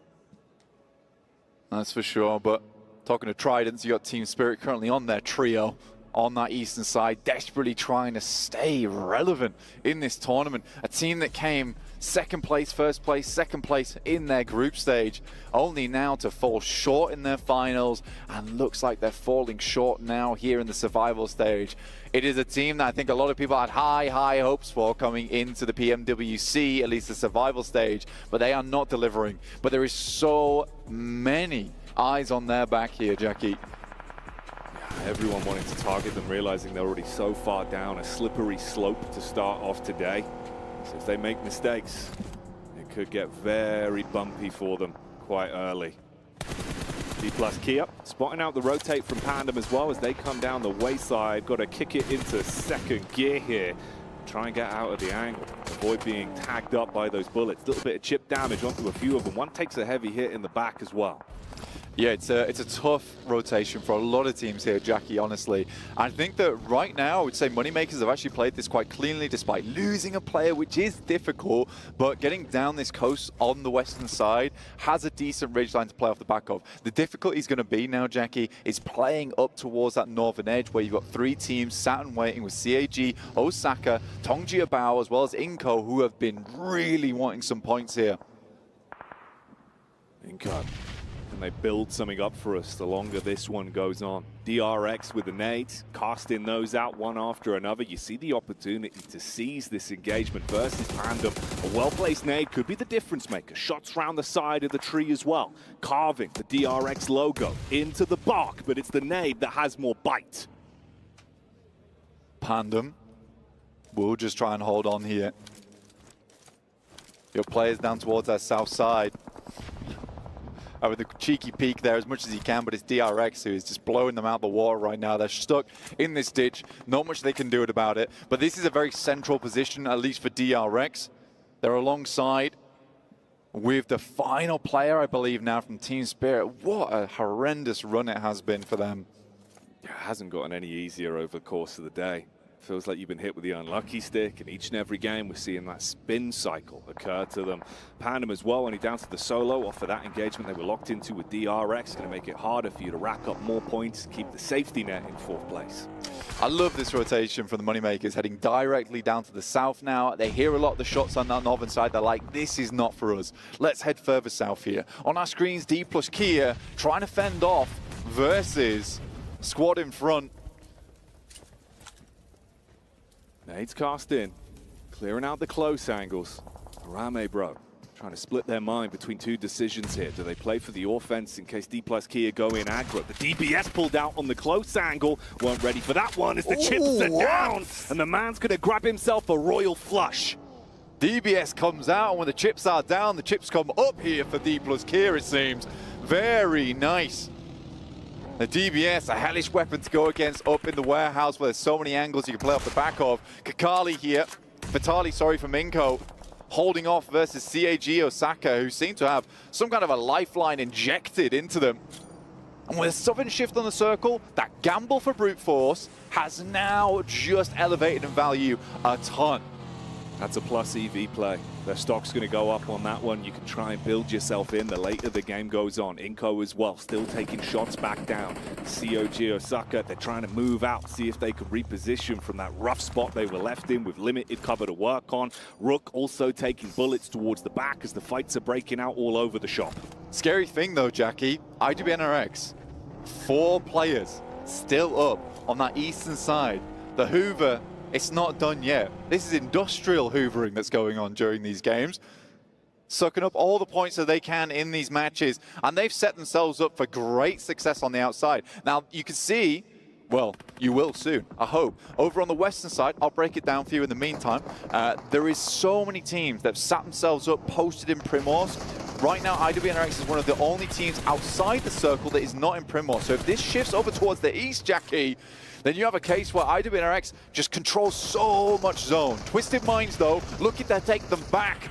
Oh, mate, the nade is what saves them. Twisted Minds. It looked like they were going to get a bullet through where their thoughts get processed before they could even clean up on the play they committed to. Zed Wolf was able to trace and track, and the nade is dashed back in. Near miss on that one. Very close, dude. Number one pops over the top. He's jumping into it.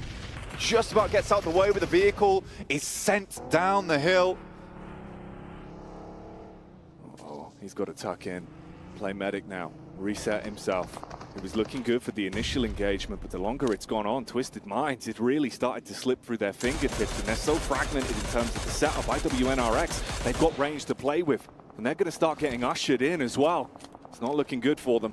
Yeah, for IWNRX, they're playing a really strong position. I think Hygo understands he needs to get some more information on. This is a bold move from him. Ball immediately gets shut down, and I think it was too bold, in fact. Oh yeah, there's an underline on that one. The font's 24 points deep, and it's not going to go well. You're really fragmenting your squad, losing so much manpower, down to a horrific position to try and recover from. You've got to call for the backup, the cavalry coming in inside of the vehicle. But IWNRX, they've been handling these fights. If they can catch them on the getaway as well, some bullets in the back, it could really ruin their time here. Yeah, they've got to switch this into italics now, Jackie, because Obscure's only got Ratto Boy to lean on now, as they head themselves into Primos, which seems to be the general idea for most teams in the lobby. Falcons up towards that north side, another team that a lot of people thought would just head straight through to the main tournament. And here they are in the survival stage, not doing too badly, currently in 4th place as they lose a player. Tongji Bao, an awkward fight for them. Constant nades barraging in, no easy getaway. You have to sit there and take the splash damage, and the shrapnel ruins their chances. So they're gone, removed from the equation. Here we go though, Falcons up on the hill. We've been talking about if they can spread their wings and start to cause some issues in a matchup like this. They got nades for it. Downhill battle, you should be in a good spot. Low HP as well, just got to get him on target, and Chips is going to buckle on that one. Not as clean as it was previously for him. D plus Kia, they've whittled themselves down to just one man, a solo that's forced to try and think about the bigger picture. You know the fight's gone. Falcons do look to be spreading the wings and flapping them, enveloping D plus Kia in a gale from upside the hill here, and they will be sent back via that tornado.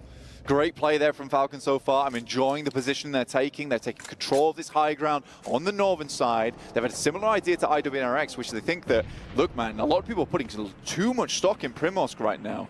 So many players are going to have to try and escape this one as the circle heads further towards that north side. There is so much ground which is just free and open for CAG Osaka as well as Falcons just to manipulate. IWNRX now even shifting up on that eastern side. Man, the teams with all the points only seem to be getting more. As Nobu is sent back to the lobby there with a nade that just bounces over the top. Falcons do not want to let a position like that go unpunished. They want to keep themselves building, climbing up the rankings and guaranteeing themselves a good finish towards the end of the day. 3 elim points in the pocket.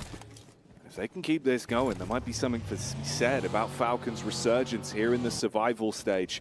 A lot of squads nearby, though. They at least first onto the last man there and clean house on the engagement that kicked off a little while back. You can see it from the map screen, the spread that we've got here. CAG Osaka as well down towards the bottom side, with Moneymakers starting to move their way up. At one point in this game for Moneymakers, it felt like it was already pretty over. The fact they've still got 3 players to work with, maybe there's some longevity to it. Yeah, it's a smart rotation, and one that they could only have made in that moment. So many teams had already bottled their way into Primorsk, and they decide, look, there's some really good high ground we can play on that side. They've already pre-scouted a lot of this rotation back on the beachhead up towards the north, so they can potentially play off the back of CAG Osaka. It's a bit of a difficult one to go for, but I do like the way the Moneymakers are playing. And having Old Boy back in the roster, playing with the team, most likely, is the beautiful thing here. I think that's the main thing that I like to see, is that, you know, he's been on the bench for a while, but it feels like he's learned his lesson.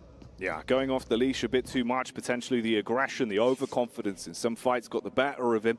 If he can shape up, fly right, help out the rest of the team, we know his gun skill can reign supreme in a lot of those fights. This is when we said goodbye to TJB. That was the nade that absolutely ruined their dreams. Yeah, and that cleared out a lot of space for Osaka on that western side, which was much needed.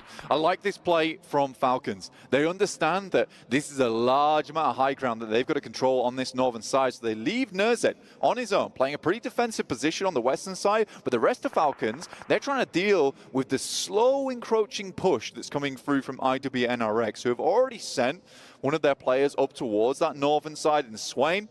He's just getting some scouting done, but I like that from Falcons. They're understanding they need to control both of these sides here. They cannot let players get up to that compound on the east. This is very well done. The circle, however, centers up. Now, this is a really horrible crossing towards this road that you can see on your screens. A lot of barricades in that location, the ticket boxes. It's going to be an awfully weird endgame. For some of the teams on the south side, they're lucky in the fact they've still got buildings to play with from Primorsk, but they'll have to fend off from the amount of teams that are going to be bounding, leaping, jumping from window to window from that south side, trying to claim some kind of position. It's where that movement, that game sense, the understanding of how to weave your way around encounters and when to kick off a fight is going to do so much for you. A lot of these squads going to be crouching low, waiting like an animal to pounce in beast mode and just biding their time. You can see it with a fragmented duo of Twisted Minds as well. They got to keep their bellies down to the ground. Only get stuck into an engagement if there is a confirmed way they can steal some points. Falcons on the move up, take some damage back on the top as well and get in position. IWNRX are their challengers for this one, and they've got a nade to throw straight down onto them. They want to isolate and remove the fights from Falcons here. Great play there from Frozen, opening things in a big way. And the thing is, Falcons made a smart rotation coming down to this small valley here. They wanted to cut off IWNRX, but that opener there is huge. This could really be big for them. They want to commit off the back of the establishing damage done, but there's a shot back from Nerzed, the point man that we spoke about. We know that he can be lethal from a distance, and again, his injection comes through. 10 nades on action here. Looking to explode the guys from IWNRX backwards. Yes, they've lost a player, but they're not down and out just yet. IWNRX equally takes some punishment, and there's some more nades going to the top. Frozen lucky to get away from that one that he was in the buggy when he went past. I think that the guys on Falcons, they've got enough ordnance to potentially deal with this, but it's all starting to kick off down towards that south side. Brute Force open things up on towards Mad Bulls. Near miss on the nade as well. And that's the difference of the utility having so much stock in an elongated fight like this. The constant smokes that provide a shroud for Falcons with the bombardment of nades that roll in. Spirit finally taken out as well. And everyone's going to have to get a bit of a move on here, Blank. Things are starting to heat up. Twisted Minds, they've been biding their time. And that's the backstab onto IWNRX.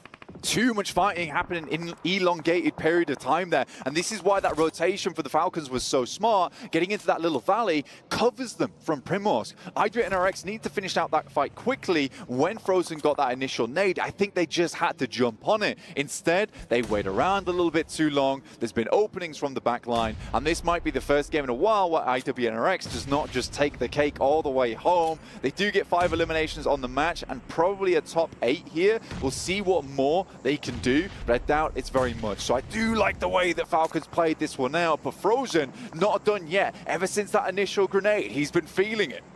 Don't give him the opportunities. Don't give him the satisfaction. DPS in close range is going to be awkward from the distance that they've got, and Top was able to turn, set his attention back on them. You've still got Twisted Minds as well. That duo that's been crouching around, striking whenever there's a third party to fight on, and that's how we say goodbye to IWNRX. For the first time today, we see IWNRX go out relatively early, let's say. Very, very nicely done from Twisted Minds, because we remember this is a team that was super hurt by IWNRX in the first place. They get some sweet, sweet revenge towards the end there versus Frozen. And Twisted Minds get to carry on as two with what is not a bad position right now to hold out teams coming through from Primorsk. It's really brute force that's on my mind. They've got 2 players, but they're in a horrendous position, surrounded by teams. And also, how can Falcons close this one out? They've got to be ever so careful here. There's no room for error.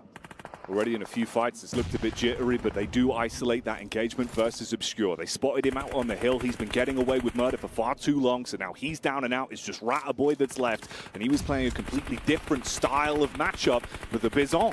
Claps back. All right, Falcons take a hit from the side. That's DRX from the distance. DRX have had a super central position from the very start of the game, and controlling these compounds are going to be huge for them. They have 4 limbs, but they've just been trying to make sure they've got enough ammo here. You can see even just on the barrel, only just getting that refresh there for QXZ. So important, but yeah, this is basically a gated community right now for DRX. Playing also in the 3-story, I like that, having that outpost, you can always move back later on. Rattaboy is grenaded out of position. That will be Twisted Minds going out in 7th place with 3 elims. Scrambled and out, tried as much as they could to push the initiative with the two players they had, but forced to fight. The exchange of nades goes against him. Like you said, that gated community evicting more and more tenants that live here. No rent to be paid right now. Old boy sticking himself back into the action as moneymakers are looking to get some stacks on this one. Yeah, no, that's a power play right there. You take 80% of your HP, you don't pull out a first aid kit, you pull out the nade. You know you've got to send something back to give yourself a little bit of time, a little bit of presence here, and it has forced NZ off the position, which is what I like to see. Now, it is realistically moneymakers versus Falcons on this north side. Most teams on the south can't really afford to move out. DRX is just holding things in position. So we have these two isolated fights going on at the same time. Old boy takes another nasty hit. I think he's only got one more first aid kit as well. And NZ creeps ever closer now. Belly down on the ground, trying to slowly close that distance, but not reveal himself to different positions. He knows that these nades could be lucrative if they're on target, and Old Boy maintains his current position, trying to play for the heal. Meanwhile, Brute Force as well, taking shots from DRX. Big names been taken away by DRX so far, and they have just had a beautiful setup and the center of the circle for so long. Nice little transition as well from them to the compound that's further towards the center of the circle. This is going to be hard to dismount this team from. They're one of the few teams that has maintained 4 players for this long. However, we have seen DRX choke so many times before. There was a nice little knock that went through to the moneymakers. Now just Havlik, a lot on his back to do. And they know his position now. That was the last nade that was tossed from NZ, but it baited out the face. Ooh, Molotov as well, denying the opportunity to go in for a quick pick-me-up style play. Firing bullets out, trying to put the pressure back on them. See if he can plant those seeds of doubt and going for the confidence pickup. Knows that he has to keep Old Boy alive and really gambling on this one. I like this play from DRX as well. They're moving up earlier, not just letting this fight go unhampered. But NZ, Spox Hyunbin, he's going down. This guy's on the swivel right now. Knows he needs to be dealing with the teams coming through from the open in Primorsk at the same time. The Falcons looking to put up big points this match. The Rock'em Sock'em rope. Oh, there we go. That's going to take the head clean off. The nade's on target, but it's again an opportunity to counter back. Nurzed on the peak, good for one. There's a trade from Havlik, but he's so low. He can't seize the opportunity that's been presented to him. He's got to drop back down, go for the quick pick-me-up, see if he can actually save Old Boy with the zone nipping at their heels and the paranoia about the peak from Falcons. DRX cleaved in half. The great axe coming through from both Falcons and the moneymakers at the same time. Can't feel too good about that one. Look at that, they retreat immediately back into their buildings. The confidence just isn't there, Jackie. They realize these warehouses are way, way too exposed. Falcons will finish off Old Boy and get the flush on it. Nurzed goes down, 2 players now for Falcons. Just the one on moneymakers. They have held on for so long here, but the knuckles starting to go white in the grip. And they might lose their grip on things if it carries on like this. If Havlik can do something huge, bit of a risky peek on the side as well, but he gets in the building, avoids the potential timeline where he goes down without even getting close to causing problems. Quick switching his way through the weapons, calling in for the backup. They know they need to find their way through this house. Shotgun up top, biding their time for the peek. You got nades raining down on you as well. They're looking lost in the clutch, lost in the fight right now. For DRX, though, this is bad news. The circle is pushing in. Havlik somehow keeping things alive for so long, but it will be DRX to come in and finish that one off. You got QXE over the top, a big task ahead of them. This is what it all goes down to then. Can one man make a difference? Can it all be on him for Falcons to clutch it out? Or will DRX complete their legacy and take the win on this one? Grab themselves not only the elims, but the points for the chicken dinner as they find it and shut down the Falcons in second place. A chicken dinner for DRX. A really huge game there for DRX as well, because they were far down the rankings. Things started off fairly decently at the start of the day, and then they just weakened. But that game, test the strength for them. Still felt a little bit shaky towards the end there with back and forth where they pretty much were the only team that didn't really take casualties. They had a strong position to play in. But honestly, I do think for DRX, that was fairly nicely played. And even when it was a case of, look, we're not ready to take this push yet, they went back to their buildings and really thought out their scenario. And I think that that is the smart thing to do in that scenario. And it does take a bit of more of an intelligent mind to be like, look, let's back off here. This is not worth our time. Playing the disciplined PUBG Mobile, playing for the percentage moves rather than getting overly headstrong. too confident with the position they were given and some of the fights that were presenting themselves. It's a fair play to them. It's a big point to take a chicken dinner under the belt as well. 4th matchup of the day. Only 2 games remaining for the opening day of survival stage, and they come out swinging. Totally different type of Falcons that we're seeing, though, in the survival stage. Very much more what we're used to from this team. Intelligent maneuvers. I think Havlik just kind of outplays them at the end there. Really, really strong gun skill, mechanics in that location where he's holding on for dear life for so long, and the Falcons just cannot deal with it. I think that was very, very well played. Again, Moneymakers make a very good rotation. Falcons make a very good rotation. I think DRX gets the win off a good position early game. Yeah, they had the smarter setup, and in the end it does go their way. But yeah, that fight between Falcons and Moneymakers, man, there's always a timeline for me. When I'm watching Old Boy be able to survive and keep himself topped up, I'm thinking maybe things get crazy. And maybe the rest of the day will get crazy as well. When we come back after the break, lock yourself in for more PUBG Mobile. The most important thing what we do is we kill Harami on contest. So tomorrow maybe they're not gonna jump. By the way, better than 0, huh?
DRX.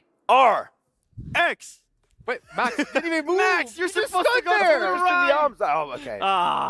Welcome everyone back to the desk here as we break down that last match. I don't need any of these cards because things aren't just going to work out. Doesn't matter how I try to set things up. DRX, though, what a fantastic win out of them. Obviously sitting over towards Primorsk. I think most of the action was more towards the north side, though, with Falcons and IWNRX. But for a team who finished dead last in our group stage to get a victory here, it might have been able to bump them up potentially into top 4. Flip the script right now. Is what's happening in the survival stage. D+?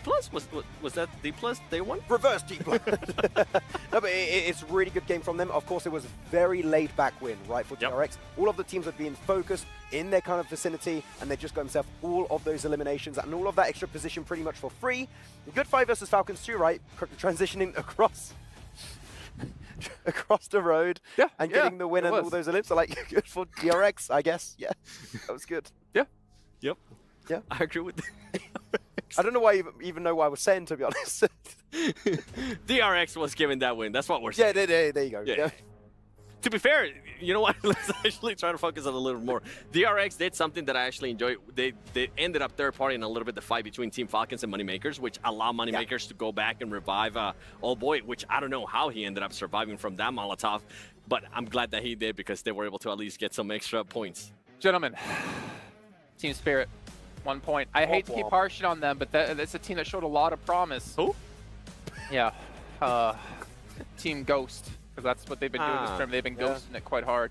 It's unfortunate, but let's talk about, again, the positives, right? Moneymakers, Old Boy playing with the team. Yep. We see an okay game out of them. I mean, the thing is I think Claris was saying when we were sitting down that just one decent win, and I actually think it was you, not him. I think about it. I give it for no reason. He's always Claris saying this He's stuff. not even here. Is one win, like decent win, right? Yep. Just say 10 eliminations, chicken dinners, 20 points. You can go from the bottom of the table to like almost 4th place. So it is still extremely condensed at the moment because IWNRX has been able to soak so many points towards the top.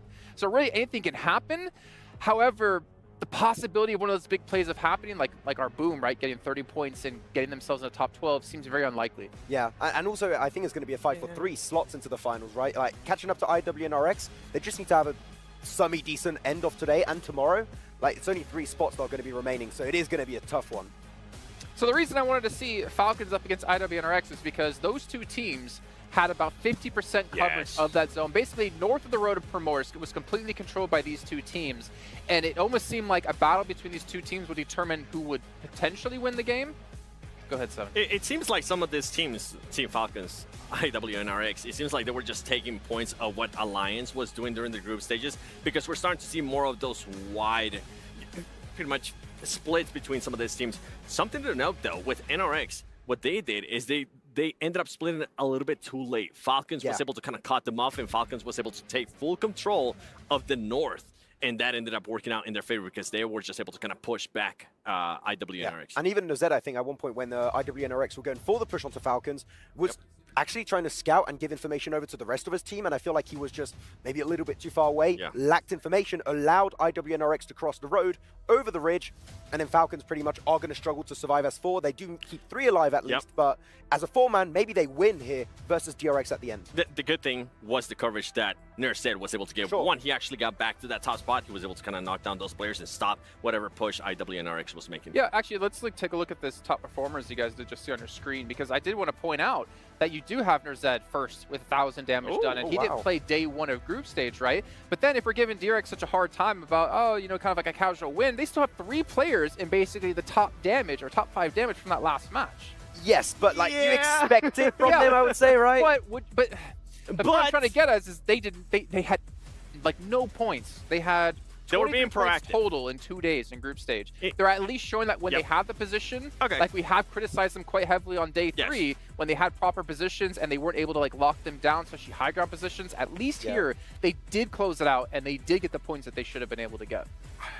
I'm with what you're going, though. Yeah, I'm with what you're going, because they were a team that was very passive, and in the past they used to hold good angles, and teams would just run over them. So it's good to see that they are being a little bit more proactive. And with Nozed, I'm happy to see him there, because that was a big question mark for me, because what they were able to do in the matches that they did end up playing. And look at this overall ranking. What Kalar said, right? Bottom of the table, 1 decent win. You get yourself into 4th place, ahead of TJP, ahead of Besiktas, Brute Force Moneymakers.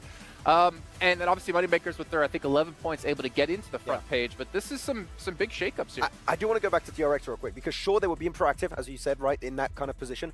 I still feel like it was very easy. A lot of the teams were getting funneled in their direction. They just had to take some very easy shots. I do want to see something of a similar caliber when they don't have an easy setup game like that, right? If they do that, top 4 might be happening. I think the reason that we're going so hard on that is the fact that like they had these situations before, and they did nothing from it. They would have like 0 eliminations. They will legit lay down and wait for teams to pass by. So for now, for them to actually be shooting at teams, if they didn't shoot there, like they would never shoot. Like, you have to at that point. You'll be surprised. Well, you know what? We're hearing from us. We do get to hear about when one team does really well in these matches. We hear another set of talent scream. Oh. Team Pandem. Actually, going to be talking with Sandstorm in a quick little interview. We'll be back with our next match of the day. Hello and welcome everybody. We're here in the STC Arena after we wrapped up Game 4 with only 2 matches left, and I'm joined by Achul from Team Pandem. Achul, you managed to qualify from PMNC into PMSL, and now you made it to the PUBG Mobile World Cup. So tell me, how prepared do you feel coming into this tournament? Ya Acul, tim Pandem kan itu lolosnya dari PMNC, terus lalu kalian dari PMSL qualified ke PUBG Mobile World Championship. Nah, di situ kalian kira-kira persiapan timnya apa aja buat nyampe di turnamen ini? Persiapannya ya kami kayak latihan terus, kayak misalkan ada salah kayak kami pelajarin gitu, kayak kami benarin nyampe kayak sebagus mungkin lah.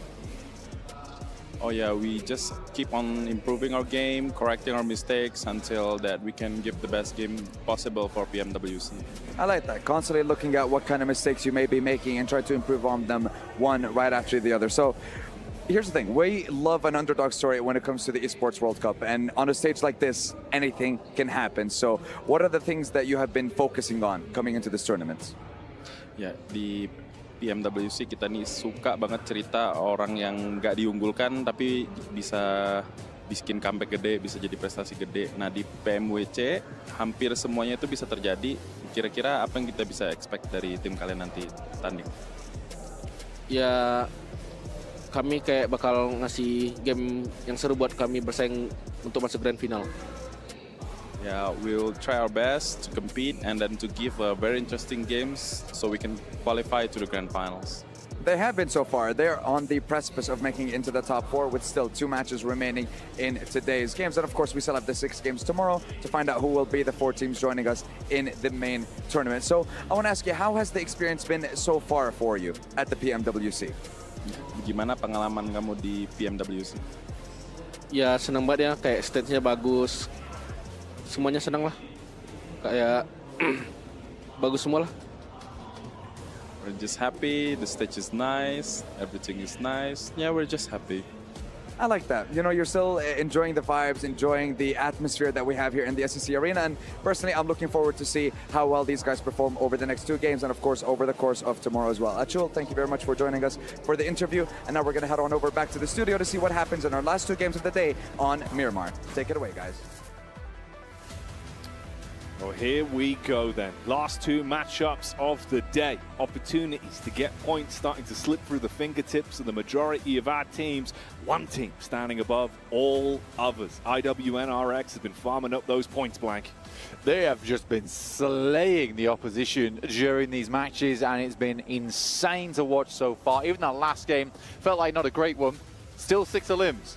Now, 6 elims is higher than whose points total? Team spirits. Yes. This is depressing. It is a bit sad. It is a bit sad. So, you know what? If IWNRX can get the entirety of Team Spirit's points pool in 1 game, I'm certain of it, that Team Spirit will be able to get at least maybe some points in this match here over on Miramar, or they might just need the full mental reset though. This is the problem with Survival Stage. You basically cannot have a single bad day. No. And this has been the worst day for Team Spirit. So at this point in time, unless they do something in this game, we're sort of counting them out. Already. It's crazy, isn't it? It feels that way. It really does. And it's a shame to see. You would have hoped there would have been a bit of a second wind. But like we said before, no one's going to give those opportunities to you. You've got to make them for yourself. And they just have not been able to. Yeah, it's worrying out there. But the point distribution already starting to swell towards the top end. Yeah. I don't know what they can do for themselves. I mean, it does drop down pretty heavily. I mean, you got 5th place with Bao. They've got 28 points. Then we're dropping just this 20-point glut between 7th and 10th place. You know, you got 21 points down to 20. Besiktas Black with 22 and 6th. So, you know, there's a lot that can change in that middle pack. But again, you're trying to jump up into that 4th place, but that can just be one insane game. Over in EMEA, Brute Force were able to pick themselves up a 30-point game over in that region in their Super League. And, you know, for them, that would shoot them up into 2nd place, 1 match. Easy peasy. But still, with a game like that, they would not be ahead of IWNRX. No, not at all. But if you want to try and compete on the same level as IWNRX, then one way you can help yourself is the GT20 Pro. Get yourself that bad boy, get out there, get practicing blank. Who knows? You could be on this stage one day. You could be playing with the best of us, honestly. At the World Cup, representing your region, the best way to start is to pick yourself up that GT20 Pro, because it's pro for playing with the professionals. It's pro for a reason. It's pro for a reason, guys. Brute Force on our screens, in towards El Pozzo, looting up nice and early. Circle heads east. Over towards Rook Esports and IWNRX, once again, strong position. Over towards El Azahar, quick switch back. And it will be Bao losing a player.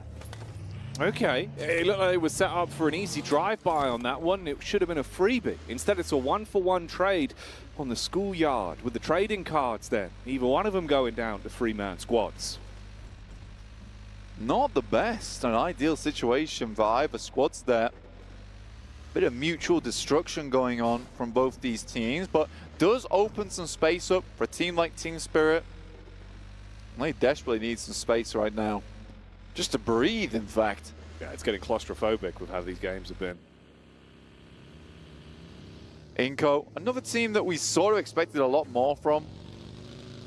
They got fairly close to making it into the main tournament, but were pipped to the post right at the end. Here they are, 15th place, 8 points. Dear me. I mean, it's got to feel bad when you've got your basically brothers in arms with Team Liquid and Alpha 7 already in towards the main tournament. You want to join them. You want to join them. Do your region proud by getting as many of your teams in. But right now for Inco, it's not looking good. And they've had some good rotates, had some good moments. There was a few highlights back in the group stage, but honestly, that's such a distant memory for them now with how the survival stage is the only thing that's on the forefront of their minds, the most important piece. And they're similar to Team Spirit, all the way down towards the bottom of the standings. Only a few points of difference that set those two squads aside. So if you want a recovery, it's going to happen soon. One quick peek at the map here. Let's do a stock check, shall we? Get in there. Let's get in there. La Bandita, very focal position towards the center of this one, so you got that big old crater to be worrying around about.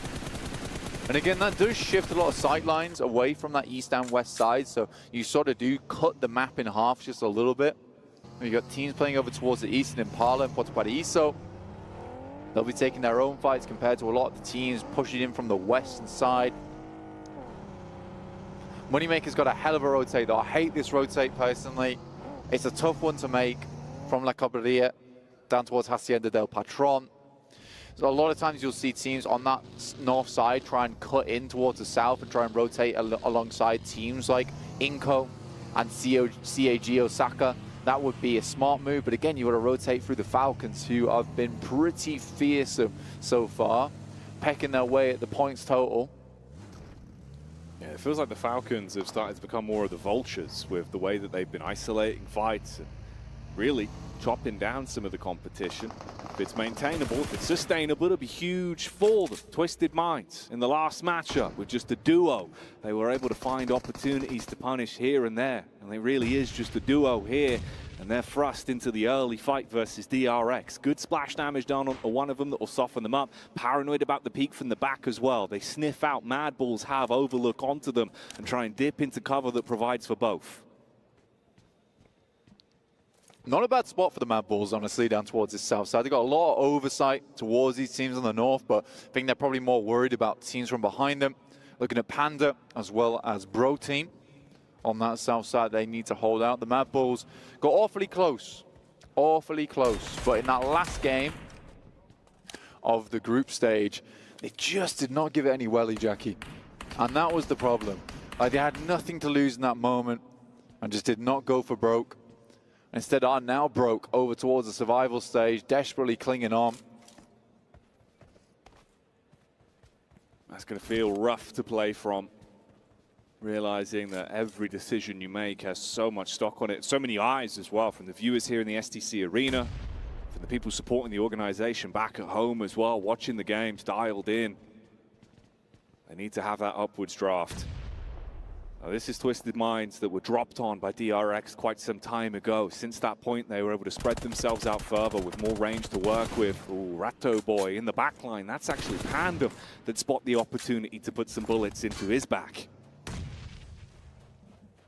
It's a tough fight now because you're going to expose on the outside and you've got to worry about which angles you're taking, whether it be profitable for you versus DRX, or will they be bad where Pandem can see through. So decisions that are made now for Twisted Minds a little bit difficult.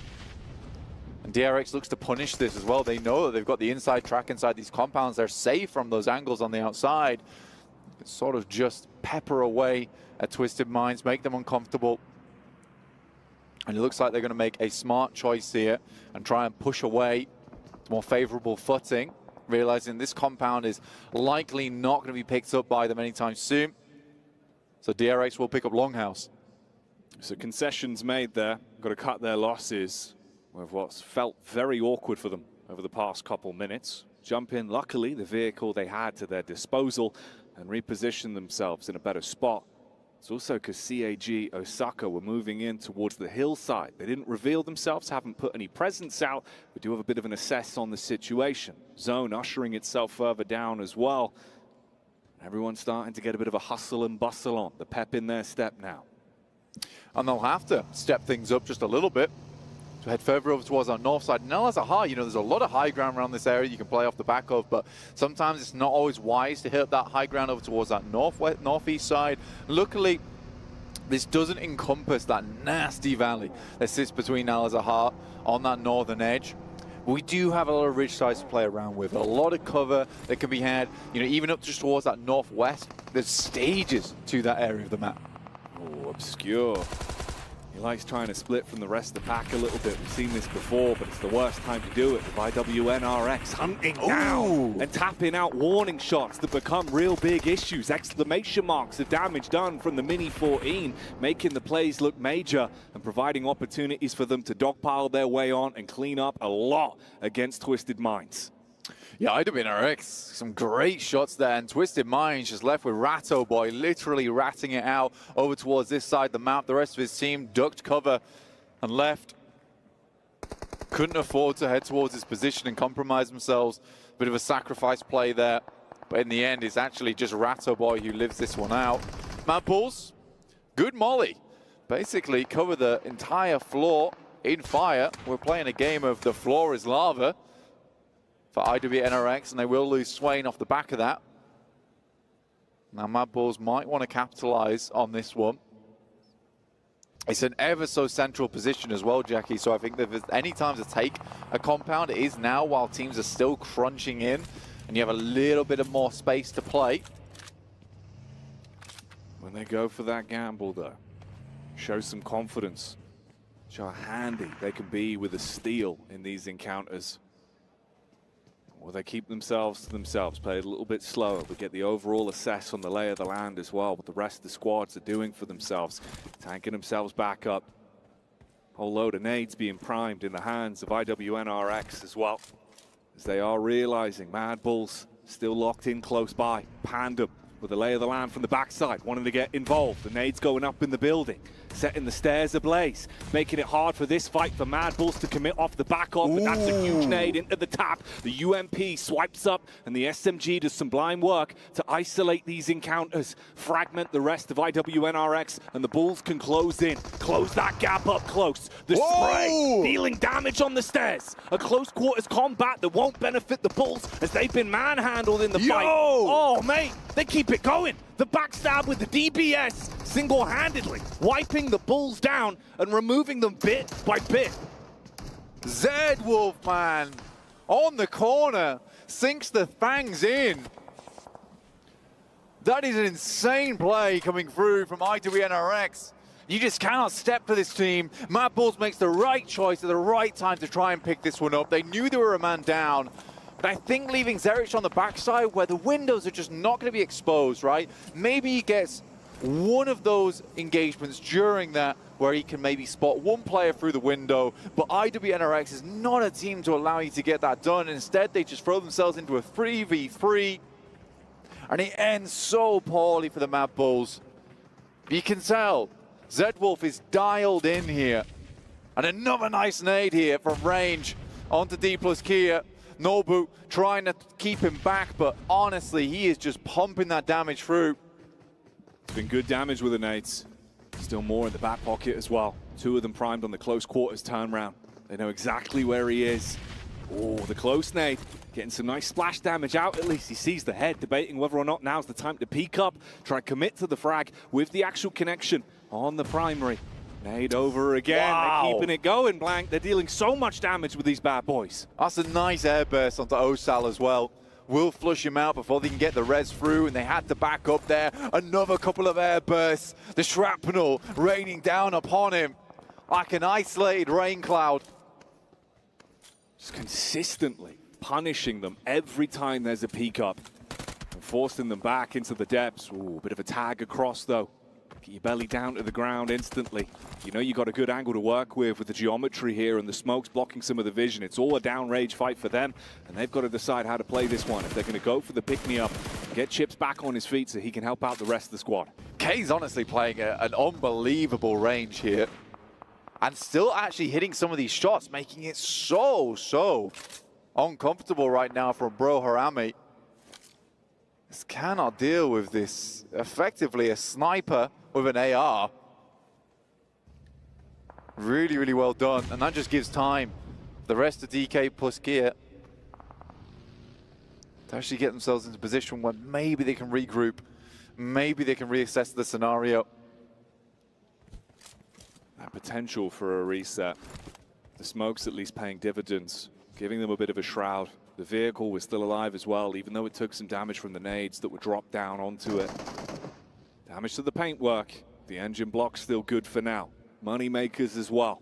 It's been quiet for too long for them. We join Rook over on the hillside. That's brute force they're up against. Nice fadeaway. That's a good three-pointer on that one. Easy game, just immediately gets back into the buggy. There is a player still out in the open. They're searching for him, but feels like Yankees just going to get a move on here. But brute force, nice hold out on this western side, but the circle does shift over towards the east, and it's barren land ahead of them. Replay here, some of the highlights that we've seen from IWNRX, and it has been highlight reel worthy with the maneuvers they've been making. Finding elims, keeping themselves in the fight for longevity. Moneymakers, still alive with 4 players. Ooh, spoke too soon. As you get the peek up from Nerzed, he assaults down with the AR and connects onto another one. He's looked good today individually. From range blank, it feels like he's really crisp right now. Yeah, man. This is through on that northern side. Once again, a bit of that rivalry coming through from the Moneymakers and Falcons. Duking it out here. Top, plenty of ammo to work with on the AUG. This guy is so terribly accurate. Luckily, Koa is much of the same. Predicting the peaks. Pre-firing around the elevated angle. Bullets on either side of the tree. It's restricting his ability to take that fight cleanly and get a headshot off. Koa goes for the reposition. Moneymakers on the move. So it's time to just move in. They're on the close side of the circle as well, so they can hit up this ridge side down towards that northeast. Smart move. Smart play to go for as well. And again, it just feels like the rotations for both Falcons and Moneymakers so far on the outside of the circles have been pretty clean so far. And it's quite difficult for either of these teams to push each other out of position because they're playing a very similar game. Brute force. Bit of a scouting mission here. Keep your nose clean, a little bit of paranoia as well about what positions you could potentially take a fight from. Just assessing the land with Falcons sitting up top. Yeah. Rook finally losing the last man. Yangi went for the getaway so long ago, but he's been spotted and taken down, so Rook out as well.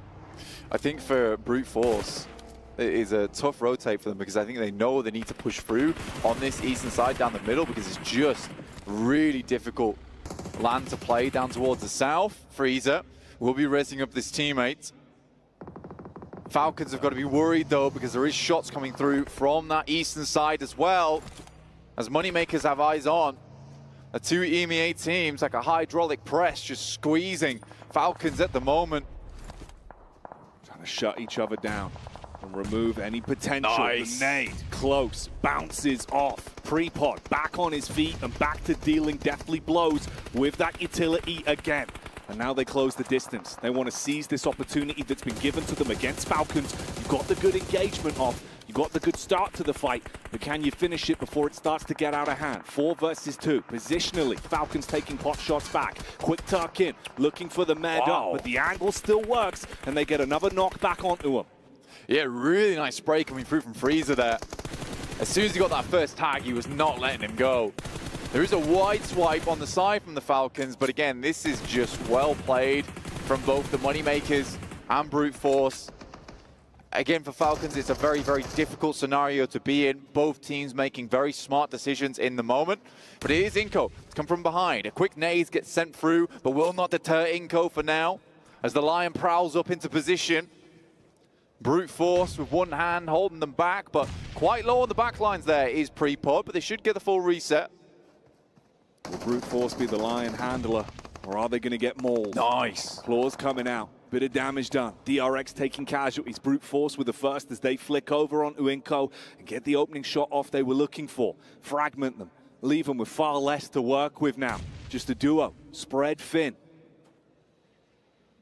Vitali knows roughly where Chudo is, but he swings wide. It's K finding a shot over towards Team Spirit, who are on the very, very far in the circle, down towards the south side, but it's Nerzed, the final player left alive for Falcons, and he will not be able to step up to the task here, but will lay Pre-Pod extremely low, and you knew that shot was going to come through at some point, but it's the Moneymakers on high. A long-range shot will take down one of them, and he gets flushed too, so Brute Force down to 3 players here, but it's 6 eliminations. It's not a bad game so far. Tongji Bao. They saw that opportunity onto the knocked man, know that they could remove him, they get the angle. Again, from quite far back, starting to potentially move up a little bit as well with the freedom they have to play with from the vehicles. Team Spirit trapped on rotation again. That's going to be Inko, the assault. And from the distance, D plus Kia spotting them running through the fields with no cover to protect them, and they just lay waste. Oh, there is just something wrong within that team at the moment. It's so long to deal with those players, and even just a crash would have been decent. The scouting has not been there. Surely they know there's only 3 guns on that position. You just take the 4v3 at that point. Can't be sat outside on the blue for that long, but we're back on board with TJB, who've lost 2 players. Vitali, last alive with the Pumpy inside the house here. And Brute Force just realized this is an opportune time to try and get away. It is the Moneymakers, though, who might have overlook onto this. And Freezer is going to have to hit some shots on the way. Will jump out the vehicle and look to hit a spray. That info's gone both ways now. Either squad aware of the potential here. Smokes up, vehicles for cover, and you've really got yourself trapped in the worst location. So many sight lines from either side. You're getting pinned in. Vitali was waiting for so long to introduce Tongji Bao to Big Papa Pump. He's been holding on to it. He's got the weapon ready to strike, looking for the opportunity, keeping him guessing with which way he's going to go. Dives around the corner, strikes in with the first, gets the quick shot off. He's bombing, he's weaving, and he's causing issues as he takes Tongji Bao down. One into another there from Vitali. Great plays from him. But we're back on board, and the action doesn't stop here. At the Pmwc, Team Spirit is out. Not a surprise at this point in time, but maybe a surprise to fans at home at the beginning of the survival stage. Bro Harami, Pandem, holding inside the building. They'd like to push further in. This is all the way on that eastern side where the circle's about to pop. It heads central. Besiktas Black with a decent position, but it's IWNRX who've had a killer hold. You thought you gotten close enough to introduce them to the DPS, but it's another man down. And further, the issues arise. 14 Pandem hitting that fever pitch, that pandemonium, the chaos that's being brought to them by Harami Bro as they start to assault back, looking to see if they can potentially finish them off here. That zone's going to start moving in as well. Pandem with a pre-fire around the doorway, expecting them to come running on in. They've still got nades to work with. In the meantime, Moneymakers try to get up close and personal, but brute force, they sent them back over towards the east. Dropped some death crates whilst we were at it. Pandem with the pump again in hand. Single shell after single shell seems to do the trick here. He's got it loaded with slugs right now as he's left them pushing up daisies. You've got yourself trapped. Top floor control, sure. But can you still clean up from this? Just down to 2 players on either side. You've been able to at least win out on the opening engagements, but as this one goes on longer, will the nades make the difference? They make the quick move, dive out through the window. Can't connect on the drop though. Back into a 1v1, and barely. Bro, keep it going. Lovely coordination though from the top side, both jumping out the window at the same time as those nades go through. Almost had it. In the meantime, brute force has been killing it over towards this north side. From what was a very difficult position versus the Moneymakers, they're able to take them down. And again, this is a really strong spot. Start working your way in. This little bit of high ground, this lip to play around with, has so much oversight onto the rest of the map. Inco. It's been awkward for them in a lot of the fights they've had to scrap their way through. Vitali had his highlight with the shotgun, but it might be low lights from this point as they're low down to the ground. The high ground has been a favor. Brute force from this position. Wide nade chucked across as well. 2 teams they're worried about. Just trying to make sure that they backhand them with the nades and keep the distance. The big thing for brute force is they know they have to leave at some point. So they're making the most out of this position whilst they still can. Here's the highlight you were talking about earlier. Through the smoke as well. Just swinging from either side. One nade should hit. None of them go through. DRX holds on by a thread. And brute force finds Vitali. This is what they needed to do. They needed to clear out these players as quick as possible. And what a push out from Judo that is. He'll do it himself. Heads down towards that western side. Now just Besiktas Black, and they have an immediate idea of where they should be. Getting refreshes on the nades, on the vests. But it's IWNRX. Flying like a sleeping beast on that eastern side. How do you shut down that sleeping giant? Now it's roaring to life. 6 eliminations. Brute force currently topping the charts with 11 to themselves. And they're going to want more from this. The squad's finding themselves a small lull in the battle for a few seconds. Opportunities to top yourself back up, have an ammo count, and see where you go from here. But IWNRX, with the remainder of Harami Bro, off of their awkward engagement, they could be in real rough territory here. You've got the clean line of sight, predicts the jump into the vehicle as well. And that one's going to hit home hard. Mate, Z-Wolf's on another planet right now. The thoughts ahead there as well. Knowing that he's going to try and move the vehicle, switches from the tire to the back seat. You love to see it. Frozen still putting punishment out. Again, another similar scenario to brute force. IWNRX have had an insane hold on that eastern side, but now they need to create some opening for themselves. Doing good on the defense, but it's got to get a bit more tenacious. Play with that offense. Wide nade in as well. Chips laid down. Takes a heavy hit from that one. IWNRX again, taking these opportunities to get stuck in with the range advantage they found themselves with. You got the quick getaway maneuver for Lewis as well. Reposition and try and get into a better angle. Have some semblance of cover. Got brute force here. 11 elims.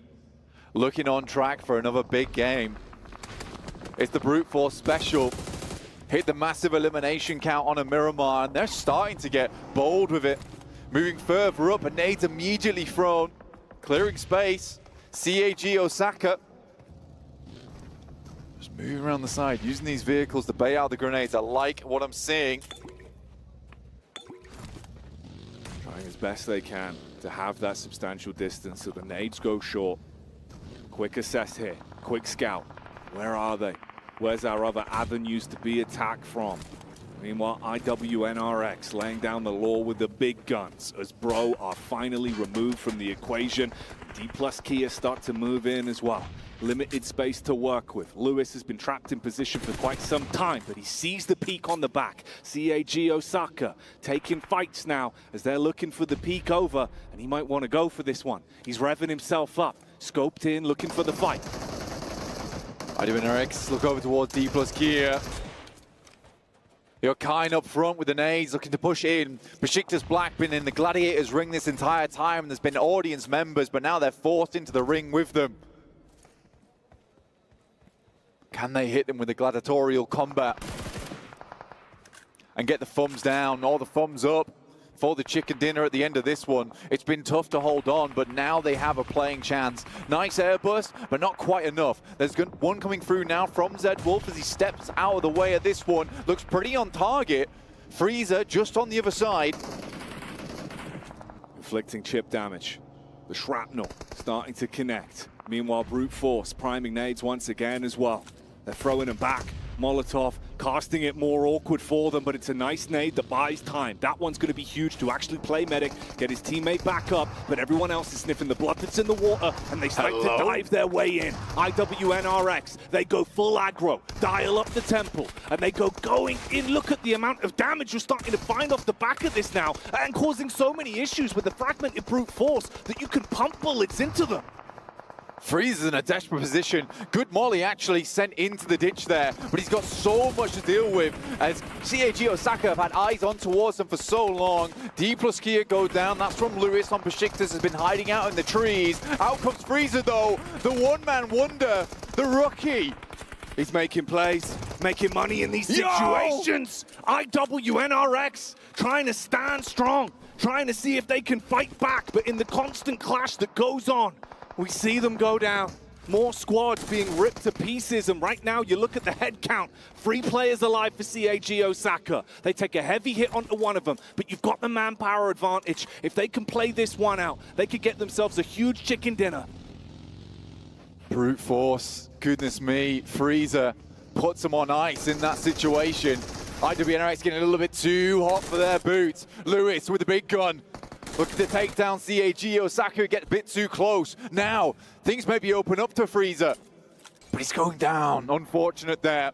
Now just between Lewis and Osaka. Nice Molotov, might be the end of him. He's set in flames, and it will be Osaka to take that one.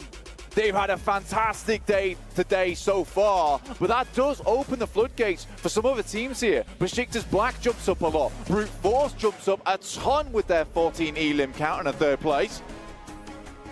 Massive moves again on that one. Playing the angles, smart in the engagements they took.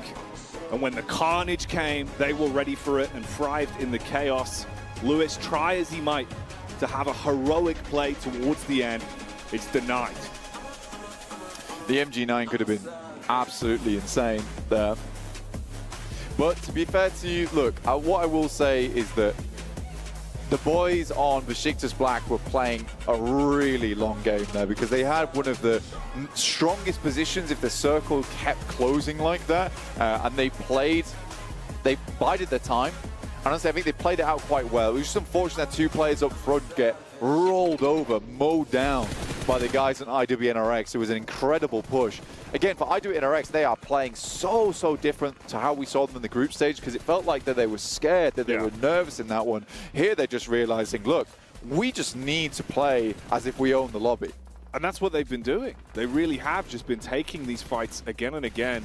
On this one, you know, you saw that opportunity, that switch in their mind when they could see there's low HP on a few players. They just went for the swoop in, unload a barrage of bullets, and caused so many problems, mate. It looked terrifying.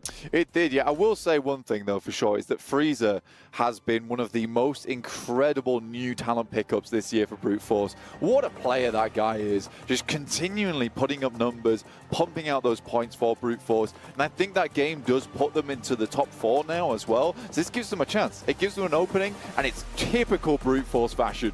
It really is. We'll see if they can keep it going or how things are going to shape up at the end of the day. We'll see you after the break.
If you're out there watching, you're like, hey, Jason, would you ever expect the bottom teams from our group stage to not have only one, but 2 chicken dinners in our survival stage? I would say get out of here. There's no way that's possible, but Kagasaka and IWNRX have been able to do so and are at the top of the table at the moment. And if we stopped right here, right now, 7, do you know what would happen?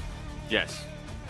They would qualify. They would qualify into the main event. And this has honestly been a stellar performance here out of these 2 teams. Obviously, Kagasaka taking this final win here.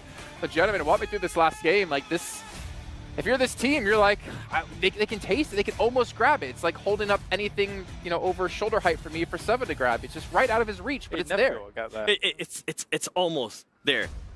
Brute Force, though, being able to get more of the points there, 19 points. But with Kagasaka, I mean, this is just such a completely different team. I feel like this is also a better version of what we were talking about earlier with DRX, right? For Kagasaka, a couple times during group stages, we saw them not willing to engage. We saw them not willing to fight. Here, they were able to stay on the outside of the circle and take those fights. Yeah, it's good game to see kind of some variation come out from the teams, right? If you're thinking about Kagasaka, what did they do for victory here in this game? They had a decent compound in the south, as well as taking the extreme high ground of a Mesa in order to be able to get good information about what's going on north of them, good scouting motives, and then from there be able to make the moves in an informed way. And actually, I mean, this is a stark contrast to what we saw from them in that group stage, where they weren't really doing much, but now they're able to put some proper marks on the ground. It's not even close to the same team. Yeah, well, that's what I want to ask you guys. Like, I mean, I'll go to Kalaris because he's one I know who will be brutally honest. The smarter one, yeah. More better looking, bigger biceps. Yeah, bigger biceps for sure. You know, hasn't been nominated for an esports award though. Right. So, Look at those shoulders. Jeez. But I want to ask you though, is this like IWNRX and Hagasaka playing that much better than they previously were? Or are other teams just not performing up to scratch that we'd expect out of them? I'd say from what I've seen so far, they are performing better, for sure, no doubt. Like, looking at them being able to take from that Erangel win, especially, and kind of move into this one in a bit of a stronger way. The Erangel win kind of came to them a little bit. It could have gone right with losing 2 in the compound, but now I'm seeing a bit more of a strong formation out of them. Yeah, with the performance IWNRX is doing, though, I think it's safe to say now that unless you're gonna be going to the main stage, because we're gonna have what now 7 games left, and with how some of the other teams are playing, I don't see them being caught up, especially with the way IWNRX is currently playing. I mean, we saw Seawolf just getting absolute bangers of shots with that Mini 14. Well, this is the cool thing, right, about the variation that we've seen and the fact that we're seeing Zwolf now with 1,400 damage. Oh, there's your noise. That's insane. But again, it comes off the back of a Mini 14. Variation in playstyle. They knew they had a great compound. They can make use of a DMR where, honestly, we're not in the DMR meta right now, unfortunately. It does kind of happen every so often on Miramar because it's a great map for it. We saw Zwolf as well as Kane on the team making excellent use there. Well, especially for Zwolf for me, because as we looked at PMSL EMEA, he was hands down the MVP. Oh yeah. Look back to our group stage here at PMWC, and I couldn't even tell if he was playing or not. Like, this has been such a drastic change that they desperately needed out of him in particular to really step up, and it's been great to see because we know how good he can be as an individual player. Finally being able to see it is like a sigh of relief for them. Do you think for some of these teams, right, that didn't perform that well in group stage, that now are performing well, like IWNRX, like DRX, Hagasaka, right? Yeah, DRX as well. Do you think it has to do with how well the teams that have already qualified to the main stage were doing, that were kind of making them scared to engage? Because these teams, you mentioned it too, it's a complete different contrast from what we saw during group stages, and I feel like it has to be because of that. It has to be because they're not really having to worry about the performances that Alliance was being able to put up there. I think there was some fear from some of the teams in group stage because people were making moves too late, desperate in movements, and then you crash into 3 teams, and then it's not exactly the best spot to be in. Again, as you're saying, some of the teams that didn't perform, I'm going to do it again. South Korea wasn't having the easiest of times. Yeah. Now I'm seeing a bit more improvement from them, from not only DRX but also D+, who was in Partona, miles away from this circle, and then 7 eliminations early in this game, and continuing to take those fights all the way from the south. So going from fight to fight to fight, and actually having some success. So it's getting better. See, I don't know if I want to agree with the first part you're talking about. Which one? I don't saying like, oh, are they just not as afraid because the 12 of the best teams have already qualified. I don't want to believe in that, but not necessarily saying it's not impossible to be true. But if you want to be a champion, you can't really be afraid of teams. You can't be like, okay, well, 12 of the better teams, they've qualified already. Now we can start to play more aggressive. You have to be confident in your own ability, and yeah, you do have to have a certain amount of respect for some of these best teams in the world, but you can't let that, I would say, necessarily define the way you're playing if you want to be a world champion. But I kind of feel like Team Falcons showcased that in their earlier matches, especially during the first Erangel, where they were just fighting whoever wanted to come along. There is, I mean, 1 point that match. Also, technically speaking, with the amount of games we've played so far, it's still technically a small sample size. Yeah. And variance can happen in PUBG Mobile. I mean, you're seeing it here with 2 teams who were previously in the bottom 4, now are rocketing up the board, right? Like, so you've got these opportunities for these teams to say, okay, reset things. We know we're okay. We know we're good when it comes to international play. Let's try and just kind of wipe the slate clean. Well, we are seeing here our current overall rankings in IWNRX. Are we going to say it? Do you guys feel confident enough to say that, yeah, they're going to make it 100%? Yes. Yeah, they're going to make it 100%. Yes, they are. Yeah. Okay. So now we're going to have to be worrying about 3 spots, right? 2nd, 3rd, and 4th. That's going to be a big question mark. And I'm kind of glad you brought up in regards to like where has Team Falcons been, because we really haven't seen much of them besides those first 2 games. Yeah, we saw Understead being able to get some good eliminations here and there, being able to back up his team, but it's not to the extent that we expect, I feel like, to Seattle Falcons with the current pool of teams that we have here.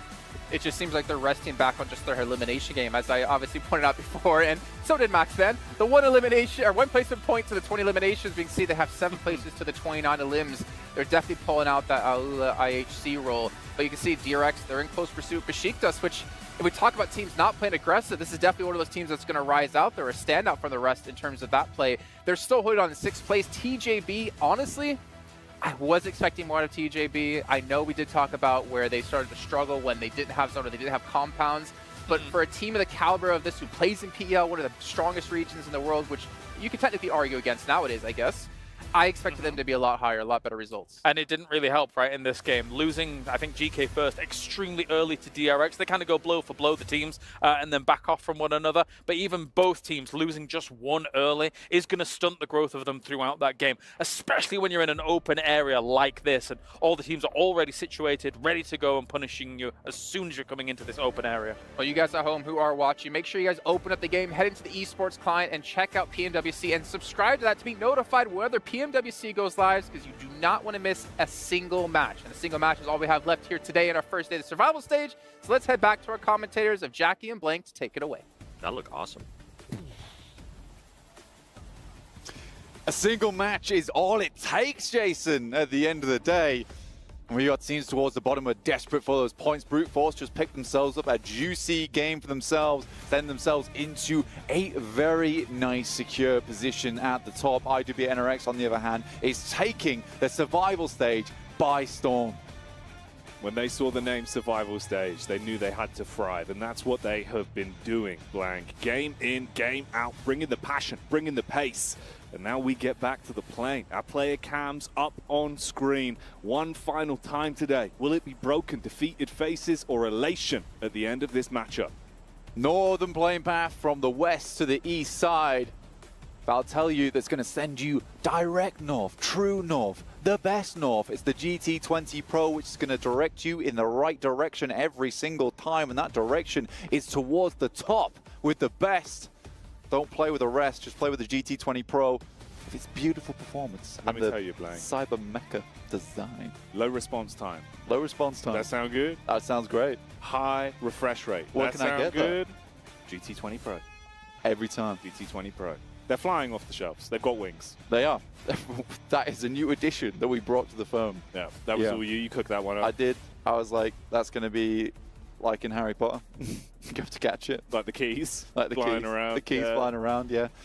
You don't just get to stamp your name on that trophy. You got to catch your trophy first. You got to grab it with both hands, never let it go, and fight for every single point that you are able to get your hands on. So let's get into it then. Let's give this one some gas. Last game of the day. Hopefully this is going to deliver on all fronts. These teams need to come out absolutely swinging.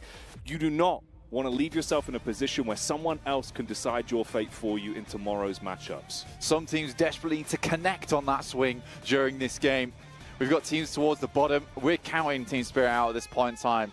4 points over 5 matches, a diabolical result for them. And it's not one that they should hit.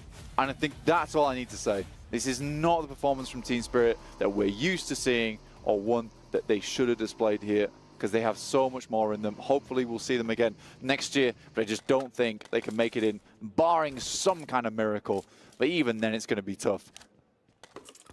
Inco Gaming, 12 points. Rookie spots up to 18. Harami Bro on 19, but we are getting a differential of the pack towards that top side, with 5th place now being 35 points. IWB NRX, on the other hand, a 71-point day. What is this performance that's come out from them? This is incredible moves coming through from this squad. What have they been eating, Blank? How I have don't they know, just dude. changed their entire play style? And I'll tell you what, they're feasting on these lobbies. That's what they're having for dessert today. They just needed to, like I said, they just need to play like they own the lobby, because that's their play style. They play very aggressively. They have strong positions. They hold those strong positions.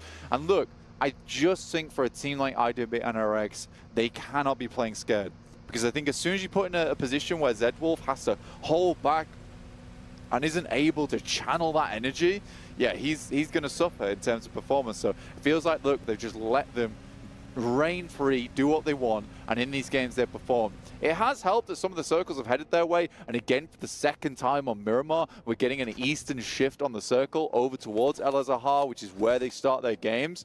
But again, at this point in time, they are just sucking up points towards that top side, making it so very difficult for these teams underneath who are starting to sweat bullets now, trying to get in the lead. DRX spotting out the drive-by, TJB. They put a few bullets into the back of the bumper, nothing that you can't buff out. You won't be too bothered as they do make their getaway and avoid the potential for a stray bullet to cause issues early.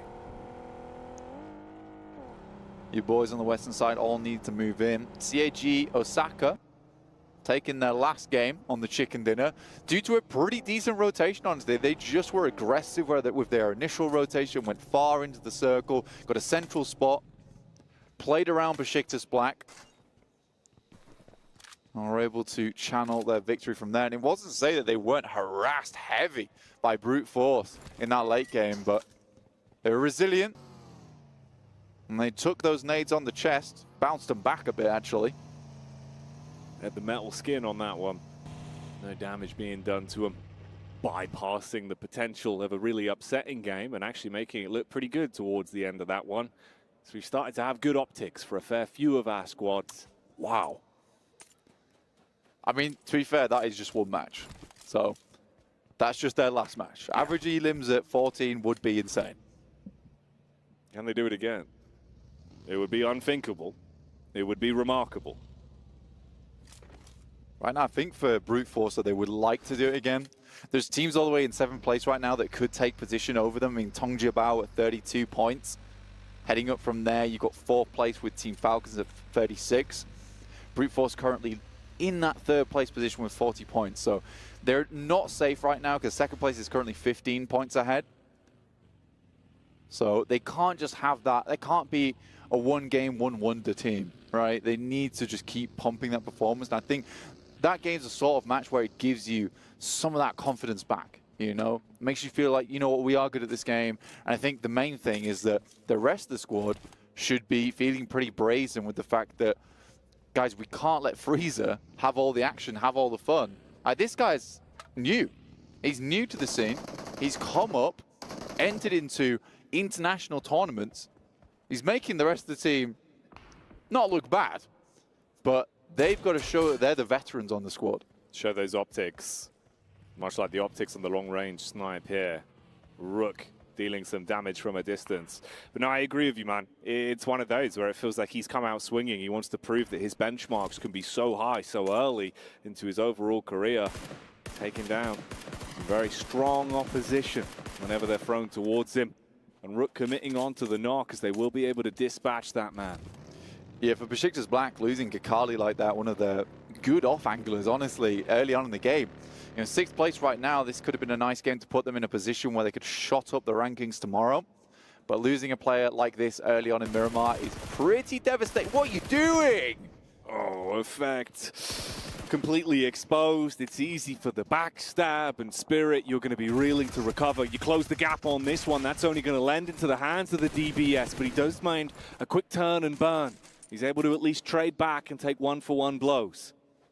Man, Naomi's got to be furious in that situation. DRX just leave. But they were so unawares. Quick switch in the backseat there with the bus, making sure he doesn't get hit.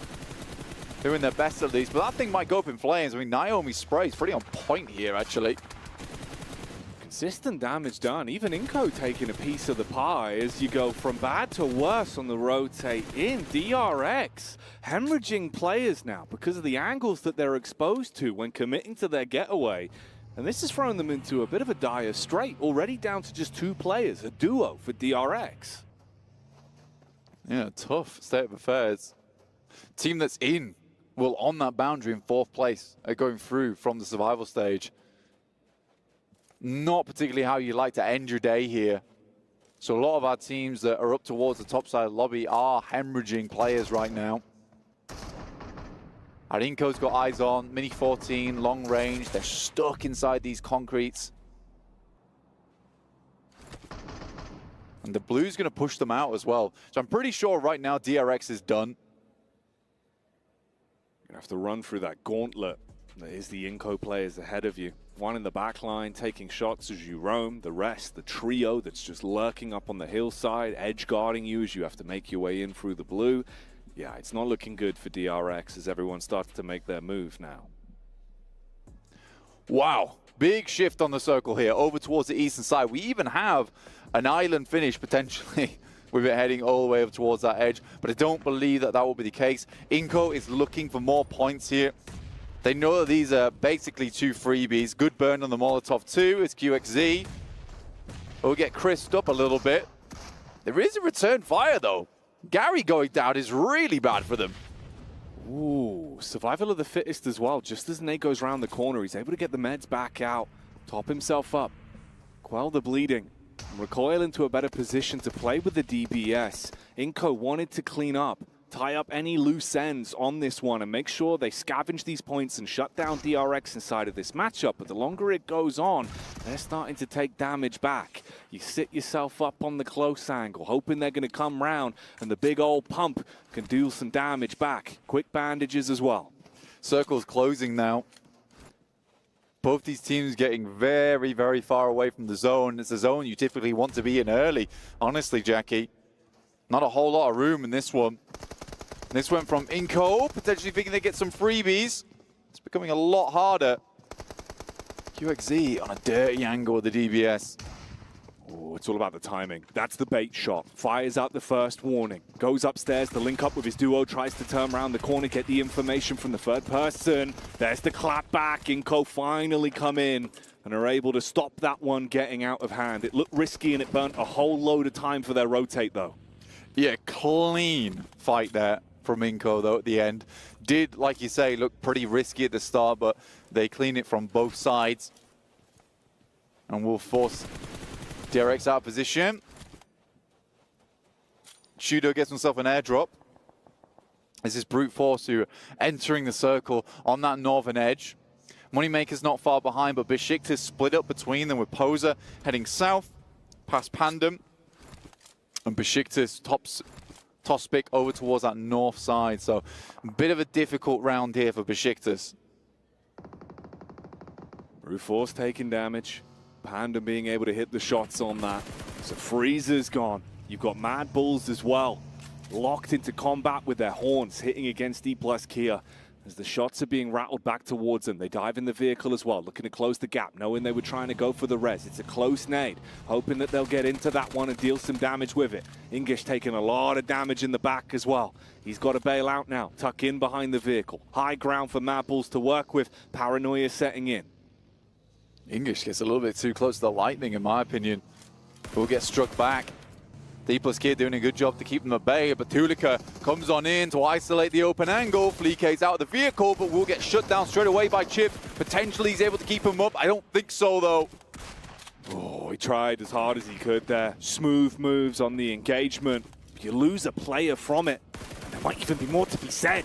They've got the angle down. Spamming bullets around the corner of the vehicle, lighting up Tulika. There's the dive to bait out the crosshair as well. The vehicle detonates Tulika. Knocked on his last legs. Closing the distance. Shotgun in his hands. Wants to rattle off the warnings and turn them into a real exclamation mark on this one. And suddenly, there's only one man left. Pelting out nades, knowing he's done damage, sure, but he's still got to survive his way through this. An uncomfortable fight to be in. On the P-Cup gets one. A slight reset, an opportunity to try to dip into cover, get the heal out. A 1v2 to fight from. Nice molly. The vehicle slowly heading down the hill, and that's Mad Bulls done. D+ Kia survive what should have been an easy cleanup for the Mad Bulls. D+ on this side, but an F- for Mad Bulls on that push. Dear, dear me. That could not have gone worse. Molotov outside. Rook will take the brunt of that there. Another nade, but there's so much damage pouring back out. In comes reinforcements. Nice shots from the back line. It's clean trades at the minute. Either one of them dealing damage. Oh, the reinforcements arriving and the up-close fight gets a bit awkward. That SMG pelting bullets round the corner. The rest of the squad for Rook looking to try and reset a little bit. Harame Bro They've got a window of opportunity to play for the res. Get his teammate back up, but the nade going over denies the potential on the doorway. They can't make a clean exit from it. Rook really taking a beating now. Quick reloads, trying to reposition and use the high ground. See if they can take the B through the sides. Hang on a minute. He's so low in the engagement. Mirror matchup on the movement. They both drop down. Quick bandage pulled out. This fight's messy. Like bolognese and me in a white t-shirt. Rook trying to get this one done, but it has been difficult as Bro Harame has been doing a fairly decent job with the nades to hold them back, and another one bounces around the corner. I think another team might have just joined the engagement too, though.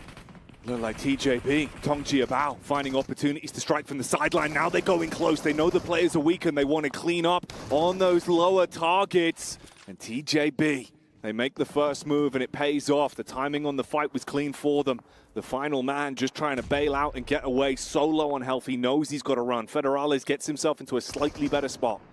Really nice third party there from Tong Jiabao. I mean, the fight was taking so long, you would be remiss to think that no one would have joined in on that one. For Tong Jiabao, that's just a case of free placement. IWNRX tries to save the points. Swain's in the water. But their points are very much above ground right now, so I think they can afford to have one bad game, I would say. Everybody gets one with how their day's gone. They won't be too defeated or upset off the back of this one. Swain more like Swan as he's sitting in the deep blue, waiting for his opportunity to make the move, trying to keep his head down. Top's got such a freebie on this, though. Yeah, he cannot get away from this one. Inco, D plus Kia after their pretty awesome hold versus Mad Bulls, who kind of just sent themselves flying down the cliff face and into the chasm below. IWNRX will be finished off there. That's their final game of the day. Still able to put 2 eliminations up on the game anyway, so ending this first day with 73 points. They're going to have a real bad day tomorrow if anyone wants to knock them out the top 4. Highly doubtful, though. This circle very much controlled by Twisted Minds in a nice compound towards the center here, but a high ground to play around with. Twisted Minds, though, just don't strike me as a team that's going to be able to defend this. Time will tell, though. They've had good splits. They've had good third parties. When it comes to them being the focal point, can they withstand everything that's thrown at them from the other squads? Pandem, 24 points currently, 3 Elim points racked up inside of this one. Bit of an off angle, peeking over the top, looking to assess the move in from Moneymakers. Talking of moving, Falcons, they've been clocked by Moneymakers. They know where they are now. Yeah, Moneymakers on the back line here. It's not a bad spot, to be honest with you. They're getting pushed in by the circle, Jackie. It's tough. It's a tough scenario for them. And there's so many sidelines towards their position as well. You can see if they can potentially maneuver along the beach here, scatter some sand in their wake, but again, they'll be waking up a lot of teams around them when they make that move. The Inco crash, it's been something we've seen a few times today. Close angle, 7, looking to make the move in, shotgun in his hands. All right, D plus Kia, can you withstand? So far, so good, as they're able to isolate both of these engagements and rattle their way through the Inco players. Inch by inch, they clean up on that one. A dive from Inco that results in their demise. D plus Kia must be incredibly confused right now, I would say. It feels like 2 teams have just sent themselves to their doorsteps to just be given points away to them. This was a nice crash from the Moneymakers. Falcons were on a wide split on this coastal edge. Moneymakers isolates one of them. I believe they should get all players back up again. So now typically this is now a 4v3 on this eastern side. So that's a nice play there from Moneymakers. Might open up an opportunity in this game. Falcons feeling a little bit more worried now, just down to 1 player. Oh, and Icy off the back of the shot that landed right between the eyes for Top and took his top clean off. Icy with the nades going in, almost directly on target. You get that Icy versus Icy fight, but which one? There's the colder blood in their veins to keep the composure in the head-to-head. With a backstab round the corner for Moneymakers as well, it should just be a formality to finish this one off without Falcons doing too much damage back. Besiktas has kind of been very quiet on this one. You sort of understand why with the fact that they're playing with 2 members. How many is it going to take, guys? Seems like in the end, it's just Koa's weapon that was required as the SMG cleaves round the corner. And that's what finishes off the Falcons then, taking them down. Moves over the Molotov there. Seems like Icy's feet are dead cold as they put out the fires underneath him. D+Gear down towards their south side. It really is this focal point on this eastern edge. Inside, big old urban finish. Nice shot from Poser though on the back line. Havlik might just get finished off here. Immediately there's a smoke placed down. Are they going to let him get away with it? Just pre-firing the angle. They want to get Havlik back, but he is finished off by one of the Twisted Minds players. You can see on the player cam as well, Havlik furious going down in that scenario. The emotion starting to run rife now with how important this game is going to be for some of these teams. I mean, they've been given an opportunity here, and it was a good rotate. A nice smash into Falcons as well. Feathers going everywhere. And that could have been the moment, but they are taking many casualties. Down to just 2 players now. Frustrating match for the Moneymakers. This could have been a big one for them. Twisted Minds playing on really good high ground here. Great oversight to a lot of these teams who are trying to make it through on that coastal arena. So I like that from them. They're not just focusing towards that urban area of the map. They're also focusing towards these teams that could backstab them later on. So good plays. With Obscure playing up towards that northern side, he has eyes on towards those teams on the west. So yeah, nice little game here for the guys over on Twisted Minds. Team Spirit, probably the furthest we've seen them into any match so far. Yeah, they've kept themselves alive in this one. But as we've seen over the course of the day, it seems like the second they're on our screens, the opportunity for them to start to dissipate is right round the corner. This time, no Nomi does get the nade off into the TJB compound. Blows one man down. You got the backup from the side as well. Nades in the back pocket, using those smokes for the defense. What remains of brute force is also lurking just on the outskirts of all of this commotion that's going down. And CAG Osaka are moving in, closing that distance, and seize the opportunity that's been presented from the engagement from Team Spirit to get a couple more points from this one. D+Kia also get the knock back onto Old Boy. Cleaning up the final members here of Moneymakers. Just one left in Icy. D+Gear has had a hell of a game here. And it just feels like everything's fallen into the right places at the right time and the puzzle sort of completed itself for D+Gear on this match. I mean, I bet they're pleased. Give them a lot of points here they really wanted. 9 elims so far. But again, here's this angle from Twisted Minds. Once again, being very, very instrumental in this game. Proactive with their peaks. They saw the opportunity. Wheeled the attack from a distance. Got a nice little bit of chip back onto the DK Plus side. Zone moving in as well.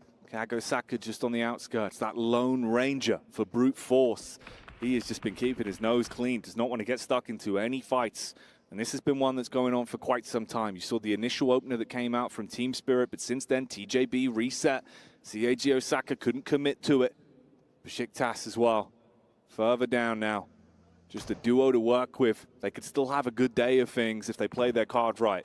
Yeah, I think it's reasonable from Team Spirit as well to back off on that one. I think as soon as they started to see the nades coming from another team, they didn't want to be locked inside that compound. We saw what Tong Jiabao were able to do when a fight broke out in that area. It's a good nade immediately, and a great molly as well to cut him off from the escape. That is very nice from Tong Jiabao. It's a massive follow-up. Great use of the utility, and the comms are clearly on point for them, even trying to split their minds between 2 of the fights that could potentially come from either angle, focusing heavily onto the CAG Osaka side with the constant barrage of utility that's going over, forcing them back. Nomi still just lurking on the sides. I mean, they could push up, could Team Spirit, actually, whilst Tong Jiabao has focused so much of their attention over towards this western edge. There's still an angle from behind here in Apollo. And just trying to spot out some players that overstep maybe the boundaries. Funnily enough, not able to clean out that player just yet, and there's potential now for maybe a res, but the TJB util does not run out. They're putting an X on their backs. So much commotion, so much noise in this one area. D plus Kia seeing another opportunity to start to make their way in. That'd be the backstab onto Team Spirit as well. And the high ground of Twisted Minds could still find some more lucrative success throughout the flow of this one. You talk about high ground though. D plus Kia putting themselves into a pretty good position. You've got a bit of a block from the backhand side. Up close and personal though. TJB, again, it's the nades that open up the engagement versus CAG Osaka. They don't want this team getting anywhere near another second chicken dinner today. Got it. Trapped in a net between the guys from Tongji Bao. Got him dead to right. Team Spirit. So quiet though in the meantime. Lovely smoke wall set up here. Chudo even pops up. Will take down Garnet, potentially steals away the elimination, and that's one more in the back pocket for Brute Force. That's what he was waiting for so long. At no point did he reveal himself. At no point did he pop up. A little hello, just to say goodbye to that one man in front of him. Now you're paranoid. You're at least suspicious about where his position could be. Besiktas still moving up as well, getting a bit closer in terms of the angles here, right in the face of Pandem. And they're going to be able to make quick work of that one, diving around the corner and denying any sort of shenanigans. Yeah, Pandem sort of in a situation where they look confused there. Besiktas Black come up very quickly from that location. And two-man team that's been playing on this edge for quite some time. D plus Kia vaulting their way into position, but again, these Twisted Minds position up on the high ground, super good. And they've extracted a lot of value out of this game just from that high ground spot in the first place. So very much liking this Twisted Minds position. You see a lot of teams who would try and play on here and they do absolutely nothing. However, Twisted Minds have certainly secured this location with the circle heading further that way. It's feeling more and more like a Twisted Minds game. They're getting set up for it. It's just about the plays that need to be made. Don't overextend. Don't give away the benefit that you have from this high ground. So many teams aware of the potential now. And it's a hard rotate here. You can see on screen, trying to actually bypass them, using the smokes to make some kind of temporary cover to get yourself out. Problem for me is Team Spirit, man. We saw that last match where they were stuck in a location and the blue pushed them in and they had so much indecision on the squad. So much so to the point where they just didn't do anything and went down off the back of it. So for Team Spirit, there needs to be something here that urges them to move. And here it is. It's to head further into the circle. D plus Kia's waiting for them though, but it's just one solo. One man, but he can still get a lot of damage done. Nades in the back pocket as well. CAG Osaka finally started to make their move, and from a distance, consistently, they're taking damage, and that's how they go down. The solo for Brute Force. He's been playing brutish in these encounters, stealing elims here and there wherever he's given an opportunity. TJB also filled the infliction from the Pandemonium squad. Try to move out, get further up, but nice shots from the solo here. Not many smokes after that entire smoke train that they set up just to try and deal with the guys on CAG Osaka. In come the rest now to shroud their player out in the open in front. But I think the damage has already been done. Long nades out the front, get the airburst on one of them.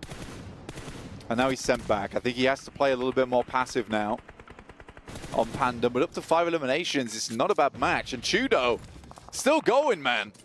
Still alive, still kicking. Oh, the top of the hill, proving again to be quite a powerful position for Twisted Minds. The nade dropping in. You get that first one off, but there's no clear line of sight, no reason for him to overcommit to the opening damage that he got there. They know how powerful it can be, just biding their time, waiting this one out somewhat. What? TJB with a turn back around as well. Uh-oh. That's tough. I think he just got rezzed, an immediate headshot as he popped back up into action. Twisted Minds finding shots over towards Besiktas. Question for me is just how much ammo remains. We saw that Hygor is out of nades now. Chudo living on a prayer right now, literally. In comes GK first to finish off this player. Could be a nasty nade that comes out the window. Tries to rebound it, fails. There's two more in the back pocket. Footsteps being heard. Ooh, looking for the turn around the corner, baiting out the initial shots, trying to make him waste the magazine. But he gets wasted. No more pandering to be had there as he's down and all eyes. Just on Chudo, trapped in. Brute Force, they've been somehow weaving their way through this.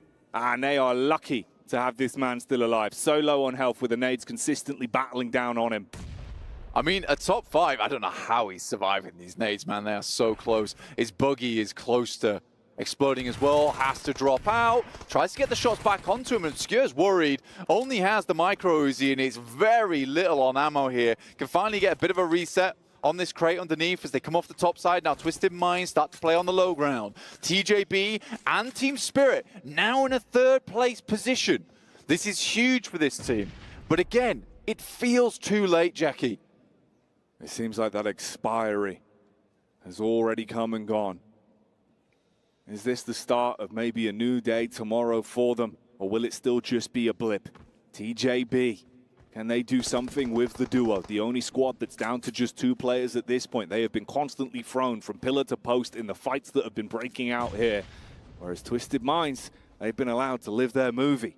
Only take the opportunities they want to go for. Like you said, though, the one detriment has been the actual ammunition and utility they've had available to them. They had to share the scraps that were scavenged off of the boxes. Final zone now. This will close in until all teams are enveloped in the blue. There's a timer on this game now. For Team Spirit, they need the chicken dinner. They need the chicken dinner for a hope in hell that the sun does rise tomorrow for them. For TJB, a chicken dinner would mean leaping up into that top 4 now. They're currently in 6th place, really not that far behind DRX with 37 points, currently tied with Team Falcons. So a lot on the line for both these teams. For TJB, it would mean a top 4 finish at the end of day 1. For Team Spirit, on the other hand, it would mean a slim chance tomorrow. The potential, that's what they're playing for. A chance, an opportunity. Twisted Minds, in a similar kind of vein, looking to move up. They know who the real target is, who the real problem is. It's Tong Jiabao, lurking down, trying to play on this 2 elevation split. 1 player with the DBS right below here. Obscure, focusing more so on the backside in case there's a cheeky peek up. Nades raining down from the rest of the teammates as well. Spirit don't want to overcommit until they can guarantee themselves a good opportunity to take the fight. A little bit of chip damage done. Somewhat low here. If they go for the drop down, Obscure, the sheer rate of fire he could have, he could clean his way through that man. But they get the heals back off, playing with the smokes. There's the nade up. Obscure taking a little bit of damage. Spirit thinking maybe we can move in on this. We'll throw the nades round the side.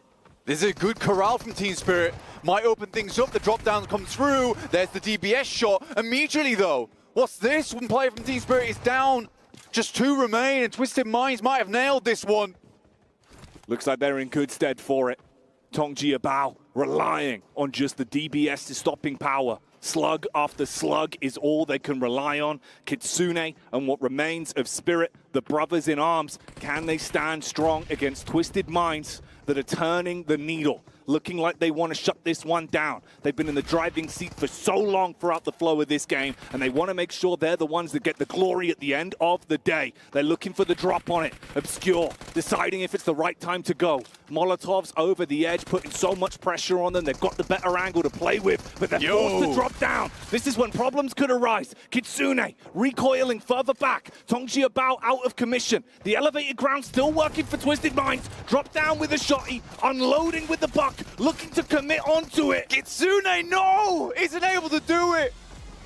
A perfect drop from Twisted Minds though, dude, onto the elevated ground. They had a plan. And this mine was not twisted.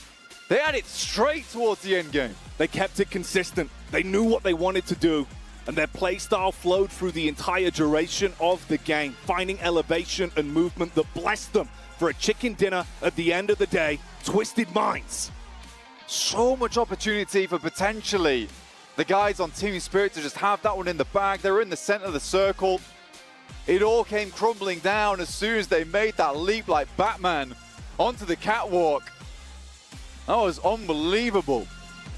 The amount of times that Twisted Minds might have gone down that match playing with little to nothing in terms of utility, in terms of ammo, yet they had such a massive impact on that game. That was very, very well played. They made concessions the whole way through, scavenged ammunition where possible, and made each and every piece of their utility count to close down the last game of the first day of survival stage with a huge chicken dinner and potentially a pathway if they can maintain. Not only that, I think they might have just killed off Team Spirit with that game. Tong Jiabao must have got quite a few points as well, so that sits them back into the top 4 at the end of the day. It's not the worst result in the world for them, but man, I think it was just this play on the side. I think it was Nomi who got shot out as he peeks over, and he was the linchpin on that fight. He just peeked over too much here, and that's what ends up losing them the game. He tries to drop back down for the teammates. Naomi starts things well, but this was such a crazy drop down. So close towards success. So many targets to prioritize. The DBS ripping and roaring, but in the end, it's the twisted minds that claim it. The fact that they were able to just kind of stall that one out and then drop players down one by one, I think it put the fear of God over into Team Spirit. They just weren't sure what to do there. A really, really tough game. And I think Team Spirit, they tried their best at the end of the day to get some momentum going, but I think that game is not the type of game that makes you feel good going into tomorrow. It's just not. So I think our eyes will just be on different teams. I think so. You know, they had the potential, a bit of an opportunity where maybe they could run away with things, but that one's not going to make you smiley blank. No, it will not make you smiley at all. Look, man, I feel bad. This was the game for Team Spirit. It's where I had hope, but my hope's gone now. However, I hope that the desk potentially has a little bit more hope for the teams towards the top. Of course we have hope, Smiley, Blink, and Jackie. Thank you so much for bringing us the action here in these last 3 matches. And yes, Team Spirit so close, yet so far, unfortunately, not able to close out this game. Get away. Why can't I come to that side? This is ducks only. Ducks? Yeah. Max, what are you doing? I'm a duck too. Okay. So to me versus 3 ducks. I think I'm going to lose this one. But you know who didn't lose this one? Twisted Mind! Twisted Mind! Hooray! I think, of course, actually looked back like, where's he who won? I forgot. Who won? I don't know. They take home the win. And Max, you called it. You're like, jump on the bridge! Jump on the bridge! I said it as a meme initially. I was like, I did not going to do that. And then actually go for the bridge play. And it was dead center. So taking themselves the win. Good job. And just rain down points on Team Spirit at the end too. I don't know. It was a weird finish. It was a great finish. Great finish, but weird. Team Spirit, by the way, a team that needed the points. Only 11, though. Well, more points than 5 for the previous game. That's so more than they had total so far. Yeah. 7 as well. Yeah. Good for them. D+ was sweeping the East, by the way. Like 9 eliminations, only 3 placement points. They were getting so many fights early on, so good on them. They've had 2 really good Miramars, to be Back-to-back. perfectly honest. And I mean, coming in from somewhere like Partona, the previous one, etc., and things like that, does take quite a while. But overall, I like the way Twisted Minds played this one. Constantly holding on to the high ground is very strong over this kind of factory area that they were able to hold on to. And they were able to make it work from there. You saw as they were able to get a few pickoffs here and there, just cleaning up teams as they were coming into the area. It's good to see TJB Esports also being able to get some eliminations. That was a big question mark for me for this team. We know they can definitely frag out, but it was a little bit offsetting during group stage. 5 out of their 12 matches, they ended up with 0 eliminations, so it's good to see TJB finally getting those elims. But Inco, man, it's not been their day. That was an assault? What was that? So now I know why he wanted to come on desk here for the last segment. You know what? I even pushed for him to be here. But what about Inco? Huh? What about Inco 7? Inco got 3 elims. What do you mean? Nah, but I mean, we kind of talked about it earlier too, right? Yeah. The way they have played throughout the whole day has just been so slow. They're not willing to adapt from those slow rotations. I got your back 7. What about Falcons? What about Falcons? Well, they're doing all right throughout the day, so, you know. Start of the day was good. End of day, Inco kind of day. End of day. Second half of the day, we didn't see Falcons at all. Yeah. Team Spirit, drop them again, please. Do it. Wait, whoa. They might. Steady on. They might win.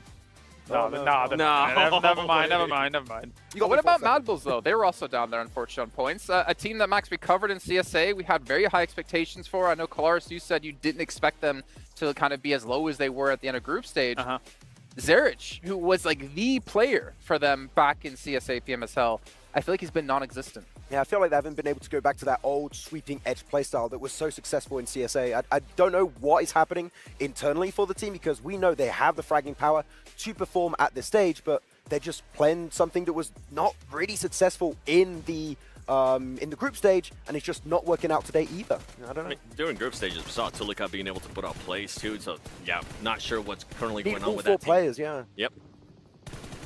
Oh yeah.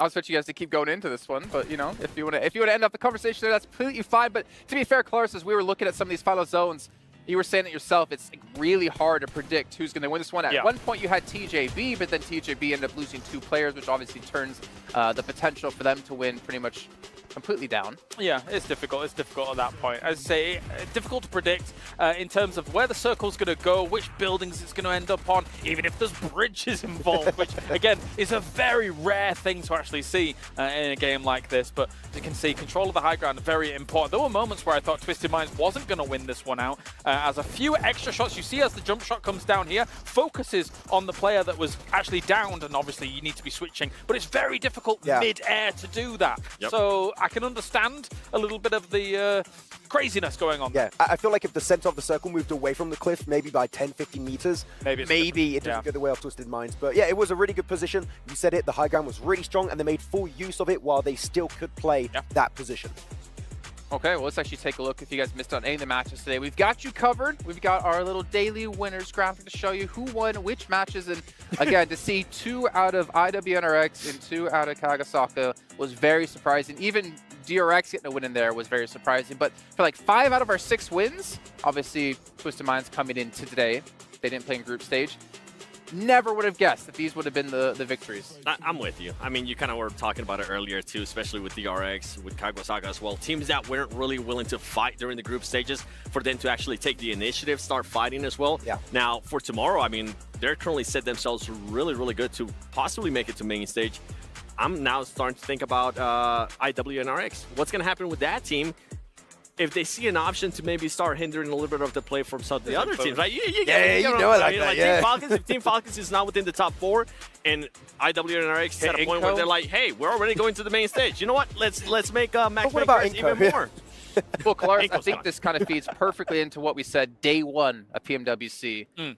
It's unpredictable of what team is going to win this event, and we're seeing that happen just in day 1 of Survival Stage. Yeah, the quality across the board here is, I would say, relatively even in terms of who can come out and who can frag out. I think for teams like NRX, teams like Kagasaka, all they needed was one decent win on the board to really give them that morale boost to take on this lobby. And the rest of, well, I mean, a lot of these teams never really got that morale boost under their wings here. So it's going to be tough for the last day. You know, Twisted Minds, they got 23 points in that last match. You saw them there in 5th place. And I was saying before, like previously known as Death Wolves, seeing them at PMGO is very unexpected to see them perform as well as they actually did. We didn't really have a lot of like background information on the team or how well they play on an international level. Then you go into PMSL Americas, and obviously, yeah, there's NA teams that you can walk over, but to compete with the best that Brazil has to offer, to see them now in 5th place here in Survival Stage, I don't think even they would have expected at the start of the year to be playing like this and to be able to compete against some of the best teams in the world. Yeah, one of the most competitive sections of this tournament. Of course, the finals are going to be a lot more competitive, but only top 4 teams making it in is going to be a tough one. So, like, they definitely did do well. Like, of course, you're looking at your Team Liquid, you're looking at your Alpha 7 from that region, but there is new blood in that region right here this time around in Twisted Minds that is showing that, guess what? We can perform and do just as good as the top dogs of Brazil.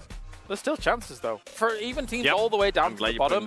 Like, the fact that we've seen 2 70-point days from other teams, right? Like, if you think about to our group stage, we saw a 70-point day, NRX another 73-point day, which is insane. But that means that a lot of these other teams are capable of making this happen. So you could easily jump up tomorrow and try and strike out. It's just going to be hard now with that, what effectively will be a moving goalpost over at that 4th barrier. At what point do we actually start getting a little bit scared from Tier Falcons, right? We saw them perform really well at the beginning of the day, and after that just kind of dropped off. They only have 7 placement points, 30 eliminations, which is good. But one of the big question marks for that team was the eliminations from all the other team, right? We saw Nerset being able to put up good points today. But if tomorrow, if they're not going to be able to get the eliminations, it could get really scary for them. Where's top at, man? Yep. Yeah, I don't know. To be honest, with how they're playing, I don't expect to see them in the top 4. And as much as I love the team, this is this is the worst they have looked in the past 3 years of their existence, right? Yep. You're right. Stalwart with Peak and Scry, with the new roster here with Nazed and Icy, they're just not looking the same as they used to. And really, with this kind of playstyle, it is not enough to perform on the Pmwc stage. As another person that predicted Falcons, I kind of have to agree. It's a little bit of a shame considering the potential of that roster. Then joining Falcons, one of the greatest teams, organizations the chance, the opportunity was just there for them, and it feels like right now it's being squandered a little bit. Well, we are seeing, though, it's not too big of a gap, though, right? You have 34 points, 31-28, as we just saw for Twisted Minds. One win for any of these teams, except maybe Spirit Inco, unless they have a good elimination game behind that, they easily can jump into, like, top 6. I still feel like they can definitely make the push. I think, what was it, top 4? The cutoff was right now at 41 points. If they have a good game, I mean, we just saw Twisted Minds being able to put up a good game. They might just put themselves into contention. But I feel like tomorrow, for those teams, it has to happen in the first 2 matches. If it doesn't happen in the first 2 matches, then they're pretty much going to be done for, which, at that point, they're going to start playing like they got nothing to lose, because they got nothing to lose, which is going to get a little bit worrying for the teams that are towards the top. Did I ever tell you about Team Spirit's Sandhawk record? No? Tell me about that. Yeah, Please. very interesting. Do you think they'll hot drop tomorrow? No. I feel like they're going to do it. Like, you know Falcons go there. Like, I think they could again. Is it possible that your curse has spread to Kalaris because you both picked Falcons? Yes. We've been supporting them for like quite a while. Look at him saying we. Yeah, okay, all right. Me and this. Well, let's move along here and take a look here at our Arcadia plays of the day. I'm hoping to see Z-Wolf in there with the Mini 14 because he was blasting players, but honestly, there's quite a few. You just start off with Z-Wolf, not the one I was expecting, but still, he was just dominating today. Though, if I remember correctly, he wasn't the one doing the most damage on his team. It was actually King. Yeah, especially on this game, right? He had some amazing angles you were talking about, Seven. It was just so down full of TJB to make it into Second City. So, man, Kane, look at him. That was start sick. to finish. The mini that shot right there, with the mini, that was so impressive. I didn't even think he was going to be able to get that shot, and for him to get it goes to show the way they're currently performing today. Yeah, just as a small thing, I do like the adaptation of his kind of the amount of backpack usage he goes for with ammo when it comes to taking the Mini 14. If you're using a Mini 14, especially on Miramar, you're going to be getting knocks and eventually eliminations from a distance, therefore you're not going to be able to loot the body. So you have to keep a lot of ammo if you're just going to be shooting at everything. Yeah, just play center, get a ton of ammo, and just keep spraying this entire match. Correct. Pop off, yeah. Pop off. We ain't the Power Rangers here, Seven. No, that's the Ginyu Force. Oh, wait. That's the Pink Ranger. We're all rubbish. Oh, what are we doing? Okay. Green Ranger. All right, let's move ahead to our predictions. Oh. For who the MVP of the day is going to be. Now, Max, this is your first time here on the show. What? Why are you looking like that? I mean, it wasn't Seawolf? No, that was the king of plays of the day. Oh. All right, I picked Z-Wolf. I was going to go between like Kane and Z-Wolf. Okay, you know what? You're pick picking me. Pick me. I'll go Kane. Okay. No, he's wrong. No, pick me. Pick me. Z-Wolf. Z-Wolf? Z-Wolf. Just to make it different, Kane. Okay, there you go. Okay, let's see. Who is our Sony MVP of the day? Yay! Max is rubbish. King of the bins. King of the bins. Oh, that's me. You're back. I'm back. So I'm X-Man, King of the Bins. I kind of have to take credit for that because I feel like I kind of baited him into the Kane pick. No, but like they were gonna pick. I was gonna pick Z-Wolf, but he wanted to be different. Like that, if He I loves win, Kane. I can trash on them real bad. That's you know? true. That's true. You're playing the odds there. Yeah. If you lose, it's like, yeah, we expected it. But if you win, you get to rub it in their face. You just called him King of the Bins. We won. Anyway. That's a compliment. I'll take it. You know? All right. Well, it is time, one more time today, to head back to the stage for the final time today because you know what? We're out of games and we have nowhere else to go. Sit on the stage, though, for an interview to see how the day's wrapped up for a couple of teams. Welcome back, ladies and gentlemen. We are here in the STC Arena after we wrapped up that last game, and I am joined by Frozen from Istanbul Wildcats next to you after an incredible day for themselves. Frozen, you guys went from 42 points in the group stage over the course of 12 games to 73 in only 6 games. What changed? Frozen grup oyunlarında 42 puandan bu yani bir gün içinde kısa bir sürede 72 puan çıktı. Ne değişti? Yani grup aşamasında şanssızlıklarımız vardı. Onları düzeltmeye çalıştık. Oyunlarımızı daha çok geliştirmeye çalıştık. Hani spotlarımız alındığı zaman oradan nasıl başka yerden nasıl daha fazla oyun kurarız falan onlara çok çalıştık. Bir de bugün modumuzdaydık. Buraya çok hype'lı geldik ve bugün 71 puan çektik çok şükür. İnşallah devamı gelir yarın. We were stolen of our spots, but we trained ourselves in the mind so that we could improve ourselves, and we managed to reach a score of 71, 72, which is going to continue, I believe, and we improved. That's for sure. I like that. They were able to adapt from the group stage coming into the survival stage, and we see now what they can do when they are given control over their spots. So now, Frozen, when it comes to the team's mentality, how has that changed after a performance like this? 73 points again over the course of 6 games. Is the team's confidence high? How are they feeling? 6 oyunda 72 puan yapınca ekibin, takımın düşünüşü, zihniyeti nasıl değişti sence? Yani nasıl bir gelişme oldu? Öncelikle takımımla gurur duyuyorum çünkü kaliteli olduğumuzu biliyoruz. Bunu bir önceki turnuvalarda da gösterdik. Grup aşaması dediğim için bizim için çok şanssızlıktı. Ama oyunumuzu burada toparlayacağımızı biliyorduk. Buraya o inançla geldik. İnşallah buradan finale de güzel bir oyunda gidip finalde de inşallah bayrağımızı dalgalandırırız.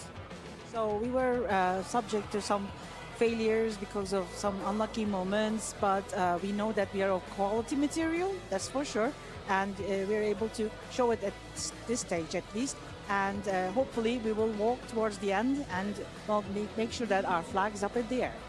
Well, I mean, quality and quantity is what we saw from Istanbul Wildcats Nextruya in those last 6 games for day 1 of the group stage. So I believe we should head on over to Barney Banks with another interview here in the arena. Very much. Sandstorm, quality and quantity. That is right indeed. And another team that is stepping up to the plate right now is, of course, Brute Force. I've got Prepod with me right now. Prepod, let's quickly talk about the group stage. It was a varied performance, but what were you guys struggling with in particular? Our tactics was bad because we play very, very slow. It's not working on global events.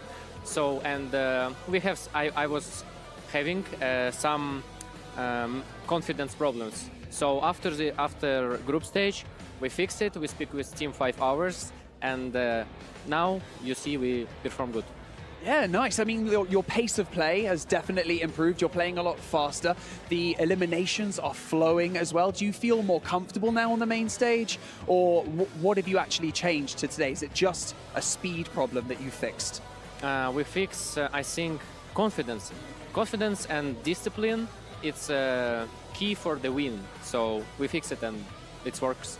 Confidence is key, that is for sure. You're currently in 3rd place, that final map as well, map number 6. Chudo managed to secure 4th place. That must have been a really important moment for you guys as well, for your confidence. So what are you guys going to do tonight to prepare for tomorrow?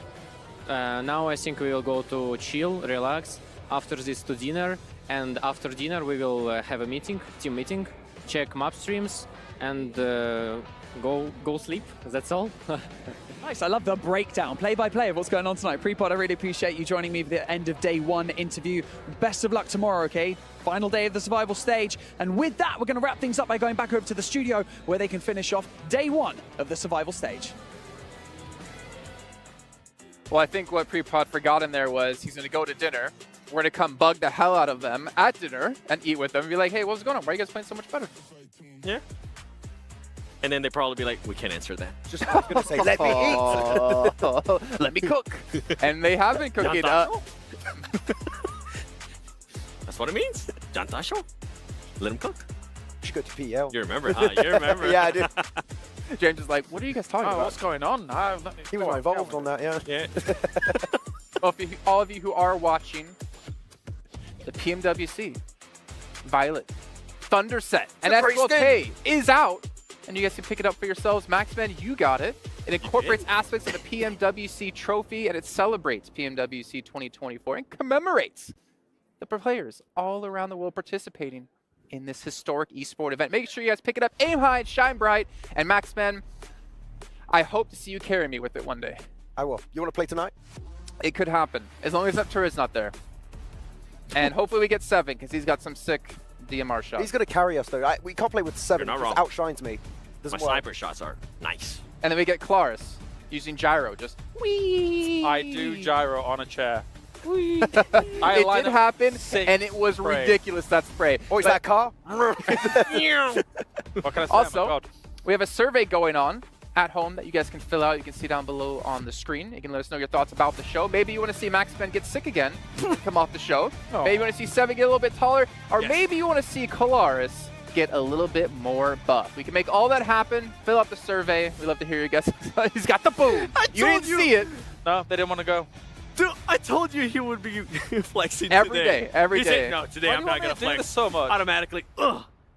Oh, man, it's so bad when I do it. Don't worry, you got another picture to Photoshop your face on 7 so you can actually have some muscles for once. But thank you guys again for tuning in. It's been a joy, a pleasure having you guys watching. Max, it's been a joy to have you back as well. Hopefully your health continues to improve so we can have you every day for the rest of PMWC, with tomorrow kicking off for the final day of Survival Stage to find out which 16 teams will be playing for that $1.5 million.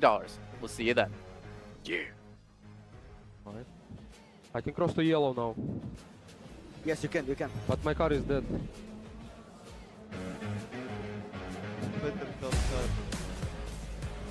Go exactly door. Kanka atarsan mükemmel olur bu arada kanka. Tam şuraya. Tam şuraya atarsan şahane olur Burak. Attım galiba bir tane. Dur peki. Bunu naklayacağım birine. Nice. Çok iyi biri kaldı. Birini seri atlasın Burak. Nice. Sağda kaldı. Bir. Nice lan. Oğlum ne oynadınız lan? Helal lan. Чаприёмит, братан, у тебя... Нокдаун на втором. Один зашел сюда. Где? Толики помочь, толики помочь. Не, отошел. Давай, второй. Я второй, подожди.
You ever wondered how a Hollywood movie is shot?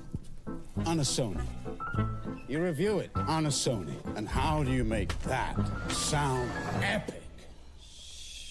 You record it on a Sony. Lunch break on a Sony. So why wouldn't you watch it on a Bravia by Sony?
They wanna live for.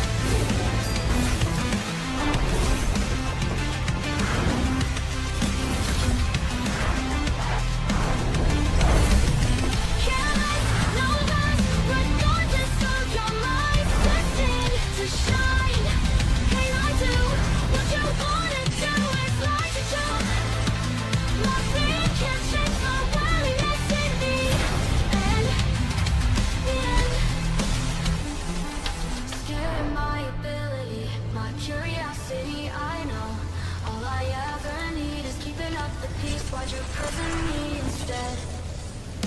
Covet what's good from us. Escape what comes along. You have to come upon to visualize who we are. Light, careless, no less. Regardless of your mind, destined to shine. Can I do what you wanna do? It's like to choke. My fear can't change my willingness in me. And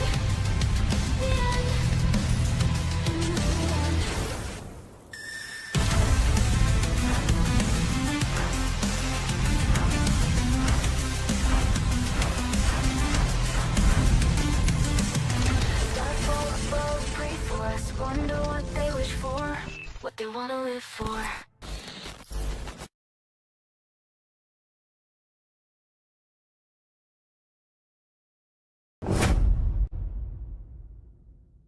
For thousands of years,